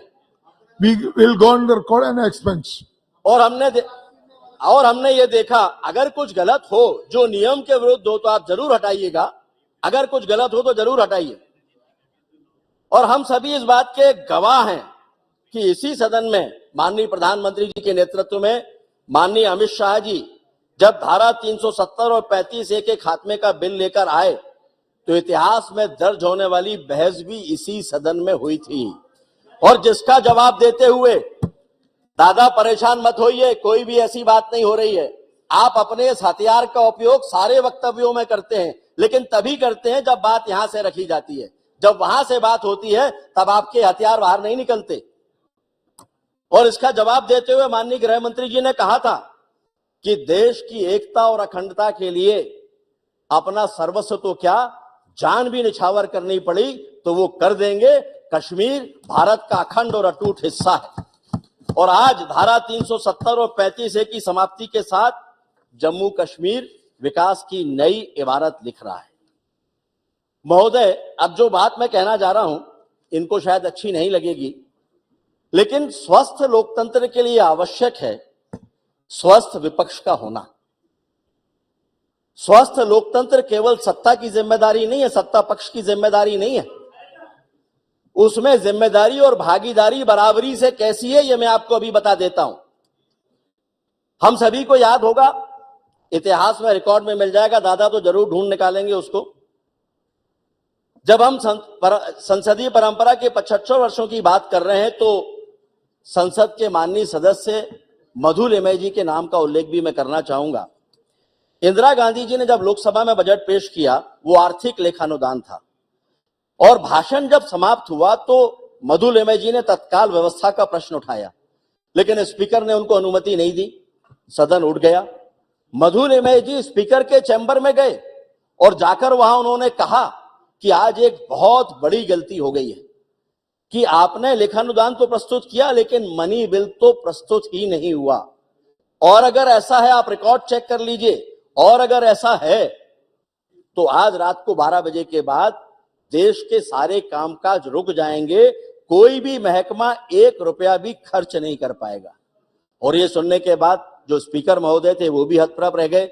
रिकॉर्ड बुलाया गया, रिकॉर्ड बुलाने के बाद पाया गया कि मनी बिल प्रस्तुत नहीं हुआ है, और उसके बाद सुझाव भी, मैं मजबूत विपक्ष की बात क्यों कर रहा हूं, सुझाव भी मधु लिमय जी ने दिया। उन्होंने कहा कि अभी भी आपके पास समय है, आप तत्काल सभी विपक्षी नेताओं को बुलाइए और आज सदन की बैठक आप बुलाइए। और जानकर आप लोगों को हैरानी होगी, आप में से कईयों को शायद जानकारी भी होगी कि उस समय रेडियो से बाकायदा घोषणा कराई गई कि जो जहां है वो तुरंत वापस लौटें, और सदन की बैठक हुई और रात में बैठक करने के बाद में मनी बिल पास किया, और इस तरह से देश का कामकाज चला। ये है मजबूत और सकारात्मक विपक्ष। ये कांग्रेस के साथ ये विपक्ष था। हम वैसी उम्मीद तो कांग्रेस से नहीं करते, विपक्षी साथियों से नहीं करते, लेकिन सकारात्मक भूमिका में वो दिखाई दें, इतनी अपेक्षा जरूर हमारी होती है। महोदय, इसी सदन में बहुत सारे ऐसे कानूनों को भी हमने समाप्त किया है, 14 से ज्यादा ऐसे कानून जिनकी उपयोगिता लगभग समाप्त हो चुकी थी। उनके बारे में बहुत विस्तार से कहने की आवश्यकता नहीं है, लेकिन उनको खत्म करने में भी 75 साल 70 साल निकल गए, तब जाकर वो कानून समाप्त हुए। महोदय, जब संसदीय प्रणाली की बात आती है तो पूरा सदन एक है, इस पर चर्चा होती है। और आज इस सदन में उपस्थित विभिन्न विचारों और दलों का प्रतिनिधित्व करने वाले अपने सभी साथी सदस्यों का मैं आह्वान करना चाहूंगा कि यह गौरवशाली यात्रा सामूहिक है। माननीय प्रधानमंत्री जी ने भी कहा है कि यह साझा है और यह हमारे सामूहिक प्रयासों की कहानी है। और अब जबकि माननीय प्रधानमंत्री जी की दूरदर्शिता और संकल्प से देश दुनिया की 5वीं बड़ी अर्थव्यवस्था बन चुका है और तीसरी बड़ी अर्थव्यवस्था बनने के संकल्प के साथ आगे बढ़ रहा है, और हम विश्व में एक महाशक्ति के रूप में जाने जा रहे हैं। और इस समय हम पूर्णतः भारतीय ज्ञान और भारत की अपनी आर्थिक ताकत के बूते बने संसद के नए भवन में प्रवेश करके गुलामी के प्रतीकों को हटाते हुए आगे बढ़ रहे हैं, तब ये हमारी सामूहिक जिम्मेदारी है कि उस नए भवन को भावी पीढ़ियों और भविष्य के भारत की नींव रखने वाले लोकतंत्र के ऐसे मंदिर के रूप में स्थापित करें जहां मंदिर के घंटे से नाद की तरह एक ही गूंज हो, सबका साथ, सबका विकास, सबका विश्वास और सबका प्रयास। और विश्वास मानिए 140 करोड़ भारतीयों के स्वप्न को हम सब मिलकर पूरा कर लेंगे। इस मंत्र में इतनी ताकत है, आवश्यकता है राजनीति का चश्मा आंखों से उतारने की। महोदय, बहुत कुछ कहने को है, लेकिन मुझे लगता है कि हमारे जो माननीय सदस्य हैं आज दूसरा मानस बनाकर यहां पर बैठे हैं, और इसलिए अंत में मैं देश के प्रधानमंत्री माननीय नरेंद्र मोदी जी ने देश को उन ऊंचाइयों पर पहुंचाया जहां पर पहुंचने की कल्पना इसके पहले कोई कर नहीं सकता था। आज पूरी दुनिया में भारत के नाम का डंका बज रहा है, और इसलिए कुछ पंक्तियां उनको समर्पित करते हुए मैं अपनी बात समाप्त करूंगा। वो परख रहे हैं तूफानों में कितनी ताकत है, वो देख रहे हैं आंधियों की कितनी आहट है, पर मन में संकल्पों की राहत है। कांटों से कीलित पथ पर कदमों की छाप उकेरी है, हाथों को वज्र बनाकर अंधियारों में दीप जलाती वह एक जान अकेली है, वह एक जान अकेली है। और इसी के साथ हम सभी कल जब उस नए सदन में प्रवेश करेंगे तो भविष्य के एक नए भारत के संकल्पों के साथ हम अपनी जिम्मेदारी को महसूस करते हुए प्रवेश करेंगे। आपको बहुत बहुत धन्यवाद। भारत माता की जय। Thank you. Now, honorable member Srimati Supriya Sule. Sir, here I stand here on behalf of the NCP here for this very important discussion, which was actually started by the Honorable Prime Minister on a very emotional note. And he, after a long time today, spoke as a statesman. So I was presuming that this debate was not about the tutu meme, which we usually do. But unfortunately, when the Treasury bench started speaking, he made it really political, which was not what the Honorable Prime Minister's speech says. So I will follow the Prime Minister's speech first, but I will seek your help, guidance and time for 2 minutes to give a few clarifications to the Honorable. I won't speak as much as he does, but in a small few clarifications before I make it little political, with your permission, sir. Sir, India is the largest democracy in the world. Democracy, freedom, secularism, fraternity, equality. This is what B.R. Ambedkar ji gave us in this constitution, which we are also proud of. And this is what this organization, the Temple of Democracy Parliament, where we all are absolutely blessed that we have had the opportunity to speak on behalf of millions of Indians, to debate, deliberate, have discussions, and make sure that the last person becomes first. And that's what really the common agenda, I think, whether you're sitting on this side or this side becomes. And I appreciate the Honorable Prime Minister's speech today, where he appreciated that governance is continuity. Various people have contributed over the last 7 decades to build this country, which we all love equally. It's not that whichever side you love it less or more. Whether you call it India or Bharat, it's your own country. We're all born here. We're all blessed to be here. And I think I would take the point forward what Mehtab ji said, that unity in diversity, this is the beauty of India. And I think that's what clearly comes across in most of the speeches which came. And I'd like to quote Dr. Ambedkar. The B.R. Ambedkar in the Constitution Assembly said that the Constitution is a federal constitution. The Union is not a league of states, nor in the states is the agencies of the Union deriving powers from each other. Both Union and the states are created by the Constitution. Both derive their respective authority from the Constitution. And here, unfortunately, I felt a little sorry because I am the 2009 Member of Parliament here. Clearly, this is a huge legacy that we have been blessed to have. But I would like to put on record 2 people who have not been mentioned by the BJP today, who I'm been highly influenced by in my parliamentary work, who come from the BJP, but I still feel that they were one of the tallest leaders and excellent, extraordinary parliamentarians who we looked up to. One was Honorable late Sushma Swaraj ji, and second was Shri Arun Jaitley ji, who constantly talk about cooperative federalism. It's not on this side or that side. Good work has to be established. So this building that we are all sitting in today, it was the Herbert Baker who opened this in 18 January 1927. And this building was built by sandstone. You know, Dushyant Singh ji comes from Dholpur. And fortunately enough, SP Baghel ji is here from Agra. ये जो मिट्टी इससे बनाई है, ये आपके निर्वाचन क्षेत्र आगरा से आई है. So Agra and Dholpur have contributed substantially to build this building. So we should thank the contribution of Agra and Dholpur for this, and thousands of Indian artisans who we are so proud of, which teach us about our legacy, have contributed for this work. While we are here, everybody talked about Panditji, President Rajendra Prasad. These are walls which the Honorable Prime Minister, or every wall, every tile, every bench has a story to tell. They can't articulate it, but they have so many stories, decisions, controversies that these walls of this beautiful parliament have seen. And I would definitely like to put on record that besides, of course, all the prime ministers, which the Honorable Prime Minister said, but there were people, Ram Gopalachari ji, Sarvapalli Radhakrishna ji, Sardar Patel, Y.B. Chavan, C.D. Deshmukh, Madhu Dandote, Pranab Mukherjee ji. In this debate will be completely incomplete if we don't talk about Pranab Mukherjee, who we all learned so much from here while we were sitting here. So, while we talk about various, lot of debate has gone about which bill. They did a lot of good work, we did a lot of good work. So nobody can take away from each other here. But I definitely like to make a few suggestions while we are here. See, sir, the average age, this is something for us to deliberate, which I'd like to highlight. These are just observations and suggestions for us to deliberate as a team. That the average age of today's parliament is much older than when we really started. And this is one of the youngest countries. So this is something we, whichever side you sit on, must think about this factor for sure. Plus the women MPs. I would like, most of these women here today have been asking about the women reservation bill. My friend Kanimoli, Dimple, everybody who's sitting here has been concerned about it. And all the parties are concerned and would support it. But there was a question Rakesh Singh ji raised, which I'd just like to put the record straight. That he said, "Itne saalon se aapki sarkar thi, aapne kya kiya?" The first woman president of India, Pratibha Tai Patil, was from the Congress.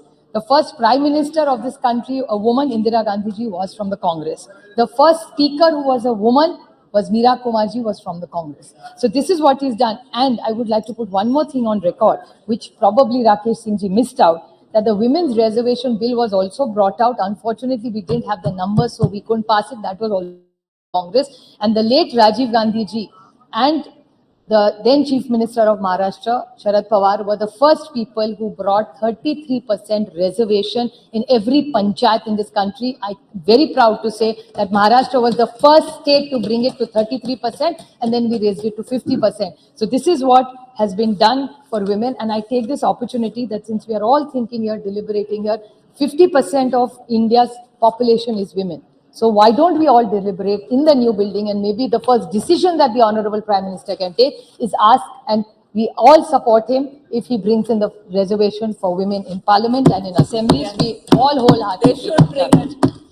So there is another small observation which I would like to make. Please don't take it negatively. But this is the first session, as I mentioned, which has no deputy speaker. This must be the only session since independence where there has been no deputy speaker. So only term which has not had a deputy. So I wish Meghwalji was just here, but I would like to bring it to his and Pralhadji's notice that he should take this issue up, that naye building mein ja rahe, so please, even if it's for a few months, we don't know when you're announcing election, but this is a record that there has been no deputy speaker in this term. So this is not something I think any of us should support.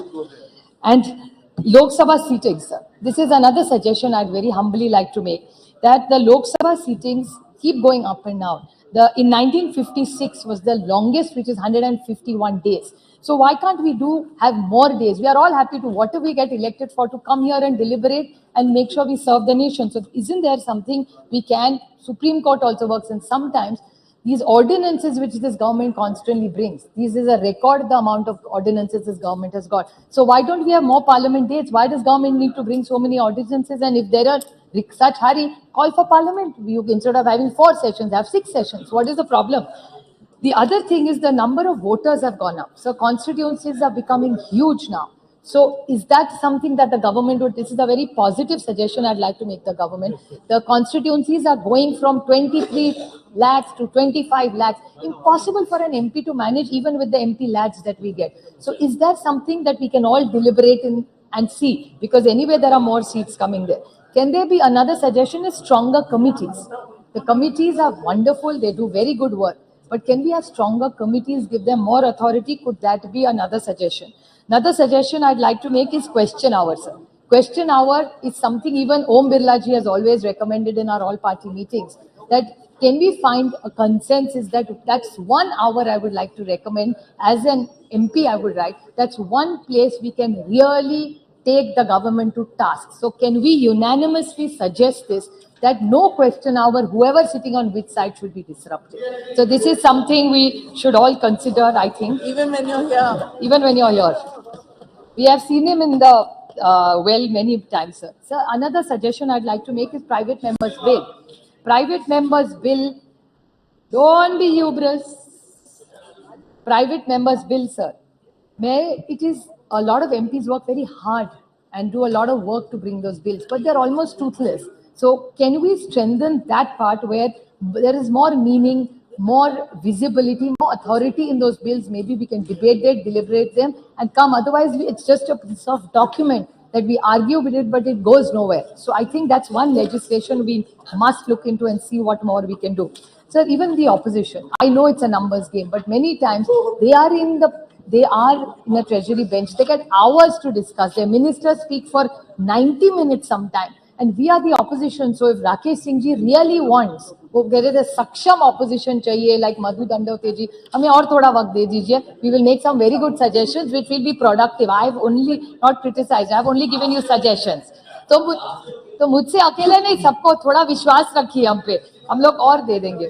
Sir, I think another thing which we need to do is the media. The Honorable Prime Minister was very gracious to the media today.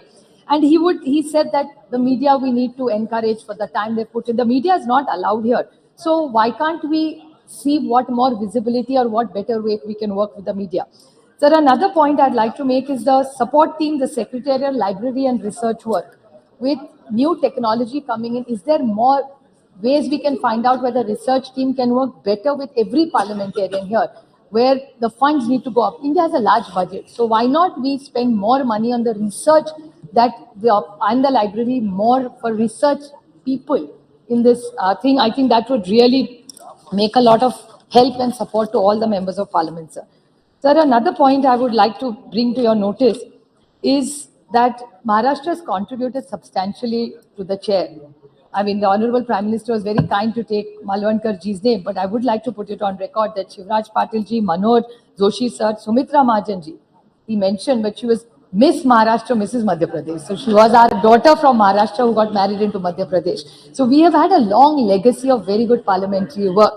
So I feel that Maharashtra has contributed substantially, and we're very proud to be integrated in this temple of democracy, for it to be fair and to be just. That's which our constitution wants. Now, Rakesh ji's two small points I'd like to clarify. He talked about Bhrashtachar. Rakesh ji, I'm completely with you. आप भ्रष्टाचार के लिए कौन सी भी inquiry लगा दीजिए, we will support you 100%, because I remember the honourable prime minister coming to Maharashtra आए थे, और तब एनसीपी के बारे में उन्होंने एक स्टेटमेंट किया था प्राइम मिनिस्टर जी ने, it's a naturally corrupt party, और उन्होंने दो इंक्वायरी के बारे में कहा था, एक इरिगेशन स्कैम के बारे में और दूसरा एक बैंक के बारे में. I request you with folded hands, with full humility, कि माननीय प्रधानमंत्री जी की जो इच्छा है आप पूरी कर दीजिए. I will support it wholeheartedly. So आपने जो भ्रष्टाचार का जो उठाया था, प्लीज आप कर लीजिए. We will support you whole heartedly. ये दोनों नहीं, और चार भी है, कोई एसीबी जी है और बहुत सारे हैं. Another thing that you said about the Congress, which I repeat, that this is not about relationships. भाई तो मेरे 800 भाई है पार्लियामेंट में, एक थोड़ी है. So my suggestion to you is there are many such cases which the Honorable Prime Minister was very deeply pained by. So I understand his pain. उनका जो दुख है भ्रष्टाचार के बारे में, उनको जो करना है, वो पूरी ताकत से हम उनके साथ खड़े रहेंगे. So if any such things he wants to do in Maharashtra, we will wholeheartedly support him, and we will want to see where is these debates gone. And another thing that he said, that Congress के बारे में सबसे ज्यादा BJP का आप देखें तो it's very Congress heavy. आज अगर आप महाराष्ट्र में या इधर यहाँ भी जब देखें ना, तब बीजेपी कांग्रेस के वाले पुराने एनसीपी पुराने, वो आपके यहाँ हमारे से ज्यादा है. हमारे यहाँ नए लोग आ रहे हैं लेकिन आपके यहाँ ज्यादा है. So I think you really need to reinspect जैसे 60 साल में आपने किया 60 साल में जिन्होंने जो किया ना, वो आप सारी वॉशिंग मशीन उस साइड में है, इस साइड में अभी कोई नहीं रहा. So we are very happy because we are completely with you, because we are mostly very honest, committed to the cause why we joined politics. Why did we all come to this temple of democracy? We came to this temple of democracy not here to just do a tutu meme. We genuinely wanted to influence policy to serve this nation for the betterment. यहाँ बैठो या यहाँ बैठो, अच्छा ही सोचेंगे ना देश के लिए, ऐसा थोड़ी कहेंगे कि एक दूसरे के खिलाफ कुछ सोचेंगे. So I think the larger picture, I would like to finish my speech by quoting Somnath Chatterjee ji, who was here for 10 terms. I said the greatness of Parliament lies not just in the majestic building, but is derived from sustained by quality of debates that take place inside the house. So I think we take this opportunity that I'm eternally grateful, and people from Baramati who gave me this opportunity to stand here, because I have no identity here. My identity is my constituency and people. So I'm eternally grateful to be a part of this esteemed place, which is a temple of democracy, and I commit myself to working here and working within the rules of the constitution. Thank you, madam. Thank you very much. Shri Girish Chandar ji.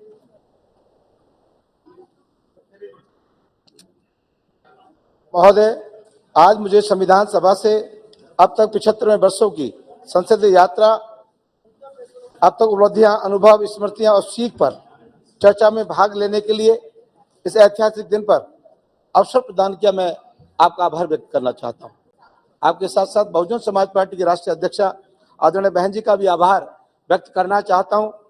महोदय, आज हम धन्य हैं कि हमारे बीच बाबा साहब doctor Bhimrao Ambedkar साहब का जन्म हुआ, जिन्होंने उस जमाने में अपने इस भारत देश में फैली कुरीतियां, भेदभाव, ऊंच नीच, सामाजिक, आर्थिक, शैक्षणिक विषमताओं को समाप्त करने के लिए जीवन के अपने अंतिम समय तक कार्य करते रहे. हमारे प्रदेश में तो एक कहावत भी है, जाके पैर में फटे बिबाई, सो का जाने पीर पराई. कहने का तात्पर्य यह है कि बाबा साहब ने स्वयं छुआछूत, ऊंच नीच और उत्पीड़न को सहा, जिसलिए उनको जब संविधान सभा में मौका मिला तो पिछड़ों, दलितों, महिलाओं के लिए संविधान में उन्हें हक दिलाने का काम किया. महोदय, लेकिन बाबा साहब अम्बेडकर साहब ने संविधान सभा की अंतिम सभा की बैठक में यह भी कहा था कि संविधान कितना भी अच्छा क्यों ना हो, लेकिन उसके मानने वाले लोगों की नियत साफ नहीं है तो संविधान कभी अच्छा नहीं हो सकता. बाबा साहब ने इस संविधान को लिखकर 1950 में जब बाबा साहब संविधान को सौंप कर निकल रहे थे, उस वक्त में कांग्रेस के अध्यक्ष आचार्य कृपलानी हुआ करते थे. तो आचार्य कृपलानी ने कहा कि अम्बेडकर तुम आज बहुत खुश हो. बोला हाँ, आज मैं बहुत खुश हूं क्योंकि मैंने इस देश के अंदर पहले राजा के देव परिवार में ही राजा पैदा होता था, मैं इस देश के अंदर भिखारी के परिवार में भी राजा पैदा करने की व्यवस्था मैंने संविधान में लिखने का काम कर दिया है. देश में राजा के घर में राजा पैदा नहीं होगा, एक गरीब परिवार में भी राजा पैदा होने की व्यवस्था इस देश के अंदर मैं लागू करने का काम करता हूं. कृपाली ने कहा कि आपका समाज तो गरीब है, कमजोर है, अशिक्षित है, लाचार है, कमजोर है. हम उनका वोट पैसे के अभाव से लेने का काम करेंगे. हम आपके समाज का वोट उनको डरा कर लेने का काम करेंगे. उनका वोट हम खरीदने का भी काम करेंगे. लेकिन बाबा साहब ने आचार्य कृपलानी जी को एक बात कही, ये बात सही है आपकी कि मेरा समाज गरीब है, कमजोर है, पिछड़ा है, शोषित है, अशिक्षित है, लाचार है. लेकिन एक बात याद रख कृपलानी जी, जिस दिन मेरा समाज अपने वोट की कीमत को समझ जाएगा तो तुम्हें भी लाचार बनाने का काम करेगा. और साथ ही जब आप उनका समाज ने वोट का महत्व समझा, अब वोट का महत्व समझने के बाद 1952 में जो पहला चुनाव हुआ, इस देश में जिस व्यक्ति ने देश का संविधान लिखा हो, देश में गैर बराबरी की व्यवस्था को खत्म किया हो, इस देश में समतामूलक समाज की स्थापना की हो, इस देश के अंदर भाईचारा कायम किया हो, इस देश में सभी को बराबरी का हक दिया हो, इस देश में राजा की वोट की कीमत एक तो भिखारी की वोट की कीमत भी एक करने का काम किया हो, ऐसे व्यक्ति को जब चुनाव में गए तो उस वक्त में कांग्रेस में जवाहरलाल नेहरू जी की हवा थी, उनका संदेश था पूरे देश में. लेकिन बड़े दुख की बात है कि ऐसे नेता को हराने के लिए जवाहरलाल नेहरू जी ने उनका विरोध करके और उनके पीए कजरोलकर को चुनाव जिताकर बाबा साहब को चुनाव हराने का काम किया। ये कितने दुख की बात है कि जो आज परम पूज्य बाबा साहब अम्बेडकर साहब की बात तो करते हैं, के साथ जो शोषण कांग्रेस ने किया, मैं समझता हूं किसी और ने तो शोषण करने का काम नहीं किया। बाबा साहब अम्बेडकर साहब तो पहले चुनाव में हारे, गजलोलकर में हारे, तो मैं बधाई देना चाहता हूं उस मुस्लिम समाज के उस व्यक्ति को जो बंगाल से चुनाव जीत कर आए थे। खलीकुज्जुमा साहब चुनाव जीत कर आए थे, खलीकुज्जुमा साहब ने इस्तीफा दिया और इस्तीफा देने के बाद बाबा साहब को चुनाव जिताकर संविधान भेजने का लोकसभा में काम किया और बाबा साहब फिर उसके बाद यहाँ कानून मंत्री बने। लेकिन सरकार में रिमोट किसके हाथ में था? आज इधर के लोग बड़े रिमोट की बात करते हैं, लेकिन उस वक्त भी रिमोट किसके हाथ में था? कानून मंत्री थे। बाबा साहब चाहते थे देश के अंदर कि अगर पुरुष को प्रधान देश माना जाता है देश, पुरुषों को अधिकार हो तो महिलाओं को भी पूर्ण अधिकार इस देश के अंदर मिलना चाहिए। ये बाबा साहब इस देश के अंदर हिंदू कोड भी लेकर आए और हिंदू कोड भी लाकर देश में उन्होंने व्यवस्था दी कि देश के अंदर महिला चपरासी बनेगी तो देश के अंदर महिला अधिकारी बनने का भी काम करेगी। ये देश में महिला प्रधान बनेगी तो देश की प्रधानमंत्री भी एक महिला बनेगी। ऐसी व्यवस्था परम पूज्य बाबा साहब अम्बेडकर साहब ने हिंदू कोड में व्यवस्था देने का काम किया था। लेकिन दुर्भाग्य है उस वक्त की सरकार ने बाबा साहब को इतना परेशान करने का काम किया, उन्होंने अंत में आकर कानून मंत्री से इस्तीफा कांग्रेस को देने का काम किया। दुर्भाग्य की बात है। लेकिन साथियों, उसके बाद बहुजन समाज पार्टी के राष्ट्रीय अध्यक्ष इस देश में बाबा साहब ने आर्टिकल 340 में पिछड़ों को 27% का आरक्षण दिया, 341 और 342 में SC ST को 15%, 7.5% का आरक्षण देने की बात कही। 1952 में सरकार बनी, बाबा साहब ने अनुसूचित जाति अनुसूचित जनजाति के लोगों के लिए तो आरक्षण दिलाने की व्यवस्था कर दी। जब उन्होंने पिछड़ों की बात कही तो कांग्रेस ने कमीशन काका कालेकर के नाम से कमीशन बनाने का काम कर दिया। आरक्षण देने की बात नहीं करी, जो 27% आरक्षण मिलना चाहिए था काका कालेकर की कमीशन बनाने का काम कर दिया। उसके बाद मंडल कमीशन को बनाने का काम किया। लेकिन 1989 में देश में फिर लोकसभा का 9वीं लोकसभा का चुनाव हुआ।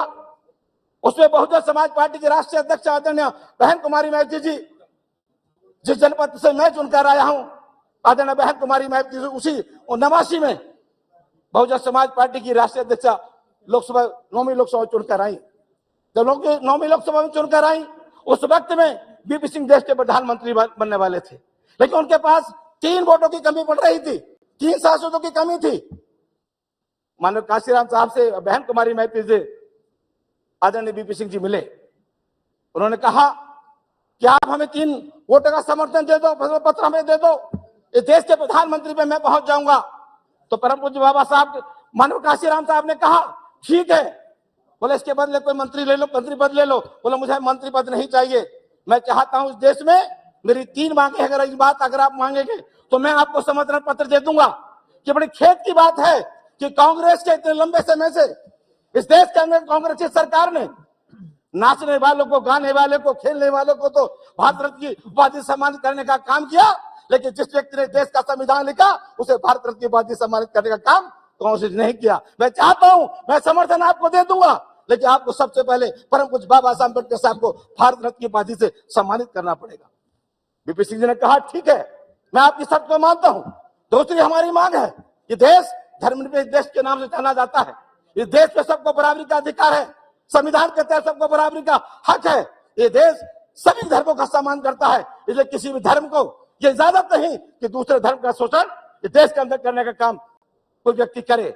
और तीसरी मांग माननीय काशीराम साहब ने कहा कि जो मंडल कमीशन की रिपोर्ट इस देश में अभी तक लागू नहीं हुई, परम पूज्य बाबा साहब अम्बेडकर साहब ने संविधान में 27% का आरक्षण इन पिछड़े समाज के लोगों को दिया है। मैं चाहता हूं देश के अंदर कि मंडल कमीशन की रिपोर्ट लागू हो और पिछड़े समाज को तो आर्टिकल 340 में ये व्यवस्था दी थी कि 27%, चाहे वो नौकरी में हो, चाहे वो राजनीतिक में हो, उनको हक और अधिकार मिले। बीपी सिंह जी ने उस वक्त हाँ कर दी, प्रधानमंत्री बन गए, परम पूज्य बाबा साहब अम्बेडकर साहब को भारत रत्न की उपाधि से सम्मानित कर दिया।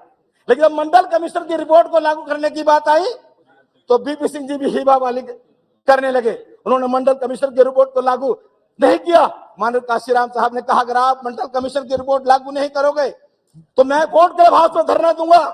उन्होंने वोट के हाउस में धरना दिया और कहा बीपी सिंह जी से कि देश हमारा, राष्ट्र तुम्हारा नहीं चलेगा, नहीं चलेगा। ये नारा माननीय श्री काशीराम साहब ने देने का काम किया था और कहा था बीपी सिंह जी की सरकार में कि हम वोट से लेंगे पीएम और सीएम और आरक्षण लेंगे एसपीडीएम। ये नारा दिया और साथियों बाद में माननीय काशीराम साहब ने जब वोट के हाउस में 6 महीने तक धरना चलता रहा, माननीय धरना चला तो बीपी सिंह जी जब कहने लगे अगर आपने मंडल कमीशन की रिपोर्ट लागू नहीं की तो मैं आपकी सरकार को गिरा दूंगा। उस वक्त में फिर रात को 12 बजे देवीलाल जी उस वक्त ऊपर प्रधानमंत्री हुआ करते थे, ऊपर प्रधानमंत्री हुआ करते, उनसे मिले माननीय काशीराम साहब कि आप चिंता ना करें, आप मंडल कमीशन की रिपोर्ट की मेरी वकालत करो, मैं आपको अगला देश का प्रधानमंत्री देखना चाहता हूं। वहां से माननीय काशीराम साहब की तरफ को देखकर बोले तुम्हारे पास 3 तो सांसद हैं, तुम मुझे देश का प्रधानमंत्री कैसे बना दोगे? बोले मैं ऐसे बना दूंगा कि मैं 22.5% खुद बैठा हूं और 54% की वकालत कर रहा हूं पिछड़ों को वोट का अधिकार, पिछड़ों का आरक्षण को लागू करने के लिए। तो सारे 85% के लोग तुम्हें वोट देंगे, तुम्हें देश का प्रधानमंत्री बनने से कोई रोक नहीं सकता। तब ये बात चली पता बीपी सिंह को।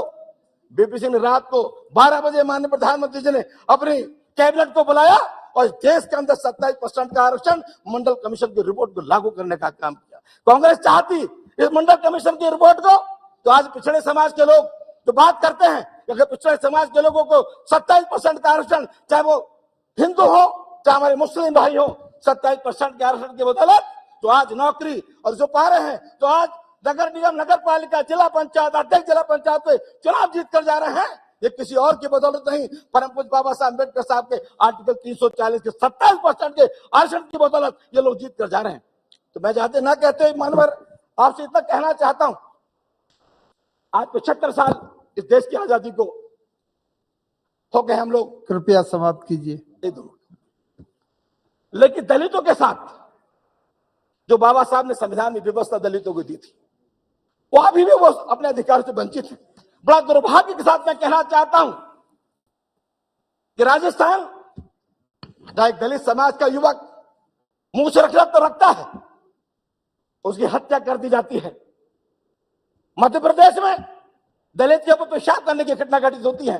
पूरे देश में दलितों के ऊपर शोषण हो रहा है। तो मैं आपके माध्यम से सरकार से कहना चाहता हूं कि ये देश में अगर आप चाहते हैं कि तरक्की बढ़े तो आप दलितों के शोषण को रोकने का काम करो, दलितों को उनके बराबरी का अधिकार में लाओ और दलितों की लड़ाई को अपनी लड़ाई की लड़ो, वो भी आपके अपने परिवार के हैं। तो मैं आपके माध्यम से इतना कहना चाहूंगा कि 75 साल में आज हम लोग संकल्प लें कि जब नए संसद भवन में हम प्रवेश करें, इस लोकतंत्र के इस मंदिर से, पुराने मंदिर से जाकर नए मंदिर हम जाएं, तो वहां पर सरकार की सोच बदले और पूरे देश में जो दलितों को पूरा अत्याचार हो रहा है वो अत्याचार बंद हो और हर दलित को न्याय मिले। बहुत बहुत धन्यवाद। आपके माध्यम रखना चाहता हूं। आपका बहुत बहुत धन्यवाद। धन्यवाद। श्री एसटी हसन जी। बहुत बहुत शुक्रिया सर, आपने मुझे इस डिबेट में बोलने का मौका दिया। 75 साल का इतिहास सुबह से हम लोग सुन रहे हैं। अच्छी बातें भी हैं, मीठी भी हैं, खट्टी भी हैं, सभी कुछ है। हमने प्रधानमंत्री जी का पहली बार सकारात्मक भाषण भी सुना, जिसमें पहली बार हमने देश के एक बहुत बड़े राजनीतिक इंसान जवाहरलाल नेहरू जी की तारीफ इस दल से पहली बार सुनी। वो फ्रीडम फाइटर जो 9 साल तक जेल में रहे और उन्होंने देश को उस वक्त संभाला था जब हमारे देश में गाड़ियों में लकड़ी के पहिए चला करते थे। साइंस टेक्नोलॉजी में हम कहीं नहीं थे। धीरे धीरे हम आगे बढ़े और हम इस दौर में आ गए कि जहाँ सोफिस्टिकेटेड गाड़ियाँ और हर तरह की सुविधाएं हमें मैसर हैं। ये हमारी तरक्की होती चली गई। सर, मैं जब पहली बार सदन में आया, मैं तो पहली बार का सांसद हूं, मैंने सदन का शेप देखा, मुझे बापू का वो रंग बिरंगी गुलदस्ता याद आ गया। यहाँ पे हर धर्म के लोग, हर जाति के लोग, हर भाषा बोलने वाले लोग, हर रंग के लोग मौजूद थे और इस गुलदस्ते की खूबसूरती मैंने इस पार्लियामेंट के अंदर देखी। सर, हमने वो दौर भी देखा था जवाहरलाल नेहरू जी के बाद बहुत मिसेस इंदिरा गांधी भी तशरीफ लाई और इंदिरा गांधी के जमाने में जब हमने एटॉमिक ब्लास्ट करा था, हम एटॉमिक पावर भी बने थे, वो भी पल हमारे लिए स्मरणीय है और गौरवशाली है। इसी तरह से हमारे देश ने इंसानियत की हमेशा खिदमत करी और 1971 में जब बराबर के मुल्क में ईस्ट पाकिस्तान के अंदर इंसानियत पे जुल्म हो रहे थे तो हमारी प्रधानमंत्री जी ने अपनी फौजें उतार दी और उस मुल्क को इन आफतों से और इन जुल्मों से बचा लिया था। ये तमाम बातें हमारे देश में होती चली आई। सर, हम ये जानते हैं बहुत सी चीजें नकारात्मक भी हमने देखी।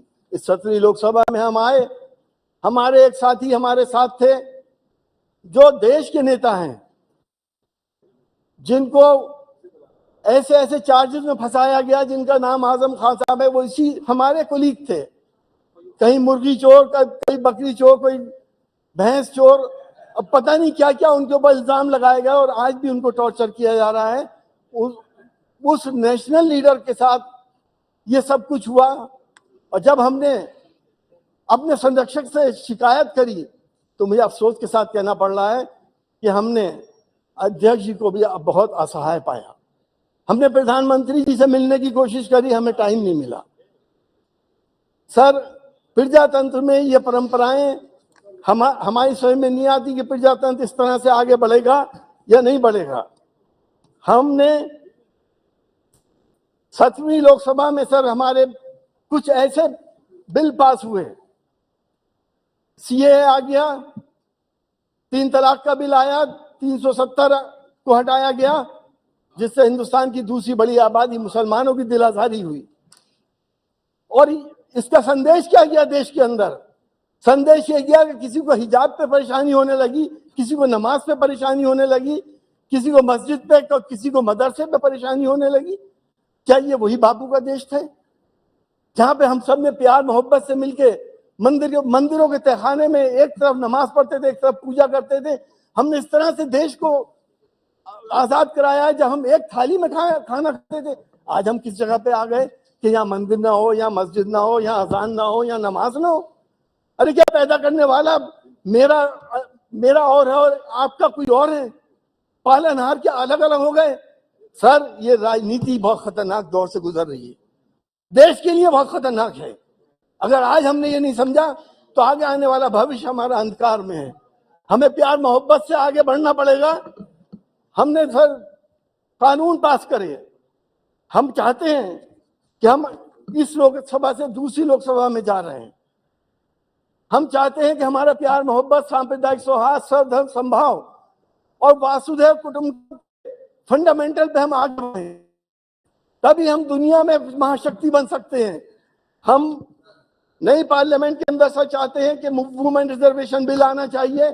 समाजवादी पार्टी उसकी पक्षधर है, लेकिन समाजवादी पार्टी चाहती है कि SC, ST और OBC और मुस्लिम्स का भी उसके अंदर अलग से रिजर्वेशन हो और ये रिजर्वेशन पार्टियों के ऊपर लागू हो, इलेक्शन कमीशन के ऊपर नहीं लागू होना चाहिए। पार्टियां अपने हिसाब से वुमेन्स को टिकट दें। कहीं ऐसा ना हो कि जहां जहां हमारे बड़े बड़े नेता खड़े होते हैं, अगर इलेक्शन कमीशन उनसे नाराज है तो उसको महिला डिक्लेयर कर दे।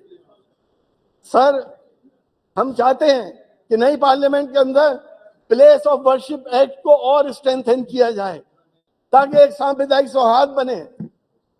लोग मौका उठा रहे हैं देश के सांप्रदायिक सौहार्द बिगाड़ने का। अगर प्लेस ऑफ वर्शिप एक्ट को आप और स्ट्रेंथन करेंगे, प्लीज सुन लिए, स्ट्रेंथन करेंगे तो हम प्यार मोहब्बत से, एकता से और सांप्रदायिक सौहार्द, गंगा जमनी तहजीब से अपनी नस्लों को ये तहजीब दे के चले जाएंगे। वरना हमारी नस्लें, यकीन जानिएगा, हमें कभी याद नहीं करेंगी। वो हालात पैदा ना हो जाएं। आज देश की दूसरी बड़ी आबादी मुसलमान बहुत फिक्रमंद है, बहुत परेशान है कि हमारी नस्लों का आगे क्या होगा, कहाँ हमें इंसाफ मिलेगा और कहाँ हमारी बात सुनने वाला कोई होगा या नहीं होगा। हालांकि मैंने देखा इस पार्लियामेंट के अंदर, मैं धन्यवाद देता हूँ अपने ट्रेजरी बेंच वालों को कि जब भी हमने कोई समस्या, लोगों की समस्या की बात करी तो इन्होंने हमारी मदद करी। जब भी हमने कोई क्वेरीज करी तो इन्होंने हमारी मदद करी। हमारे मनभेद हरगिज नहीं है, हमारे मतभेद जरूर हैं, वो हम पार्लियामेंट के अंदर है, बाहर हम सब एक हैं। सर G20 हुआ, हमें खुशी है कि देश का नाम आगे बढ़ा। ऐसे आयोजन पहले भी बहुत हुए थे और होते रहने चाहिए। G20 से हमें किसी बात की कोई परेशानी नहीं है। नॉन अलाइन मूवमेंट भी हुआ था यहाँ पर, उसकी भी बहुत बड़ी एक इवेंट हुई थी। सर मैं आपसे ये कहना चाहता हूं कि हमारे देश के फंडामेंटल है सर्वधर्म समभाव, वासुदेव कुटुंबकम। अगर हमने इसको नहीं बचाया तो फिर हम देश को नहीं बचा पाएंगे। बहुत बहुत शुक्रिया। बहुत बहुत धन्यवाद। श्री मनीष तिवारी जी। सभापति महोदय, आपका बहुत धन्यवाद कि आपने मुझे ये जो हमारा संसदीय सफर रहा है पिछले 7 दशकों का, उसके ऊपर जो इस सदन में चर्चा हो रही है उसमें भाग लेने का मौका दिया। 9 दिसंबर 1946 को पहली बार भारत की जो संवैधानिक सभा है उसकी बैठक यहीं इसी सेंट्रल हॉल में हुई थी और उसका एक परिप्रेक्ष्य था। अगस्त 1945 में दूसरे महायुद्ध की समाप्ति हुई। पहली बार जो परमाणु शक्ति है उसका उपयोग किया गया और लाखों लोग पूरी दुनिया में 1939 से लेकर 1945 तक मारे गए। और उस परिप्रेक्ष्य में जब भारत के आजादी का संग्राम चल रहा था, इस संविधान सभा की बैठक हुई। पर वो जो संघर्ष था जिसने उस संवैधानिक सभा को जन्म दिया, वो संघर्ष 90 वर्ष पहले शुरू हुआ। 1857 में जब आजादी की पहली लड़ाई हुई और उसके बाद अंग्रेजी साम्राज्यवादियों ने यह तय किया कि जो भारत की बागडोर है वो ईस्ट इंडिया कंपनी से उन्होंने अपने हाथ में ले ली, तो एक संघर्ष का दौर शुरू हुआ। और वर्ष 1885 से जो भारत के स्वतंत्रता संग्राम का इतिहास है वो लगभग कांग्रेस पार्टी के इतिहास के साथ समानांतर चला।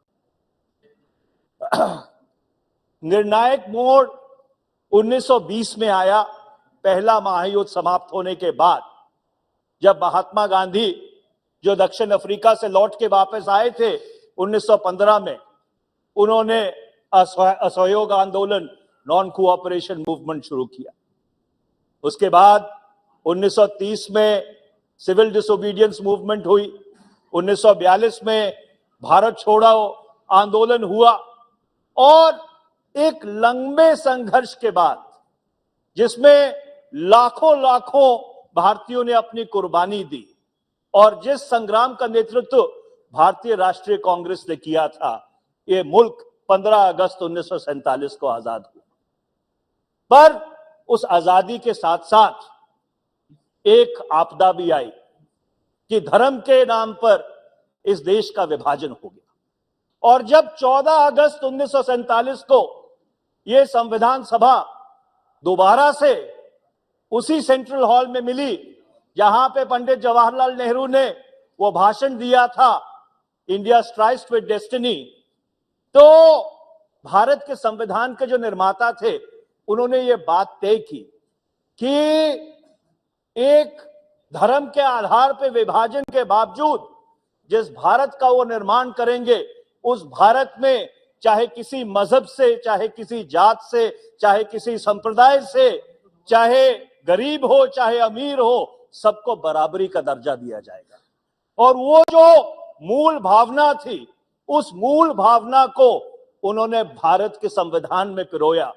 चाहे जो शब्द पंथ निरपेक्ष 42वें संसदीय संशोधन में से 1976 में भारत के संविधान में जोड़ा गया, पर जो उसका मूलभूत ख्याल था, वो मूलभूत ख्याल जब उस संविधान को ढाला गया, जब वो कॉन्स्टिट्यूशनल डिजाइन बनाया गया, तो उस कॉन्स्टिट्यूशनल डिजाइन में उस ख्याल को बहुत केंद्रीय तरीके से उसको इनकॉर्पोरेट किया गया।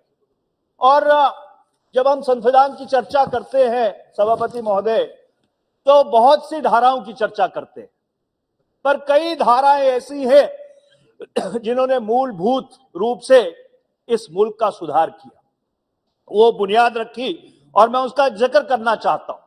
भारत के संविधान निर्माताओं ने भारत के संविधान में धारा 17 को शामिल किया, और उन्होंने क्या कहा कि जो सदियों से चली आ रही ये कुरीति है छुआछूत की, इसको संवैधानिक तौर से हम समाप्त करेंगे।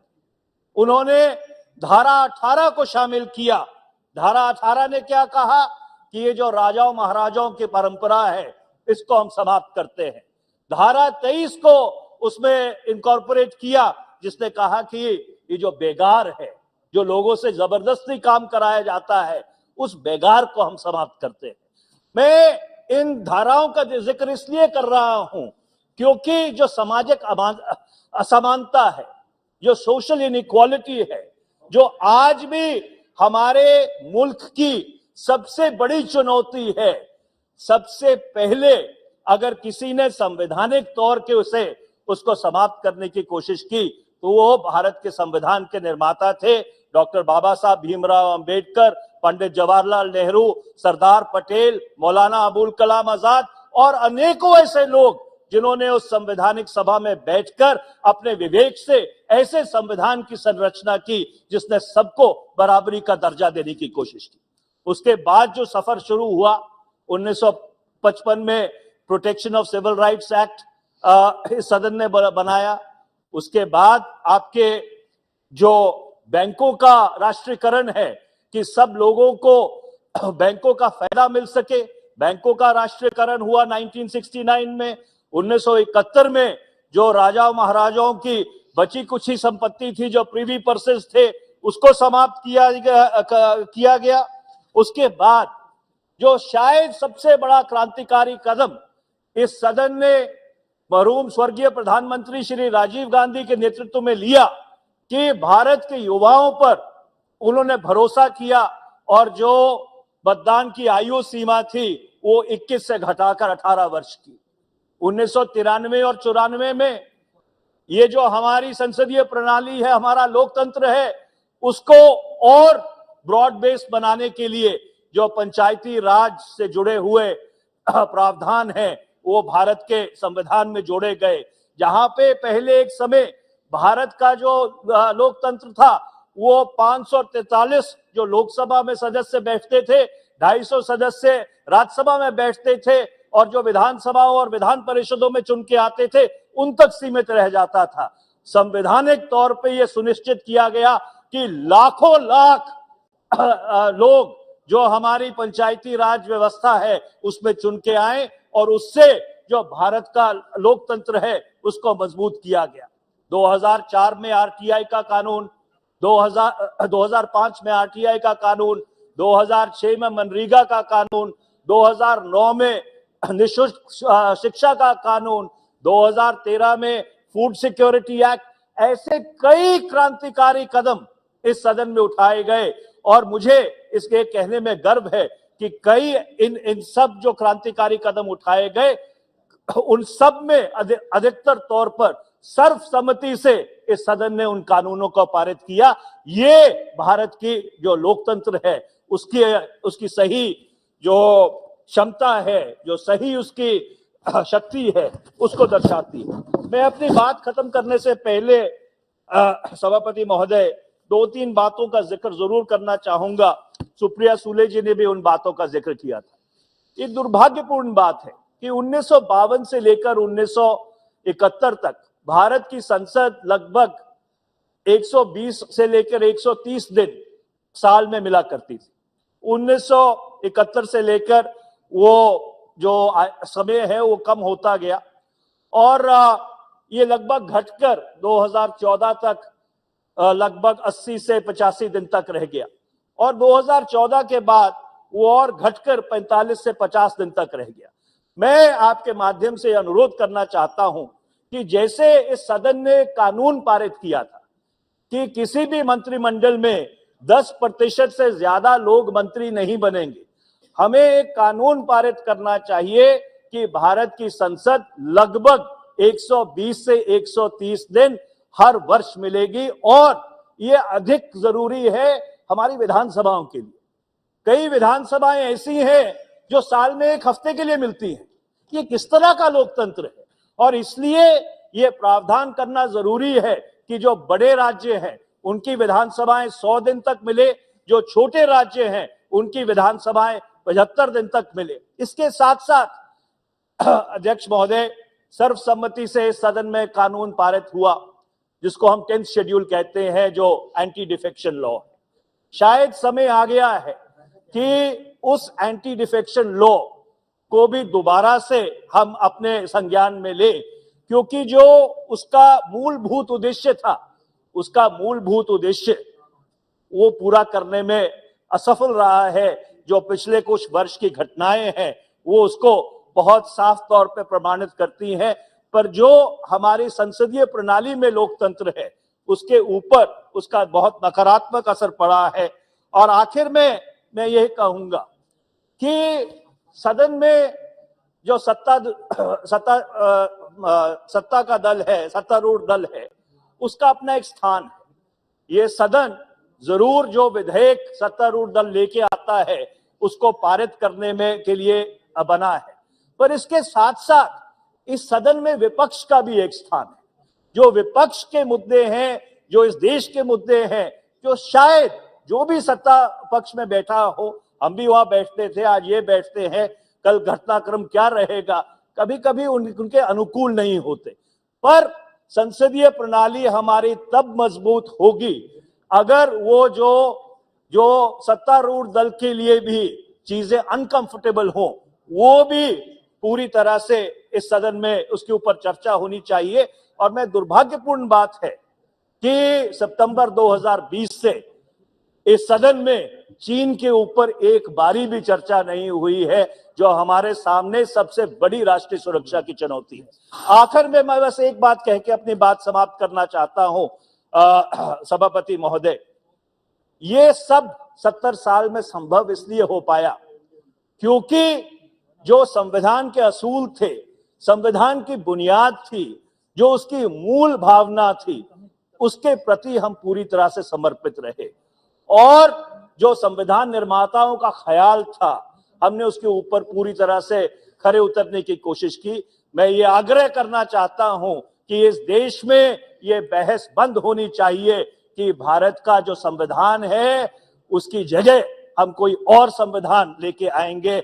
इस चर्चा से भारत नकारात्मक रास्ते पर चलता है और भारत का जो लोकतंत्र है वो कमजोर होता है। मैं एक बार फिर से आपका बहुत बहुत धन्यवाद करता हूं। बहुत बहुत धन्यवाद। श्रीमती लॉकेट चैटर्जी। धन्यवाद स्पीकर महोदय। I am greatly honored that you have allowed me to put my views on the auspicious occasion of 75 years of our great parliament journey. Bande Nitarang Bharat Vasudham Divya Himalaya Ganga Yamuna Saryu Krishna Shovito Sarsamaha देवभूमि हिमालय, गंगा, यमुना, सरयू, कृष्णा और कई नदियों के साथ चमकने वाली भारत की भूमि को मेरा नमन। अध्यक्ष जी, 75 वर्ष के समयकाल में संविधान सभा के गठन से आज तक भारत निरंतर विकास के नई आयामों को छू रहा है।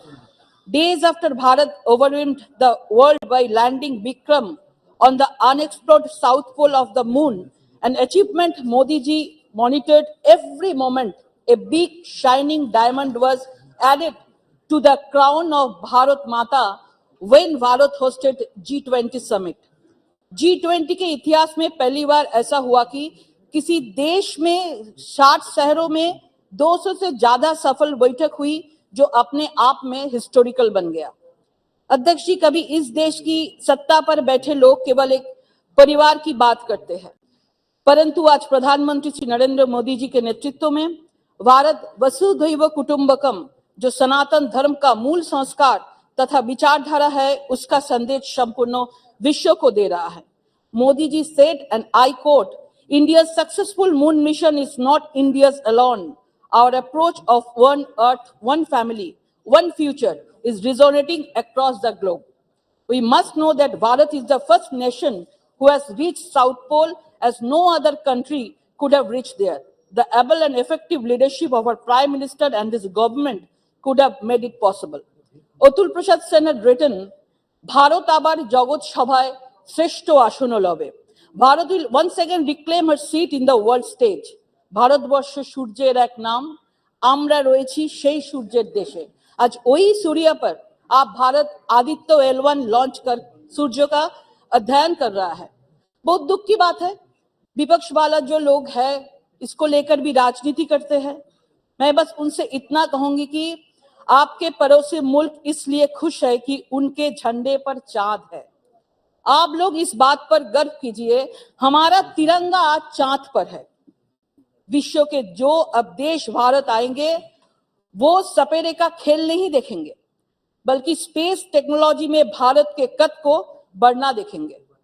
Following Bharat's independence from the British rule in 1947, its members served as the nation's first parliament as the Provisional Parliament of Bharat. The assembly met for the first time in New Delhi on 9 December 1946, and its last session was held on 24th January 1950. The first task of the assembly is to free Bharat through a new constitution, to feed the starving people and to clothe the naked masses, and to give every Bharatiya the fullest opportunity to develop himself according to his capacity. This is certainly a great task. आज हम यहाँ बैठे हैं, एक दिन हमारे पूर्वज भी यहाँ बैठकर देश का संविधान को निर्माण किया था। मैं इसको नमन करती हूँ। अध्यक्ष जी, आजादी के बाद से अच्छे बुरे हर प्रकार के कालखंड को इस देश को लोगों ने देखा है, परंतु हमारा लोकतंत्र और लोकतांत्रिक व्यवस्था में विश्वास सदैव अटल रहा है। किसी ने कहा है कि मुश्किलों से कह दो उलझा ना करे हमसे, हर हालत में जीने का हुनर आता है हमें। 1952 में हुई लोकसभा बैठक में तत्कालीन प्रधानमंत्री ने, नेहरू जी ने इसी सदन में ये कह दिया था कि I will crash the Jan Sangh, और उसका जवाब देते हुए हमारे आदर्श डॉक्टर श्यामा प्रसाद मुखर्जी ने कहा था कि I will crash this crashing mentality. किसी भी लोकतंत्र में पक्ष और विपक्ष दोनों को ही महत्वपूर्ण भूमिका होती है। हम एक लंबे कालखंड एक विपक्ष में रहे हैं। हमने तो वो समय भी देखा है जब हमारे मात्र 2 सदस्य होते हैं और पक्ष के लोग हम दो हमारे दो बोल के मजाक उड़ाते थे। वही अटल जी ने कहा था, अंधेरा छटेगा, सूरज निकलेगा और कमल खिलेगा। और आज भी वो भविष्यवाणी सच होती जा रही है। इस देश की 140 करोड़ जनता ने हमें लोकतंत्र के इस मंदिर में लगातार दो बार भेजा है। अध्यक्ष जी, हमने इसी संसदीय यात्रा में एक समय वो अभी देखा है जहां 1962 का युद्ध हारने के बाद नेहरू जी की शांति नीति के विरोध में उनके द्वारा नामित सांसद और प्रसिद्ध कवि दिनकर जी ने संसद में अपनी नाराजगी व्यक्त करने कहा था कि रे रोग युधिष्ठिर कौन है यहाँ, जाने दे उनको स्वर्ग धीर, पर फिरा हमें गांडीव गदा, लौटा दे अर्जुन भीम वीर, कह दे शंकर से आज करे वे प्रलय नृत्य, तो फिर एक बार सारे भारत में गुंजे उठे हर हर बम बम का फिर महोच्चार। जो विपक्ष आज लोकतंत्र पर बड़े बड़े भाषण करते हैं, वो विपक्ष इमरजेंसी पर क्यों मौन है? जिस विपक्ष के युवराज आज विदेश में जाके भारत में लोकतंत्र समाप्त हो गया बोल के भाषण देते हैं, आज मैं उसको याद दिलाना चाहती हूँ, उनका दादी ने अपनी सत्ता बचाने के लिए इस देश में इमरजेंसी लेके आया था। अध्यक्ष जी, 1975 में एक व्यक्ति की सत्ता बचाने के लिए लोकतंत्र का गला घोटने का प्रयास किया गया। अटल जी, लाल कृष्ण आडवाणी जी, जयप्रकाश नारायण जी, मुरली मनोहर जोशी जी जैसे विपक्ष के नेताओं और समाज के प्रमुख लोगों को जेल जाना पड़ा। यहाँ तक कि इस सदन में अधिकारों को भी समाप्त कर दिया था, मीडिया पर भी प्रतिबंध लगा दिया था। परंतु उन लोगों के शायद इतिहास को समझ में कम आती थी कि ये तानाशाही यहाँ पे स्वीकार नहीं होगा। ये देश लोकतांत्रिक मूल्यों का जीता जागता उदाहरण है। अत्यंत परिणाम आपके और हमारे सामने है। कबीर का एक दोहा है जो शायद वर्तमान में विपक्ष पर सटीक बैठता है, बुरा जो देखन में चला, बुरा ना मिलिया कोई, जो दिल खोजा अपना, मुझसे बुरा ना कोई। अध्यक्ष जी, मुझे कहने में संकोच नहीं है कि 1986 में प्रधानमंत्री राजीव गांधी शाहबानो केस में सुप्रीम कोर्ट के आदेश के केवल राजनीति के कारण इस सदन के माध्यम से पलट दिया था और मुस्लिम महिलाओं को उनके अधिकारों को वंचित कर दिया था। परंतु वो भूल गए थे कि the parliament always made efforts to make upliftment of Nari Shakti, poor and weaker sections of the society. इसी सदन में जब प्रधानमंत्री जी नरेंद्र मोदी जी आए, उन्होंने 3 तलाक को समाप्त कर मुस्लिम महिला को आत्मसम्मान से जीने का मौका दिया है। कांग्रेस सरकार द्वारा कश्मीर में धारा 370 लगाकर उसे विकास के मुख्य धारा से अलग करने का प्रयास किया, परंतु हमने हमेशा कहा था जहां हुई बलिदान मुखर्जी, वो कश्मीर हमारा है, वो कश्मीर हमारा है, वो सारा का सारा है। और आज धारा 370 समाप्त कर जम्मू कश्मीर को विकास की मुख्य धारा से जोड़ने का काम आदरणीय प्रधानमंत्री नरेंद्र मोदी जी ने किया है। This house also witness of many historical debates from midnight freedom to debate on citizenship amendment bill. The CAA was passed to provide India citizenship to the illegal migrants who entered India on or before 31st December 2014. इसी सदन में 73वां 74वां संविधान संशोधन पर महिला को पंचायत में 33% का आरक्षण दिया है। वही सदन में परमाणु प्रशिक्षण और वैश्विक नीतियों पर भी चर्चा करते हैं। The House passed the 124th Constitution Amendment Bill 2019, providing for people from economically weaker sections to avail of 10% reservation in government jobs and educational institutes. This Parliament approved the Unlawful Activities Amendment Bill 2019, which gives the power to the centre and states to declare any individuals as terrorists and confiscate their property. This act definitely a correct procedure to make my country more secure. I also must acknowledge that since last 70 years, this auspicious house has passed many acts which have shaped our country. This include Right to Education Act, Right to Information Act, Information Technology Act, Panchayat Raj Act, and मैं one nation one ration card 80 crore जनता को free में ration देना, international millets year, ये सब यही 75 साल में घोषणा हुआ। जब अटल जी ने नेता प्रतिपक्ष के प्रधानमंत्री पीवी नरसिम्हा राव जी ने उन्हें जेनेवा भेजा था पाकिस्तान को मंसूबे पर पानी फेंकने के लिए, अटल जी राजी हो गए क्योंकि उस समय राजनीति की नहीं देश जरूरी था। तब कांग्रेस ने बोल रहा था कि ये राव साहब का चाल है, लेकिन वाजपेयी जी ने कहा था देश हमारी प्राथमिकता है, राजनीति नहीं। अटल जी जेनेवा गया और देश को जिता के लेके आया। सर, हमारे लिए सबसे पहले देश है, पर कुछ लोगों के लिए देश से बढ़कर एक परिवार है।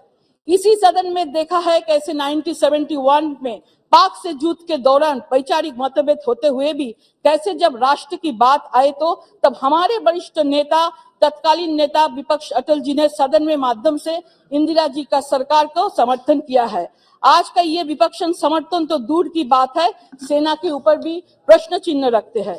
However, this house also witnessed the fall of Vajpayee government by only one vote. A BJP prime minister was ousted by the single vote of a Congress chief minister. It was one of the most unfortunate incident in Indian parliament. Sushma Swaraj ji ने एक बार सदन में कहा था कि इस सदन में सत्ता को स्थानांतरण कभी भी गोली और बम से नहीं होगा, पर सर आज बंगाल में लोकतंत्र के पर्व से हिंसा हो रहा है, लोग मर रहा है। Sir, I represent West Bengal from where Kobiguru Rabindranath comes, where Netaji Subhash Chandra was, 2 minutes, sir, where Netaji Subhash Chandra was flourished, where Swami Vivekananda was born, where Ishwar Chandra Vidyasagar served. My state was the epic center of democratic norms and value. ये हमारे waste Bengal से बहुत सारा senior जनप्रतिनिधि ये 75 सालों में यहाँ पे प्रतिनिधित्व किया। डॉक्टर श्यामा प्रसाद मुखर्जी, NC चैटर्जी, हिरेन मुखर्जी, प्रणब मुखर्जी, ज्योतिर्मय बसु, सोमनाथ चैटर्जी, इंद्रजीत गुप्त, प्रियरंजन दासमुंशी, गणिकांत चौधरी, तपन shikdar. When I speak of crisis, one cannot ignore the threats Bharat and the world continues to face. The recent sacrifice of our brave soldiers at Anantnag is a reminder that our enemies are still not ready to backtrack despite the losses they have suffered when Modi ji gave an effective reply to the 2019 Pulwama attack. No Congress government had ever dared to send its soldiers across the LOC to destroy the terrorist camps on Pakistan soil. But Modi ji ने पाकिस्तान को जवाब दिया, तब evidence मांगने लगे। Thank sir you. ये तो Thank वो you लोग very हैं, much, सर kindly. एक मिनट, और ना मैं पॉलिटिक्स कर रहा है, लोगों ने वैक्सीन तक भी पॉलिटिक्स किया था। सर आज कल प्रधानमंत्री जी का जन्म दिवस था, मैं उसको शुभकामना देती हूँ, और उनके माध्यम से, उनका नेतृत्व में भारत आज विश्व के 5th लार्जेस्ट इकोनॉमी में पहुंच गया है। स्पीकर सर, आज भारत पूरे विश्व का नेतृत्व कर रहा है। प्रधानमंत्री जी ऑलवेज बोले हैं कि जीरो टॉलरेंस, ना खाऊंगा ना खाने दूंगा, लेकिन सब लोग इसको लेके नाराज है, क्योंकि बंगाली में एक कहावत है, सब एलोमेलो कोड़े दे माँ लूटे पुटे खाई, माने सब इधर उधर खाद्दो, हम लूट के खाते हैं। आज मोदी जी का नेतृत्व में एक शक्तिशाली वैभवशाली भारत का निर्माण हो रहा है। मुझे एक गाना याद आ रहा है, भारत आमार भारतवर्ष, स्वदेश आमार स्वप्न गो, তোমাতে আমরা লোভিয়া জন্ম, ধন্য হয়েছি ধন্য গো, কিরীটধারিণী তৃষা সিংহ সবুজে সাজানো তোমার দেশ, তোমার উপমা তুমি তোমার রূপের নাহি তো শেষ। সগন গহন তমসা সহসা নেমে আসি যদি আকাশে তোর, হাতে হাত রেখে মিলি একসাথে আমরা আনিব নতুন ভোর। শক্তি দাইনি দাও মা শক্তি, ঘুচাও দীনতা ভীরু আবেশ, আধারে জননী ভয় কি জননী, আমরা বাঁচাবো এ মহাদেশ। রবীন্দ্রনাথ বিবেকানন্দ বীর সুভাষের মহান দেশ, নাহি তো ভাবনা করি না চিন্তা, হৃদয়ে নাহি তো ভয়ের লেশ।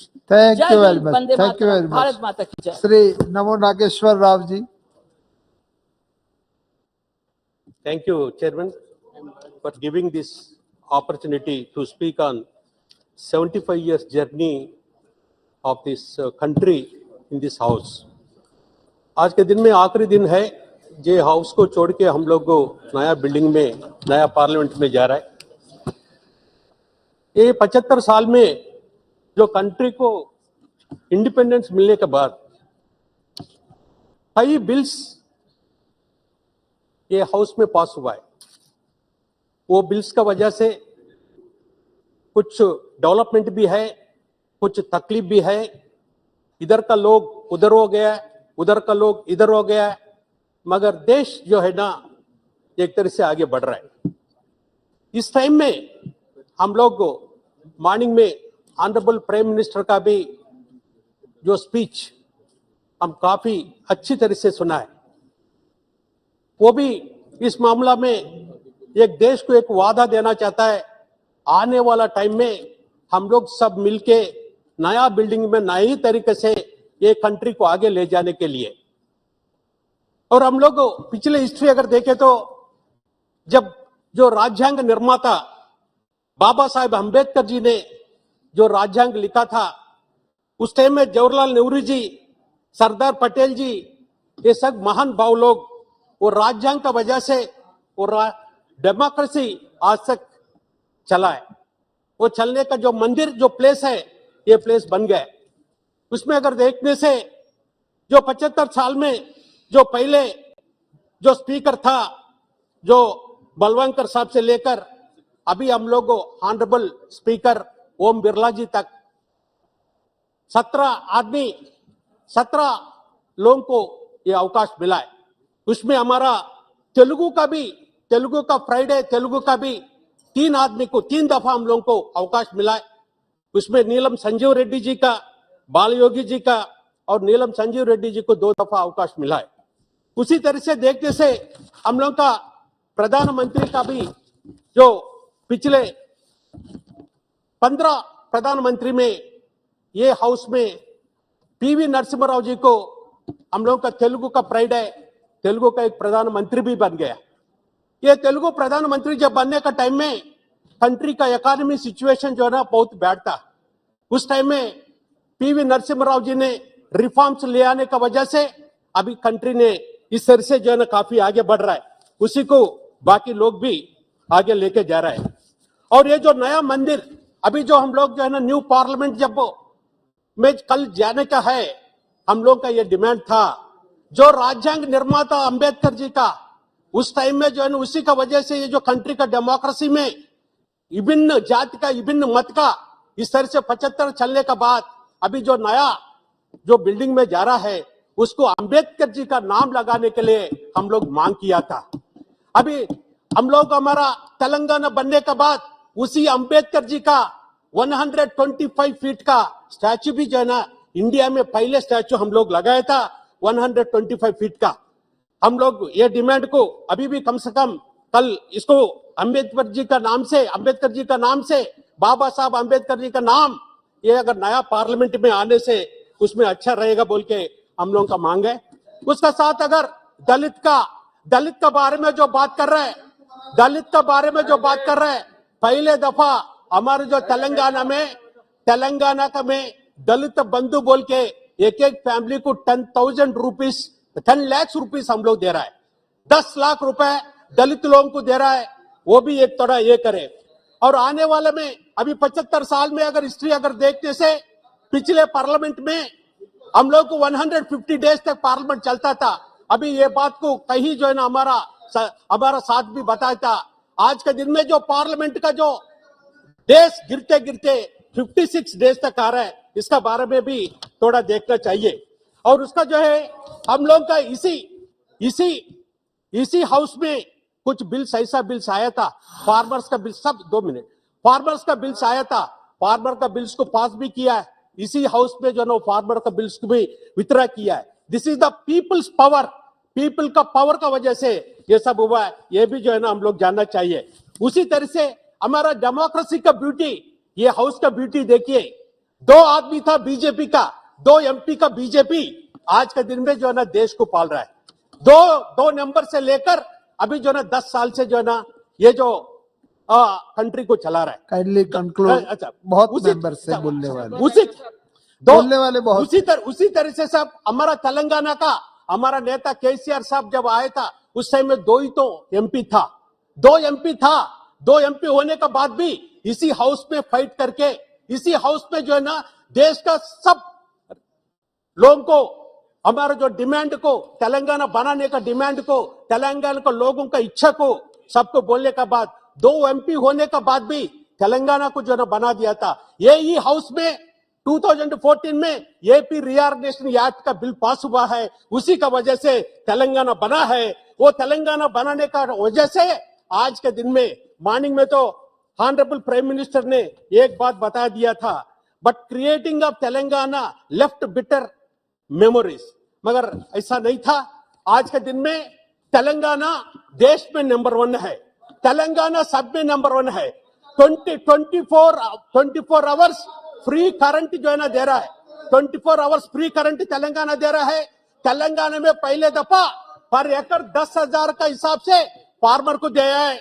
उसी तरह से पर कैपिटा इनकम देखे तो we are number 1 in India, पर कैपिटा पावर कंजम्पशन देखे तो we are number 1 India.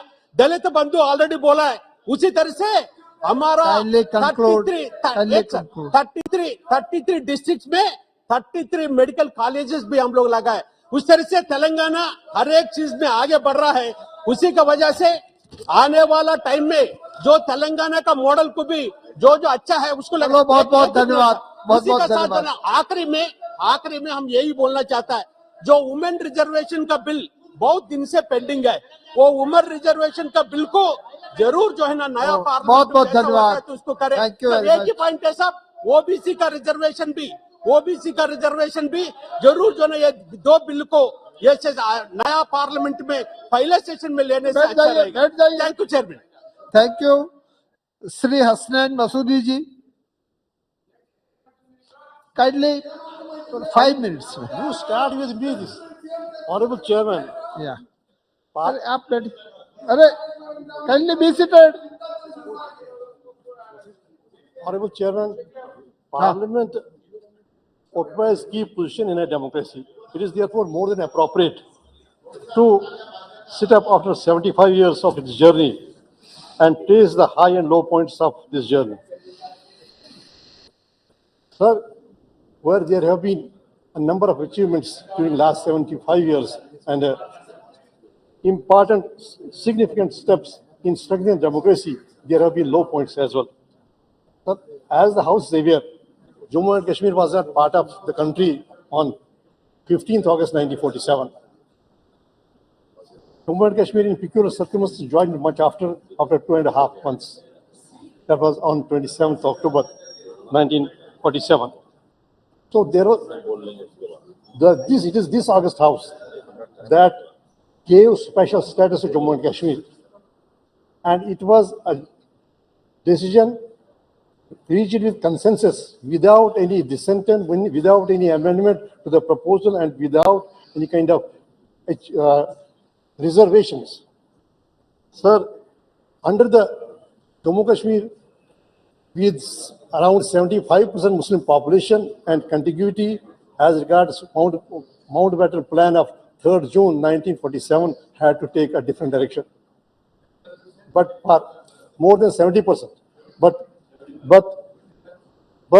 it took a different journey, and as I said, in a particular background.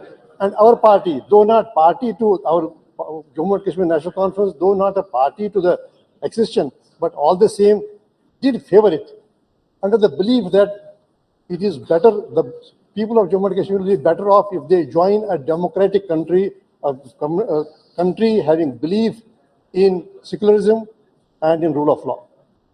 So this is the reason. And there was another reason, that Lord Mountbatten, while accepting the accession, had made it conditional and said that in peculiar circumstances they will go for a referendum. And the country, in its complaint to the UN Security Council in Para 6, has also had made it clear that it would like to go for a referendum. So the Constituent Assembly thought it proper to put it in paragraph 21 of the Constitution. Be that as it may, this was followed by this House, August House, approved Delhi Agreement of 1952. It was introduced by the Prime Minister on July 24th, 1952, and it was approved by the Parliament after thorough discussion. And Jammu and Kashmir state was given a right to have its own flag, its own constitution, and an elected head of the state. Sir, while the Parliament did adhere to the pledges made to the people of Jammu and Kashmir, but unfortunately the low point was 5th August 2019, when the state was stripped of its special status, and that too without adhering to the Constitution, without any respect for the Constitution, and surprisingly, this House, without adhering to the spirit and letter and spirit of the Constitution, divided it into two union territories. It was unprecedented, in a most undemocratic, and without any precedent, and without the sanction of Article 3 and Article 1 of the Constitution. So these are when we just map out, trace the course of this journey, we cannot lose sight of these events that I think, in my opinion, were not in tune with the mandate of the Constitution. Sir, way back on 15th January 1948, that is how this Article 370 was made part of the Constitution. The representative of the Indian representative in the United Security Council had made it very clear that they are going to have a referendum, and the people of Jammu and Kashmir will have a right to join either of the two dominions. And if they feel it proper, they decide they would even remain independent and seek membership of the United Nations.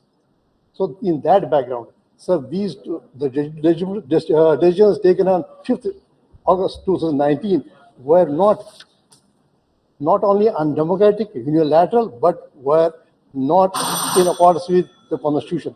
Now, when we just go ahead, I mean, see, now it has been fair on part of the Lieutenant Governor to admit that. No, I mean, where do we at my turn? Why don't you stop? We are just allow me to. You conclude kindly. So he has been fair enough to admit that it has yet to be integrated. Why?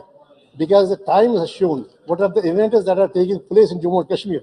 As we sit here in this house, a battle is going on in a suburb of my constituency. It is not in an interior. And there are back-to-back 15 encounters, 15 conflicts have been there since 1st January, and the encounters have claimed lives of more than 50. Please conclude.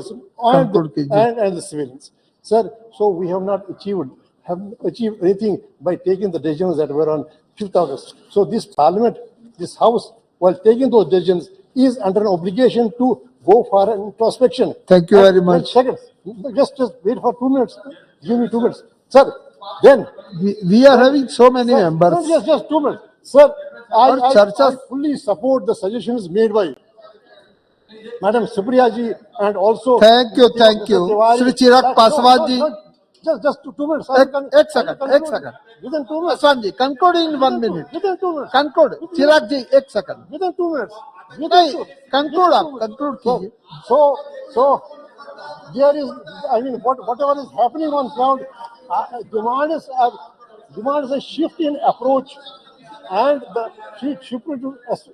Second is that, see, we of late we have seen in this 17th Lok Sabha, we have seen that the conventional tools of the Parliament, that is like adjourn motion. Conclude कीजिए. I come to the see, the tools that are known and recognized, universally recognized tools of a parliamentarian, that have not been. Thank you very much. Shri Chirag Paswan. Thank you so much, Speaker sir, for giving me this opportunity कि भारतीय संसद की 75 सालों की इस यात्रा पर तमाम सामान्य साथी अपने अपने अनुभव, अपनी अपनी यादें, अपनी अपनी उपलब्धियां, उसका जिक्र यहाँ पर कर रहे हैं. मुझे लगता है सर, एक दिन कुछ घंटे इन 75 सालों की यात्रा को समअप करके बताने के लिए बहुत कम है. पर मैं बधाई दूंगा जिस तरीके से आज हमारे प्रधानमंत्री आदरणीय नरेंद्र मोदी जी ने इतने कम समय में इतने खूबसूरत शब्दों के साथ जिस तरीके से इस 75 साल की यात्रा के बारे में उन्होंने पूरा बखान किया, जहां हमारे देश के प्रधानमंत्रियों के योगदान से लेकर इस संसद को चलाने में छोटे से छोटे कर्मचारी के योगदान तक की उन्होंने सराहना की, उनको भी उन्होंने सम्मान देने का काम किया. मीडिया के हमारे साथियों का भी उन्होंने जिक्र किया.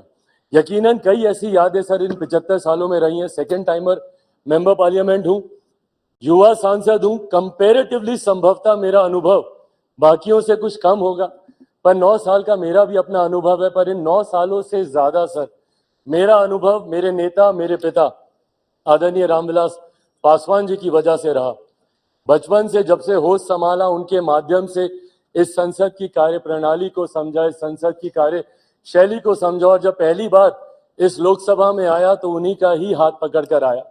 आज जब हम लोग नई संसद में जा रहे हैं तो यकीनन कई ऐसी यादें कौंधती हैं और यकीनन एक भावुक क्षण है. महसूस होता है कि जिस जगह पर मुझे मेरे पिता लेकर आए थे, आज एक नई यात्रा की ओर हम लोग जा रहे हैं. पर प्रधानमंत्री जी ने भी उसको भी बहुत खूबसूरती से बताया कि ये हम जैसे जो आज की तारीख में इस लोकसभा में मौजूद है, इस संसद में मौजूद है, राज्यसभा के भी सदस्य, हम लोग के लिए ये गर्व का लम्हा है, जहां एक तरफ हम लोग इतिहास के भी हम लोग साक्षी रहे हैं, वहीं एक नई ऊर्जा के साथ भविष्य की भी ओर हम लोग जा रहे हैं. तो कड़ी बनने का सौभाग्य हम लोग को मिला इतिहास और भविष्य के बीच, जो यकीनन मौजूद यहाँ पे तमाम सांसदों के लिए एक गर्व की अनुभूति कराता है. सर, आज जब हम लोग यहाँ पर मौजूद हैं, यकीनन हर राजनीतिक दल के पास अपने अपने एजेंडे हैं, और एजेंडे हैं इसीलिए वो राजनीतिक दल है.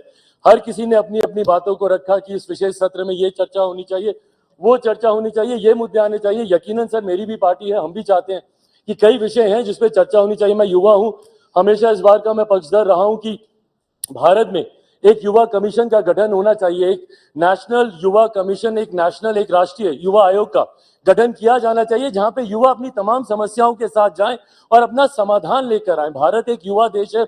अलग अलग आयोग यहाँ पर बने हैं, महिला आयोग है, बाल आयोग है, अल्पसंख्यक आयोग है. ऐसे में देश में एक युवा आयोग के गठन का ये समय है, ये होना चाहिए. साथ ही में हम लोग चाहते हैं sir, women reservation bill pay भी चर्चा हो रही थी, वो भी हम लोग चाहते हैं कि विमेन रिजर्वेशन बिल जल्द से जल्द आए. आज इतनी भारी संख्या में महिला सांसद जो यहाँ पे मौजूद हैं, अपने सामर्थ्य पर जीत कर आई हैं.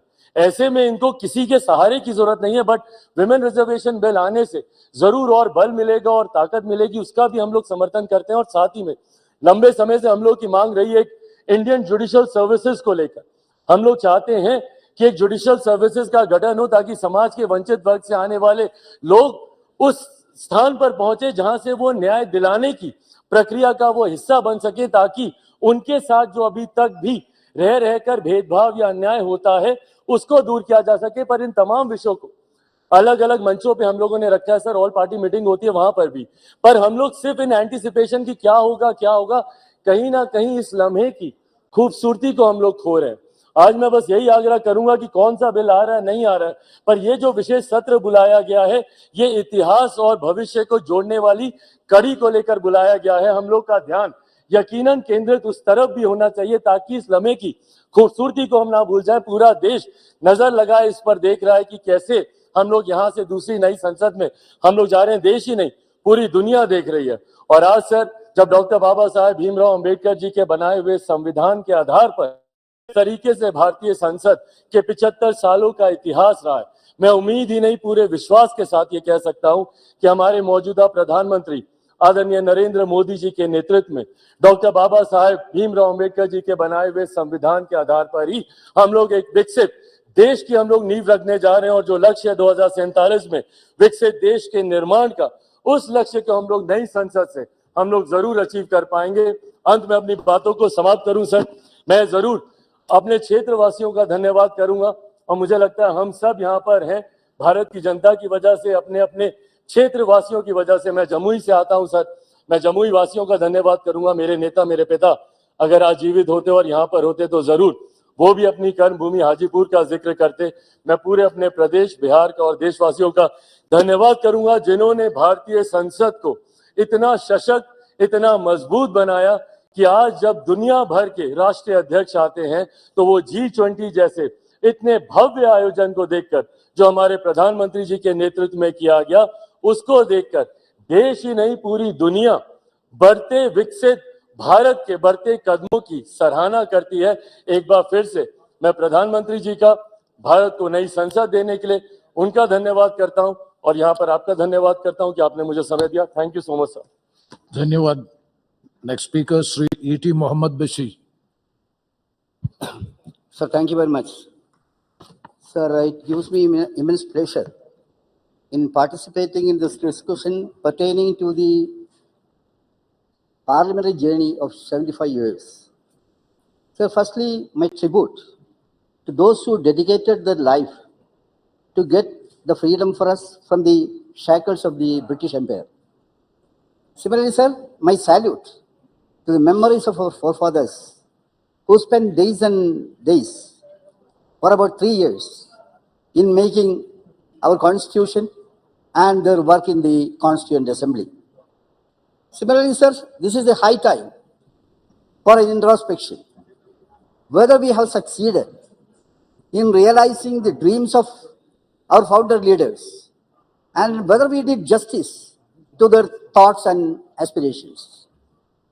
So, Pandit Jawaharlal Nehru in his historic speech, Tryst with Destiny, which was delivered in the midnight of 14th August 1947 to the Indian Constituent Assembly in the Parliament.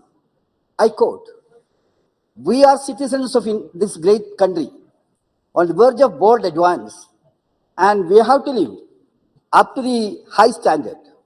All of us, whatever religion we may belong, and are equally the children of our India, equal rights, privilege, and obligation."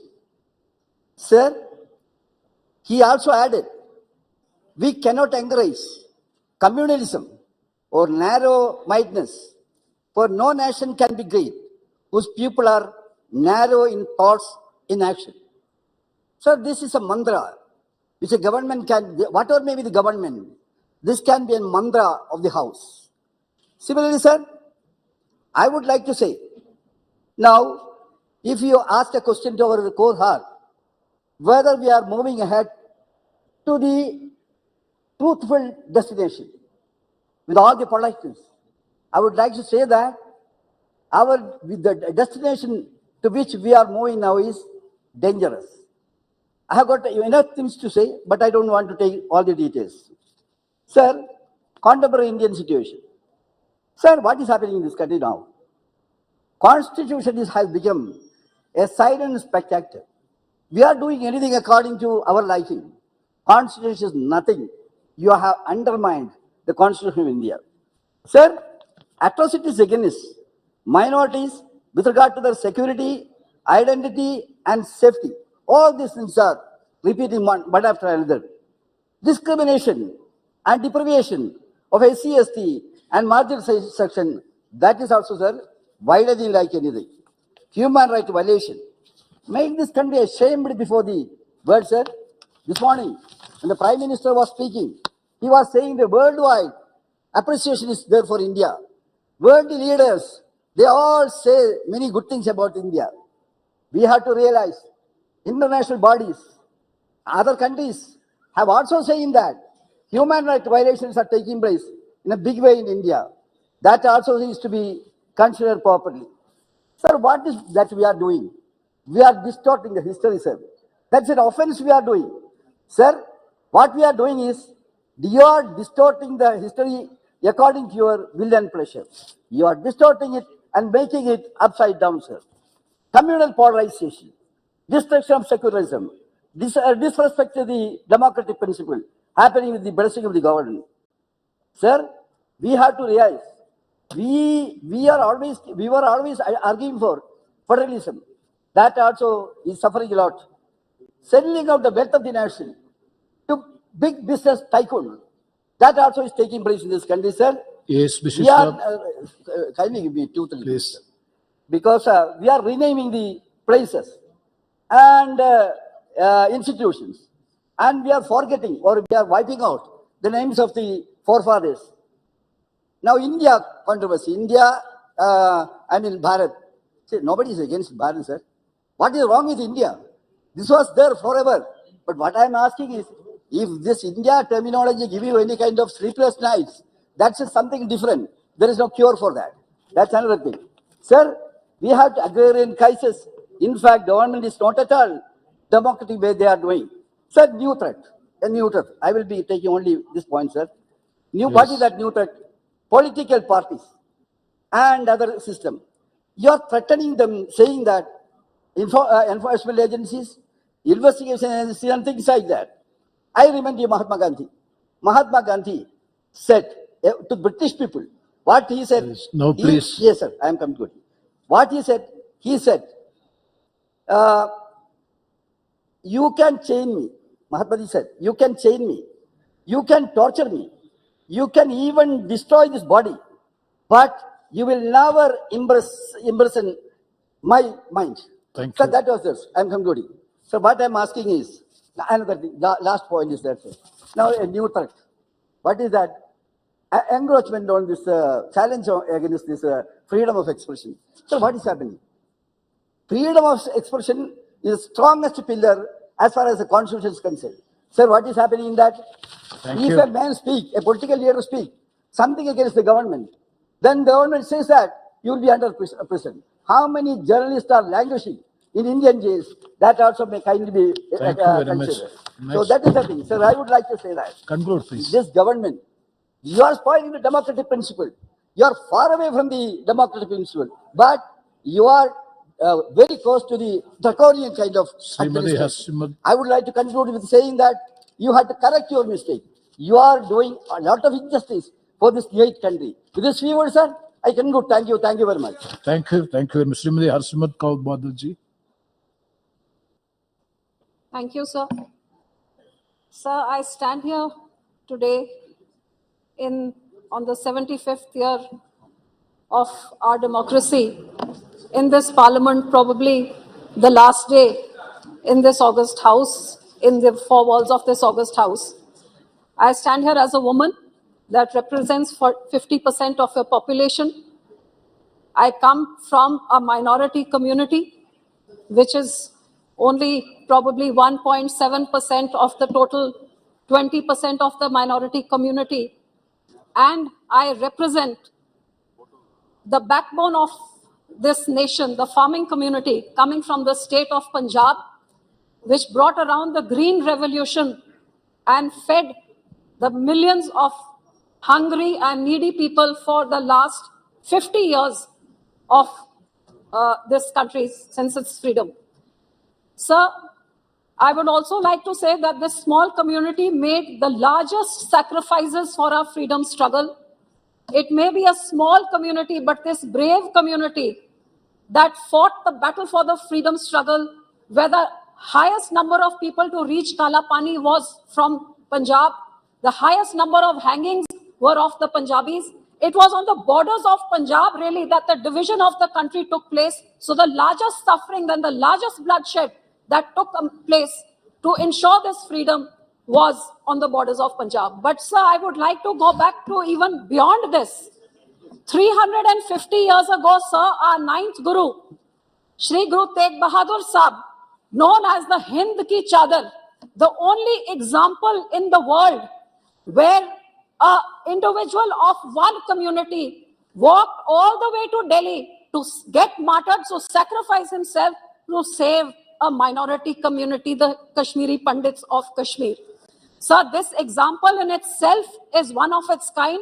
And I would say the basis, the very foundations of human rights, equality, freedom of religion was laid by our ninth Guru, who came here and martyred himself and sacrificed himself a few yards from here to ensure the religious freedom of the Kashmiri Muslims. And that laid down the foundations of where the entire democracy and the voice of the people stand.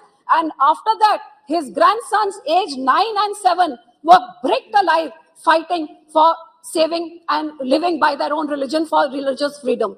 So, sir, first of all, I would like that this House should altogether unanimously give homage to our ninth Guru, the Hind Ki Chadar, who laid the foundations of democracy 350 years ago.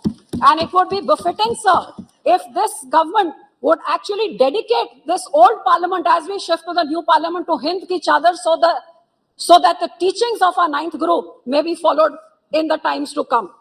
Sir, in the same way, I would like to also say that I am the proud granddaughter of a grandfather, Sir Surjit Singh Majithia, who was a member of parliament from the first, second and third parliament here as defense minister.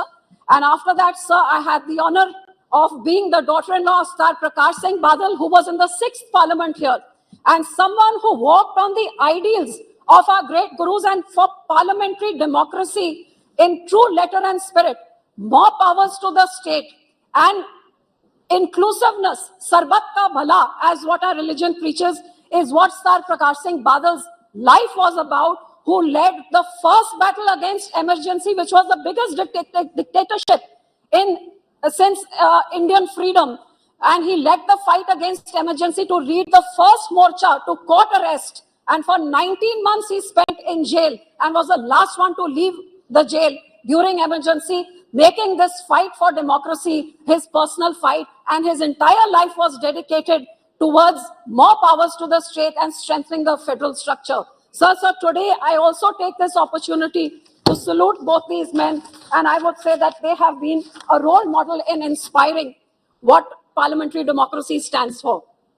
So as a woman, I would definitely like to say that in my time of in the last years of what I have understood of parliament, if there was one thing which I saw in my lifetime, which I never thought that I would even get a chance to voice in this house, was as a young 18-year-old who saw the murder of democracy, the murder of minorities, and the murder of religious freedom in 1984 when the genocide of the Sikhs took place. As an 18-year-old, I was a victim of this. My community was a victim. It is shocking that in a free and independent India, the state itself, the Congress government, would stoop down to killing an entire generation of Sikhs because of whatever reasons, what they may have thought. This is the Congress which attacked our holy shrines, which put in tanks and bullets into our Akal Takht Sahib, killed innocent people over there, and then murdered thousands of Sikhs. Sir, this state-sponsored genocide is unheard of in the history of our country. And if this government had ensured justice, which after 40 years we have still not got, if they had ensured justice, maybe bigger tragedies would not have happened. Sir, I also ask this government that before we finish and shut the doors of this parliament, this house needs to unanimously condemn the Sikh genocide. No, sir, very important to unanimously condemn the 1984 Sikh genocide, which has not been done till date, and nor has nor have they received justice till date.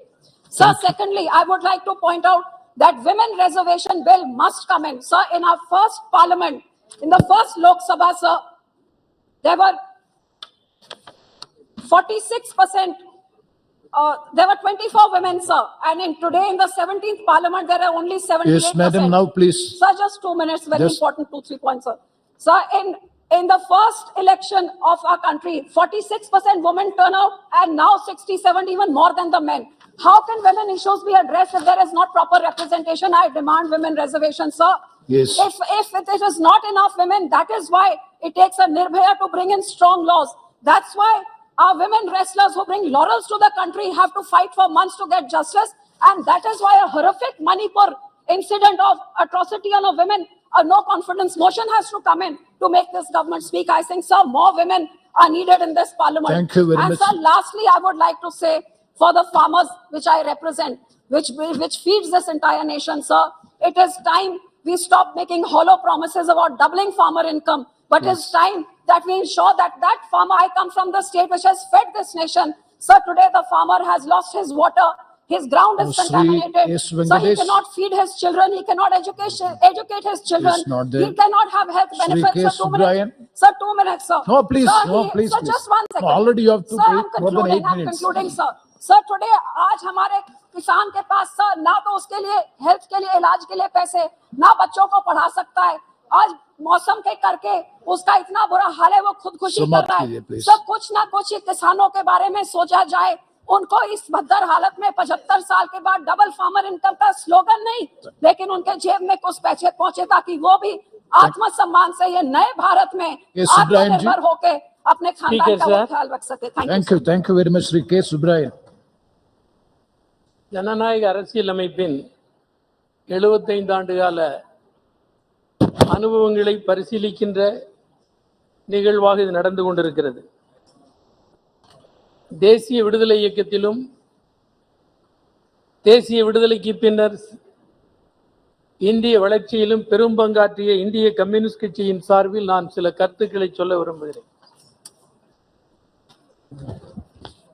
75 ஆண்டு கால அனுபவங்கள் என்பது துயரம் நிறைந்தது இருக்கிறது, மகிழ்ச்சி தரத்தக்க அம்சங்களும் இருக்கின்றன. ஆனால் அம்பேத்கர் சொன்ன ஒரு விஷயத்தை நான் இந்த நேரத்தில் நினைவுபடுத்த விரும்புகிறேன். 1949 நவம்பர் 25, 26 அரசியல் நிர்ணய சபையில் அரசியல் சட்டம் நிறைவேற்றப்பட்டு நிறைவுரையாற்றிய போது குறிப்பிட்டார்கள், எதிர்காலத்தில் இந்தியர்கள் நாட்டை காட்டிலும் மதத்தை பெரிதாக கருதுவார்களா அல்லது மதத்தை காட்டிலும் நாட்டை பெரிதாக கருதுவார்களா என்று எனக்கு தெரியவில்லை. ஆனால் நாட்டை காட்டிலும் மதத்தை பெரிதாக கருதுவார்களே ஆனால் இந்தியா இரண்டாவது முறையாக மீள முடியாத சிக்கலில் சிக்கி சீரழியும் என்று எச்சரித்தார்.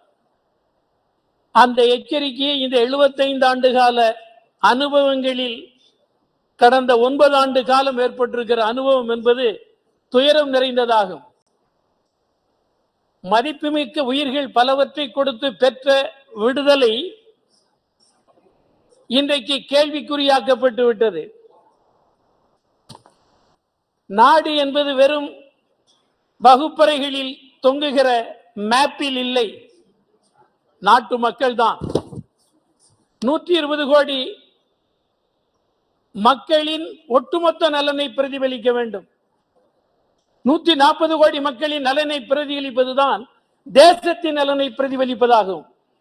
எனவே தேச நலன் என்பது வெறும் எல்லை கோடுகளில் இல்லை, மரம் அட்டைகளில் இல்லை, தார் ரோடுகளில் இல்லை. தேசம் என்பது மக்கள் தான். மக்கள் பல மதங்களை சார்ந்து ஜாதிகளை சார்ந்து இருக்கிறார்கள். அனைவரின் நலனை பிரதிபலிப்பதுதான் தேசத்தை பிரதிபலிப்பதாகும். எனவே அந்த அக்கறையோடு பிரதிபலிக்கிற போக்கு கடந்த 9 ஆண்டு காலமாக இல்லை என்பது வரலாற்றில் ஏற்பட்டுள்ள மிகப்பெரிய விபரீதமாகும். அந்த விபரீதம் இன்றைக்கு ஏற்பட்டிருக்கிறது.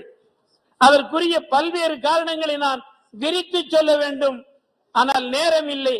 வழங்கப்படுகிற 2 நிமிடங்களில் இந்த 75 ஆண்டு கால அனுபவங்களை விரிவாக சொல்ல இயலாது.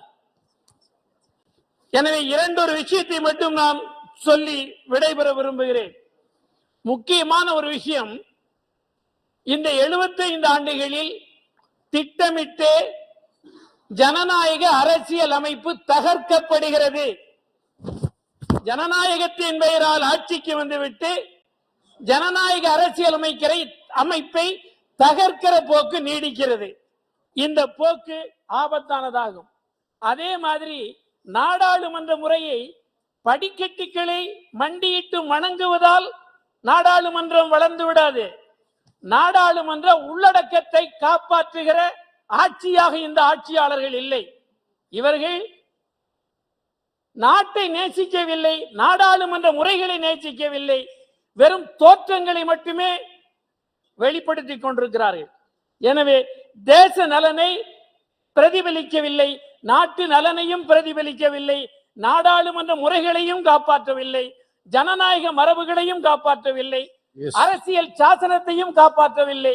எனவே இந்த ஆட்சி நீடிப்பது 75 ஆண்டுகளுக்கு முன்னர் விலை மதிப்பற்ற உயிர்கள் பலவற்றை கொடுத்து விடுதலையை இழக்க நேரிடும். G20 பற்றி பெரும் பாராட்டி சொன்னார்கள். அமெரிக்காவோடு என்ன ஒப்பந்தம் போடப்பட்டிருக்கிறது? இஸ்ரேலோடு என்ன ஒப்பந்தம் போடப்பட்டிருக்கிறது? ஜவஹர்லால் நேரு அவர்களால் உலக அரங்கில் மதிப்புமிக்க ஒரு பிம்பம் இந்தியாவுக்கு உருவாயிற்று. அந்த பிம்பம் சிதைக்கப்பட்டிருக்கிறது. இன்றைக்கு இஸ்ரேலோடு கூட்டணி யுஎஸ்இன் பட்டிகளில் கட்டப்பட்டுள்ள மாடுகள் மாதிரி இன்றைக்கு இந்தியா அவர்களுடைய கைக்கு சென்றிருக்கிறது. இவற்றிலிருந்து மீட்க வேண்டுமானால் இந்த ஆட்சி ஜனநாயகத்தை காப்பாற்றாது, அரசியல் சட்டத்தை காப்பாற்றாது, நாடாளுமன்ற முறையை காப்பாற்றாது. எனவே இதற்கு விடிவு கொடுப்பதன் மூலம்தான் இந்தியாவை காப்பாற்ற முடியும், இந்திய அரசியலை காப்பாற்ற முடியும், ஜனநாயகத்தை காப்பாற்ற முடியும். நன்றி, வணக்கம். நன்றி, வணக்கம். Sri Jayadev கல்லாஜி.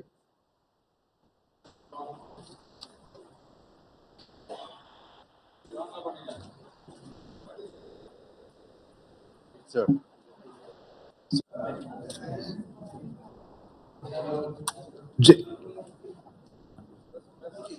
You're in your seat. Okay. Thank you, sir. Sir, it's a momentous day in the history of our parliament.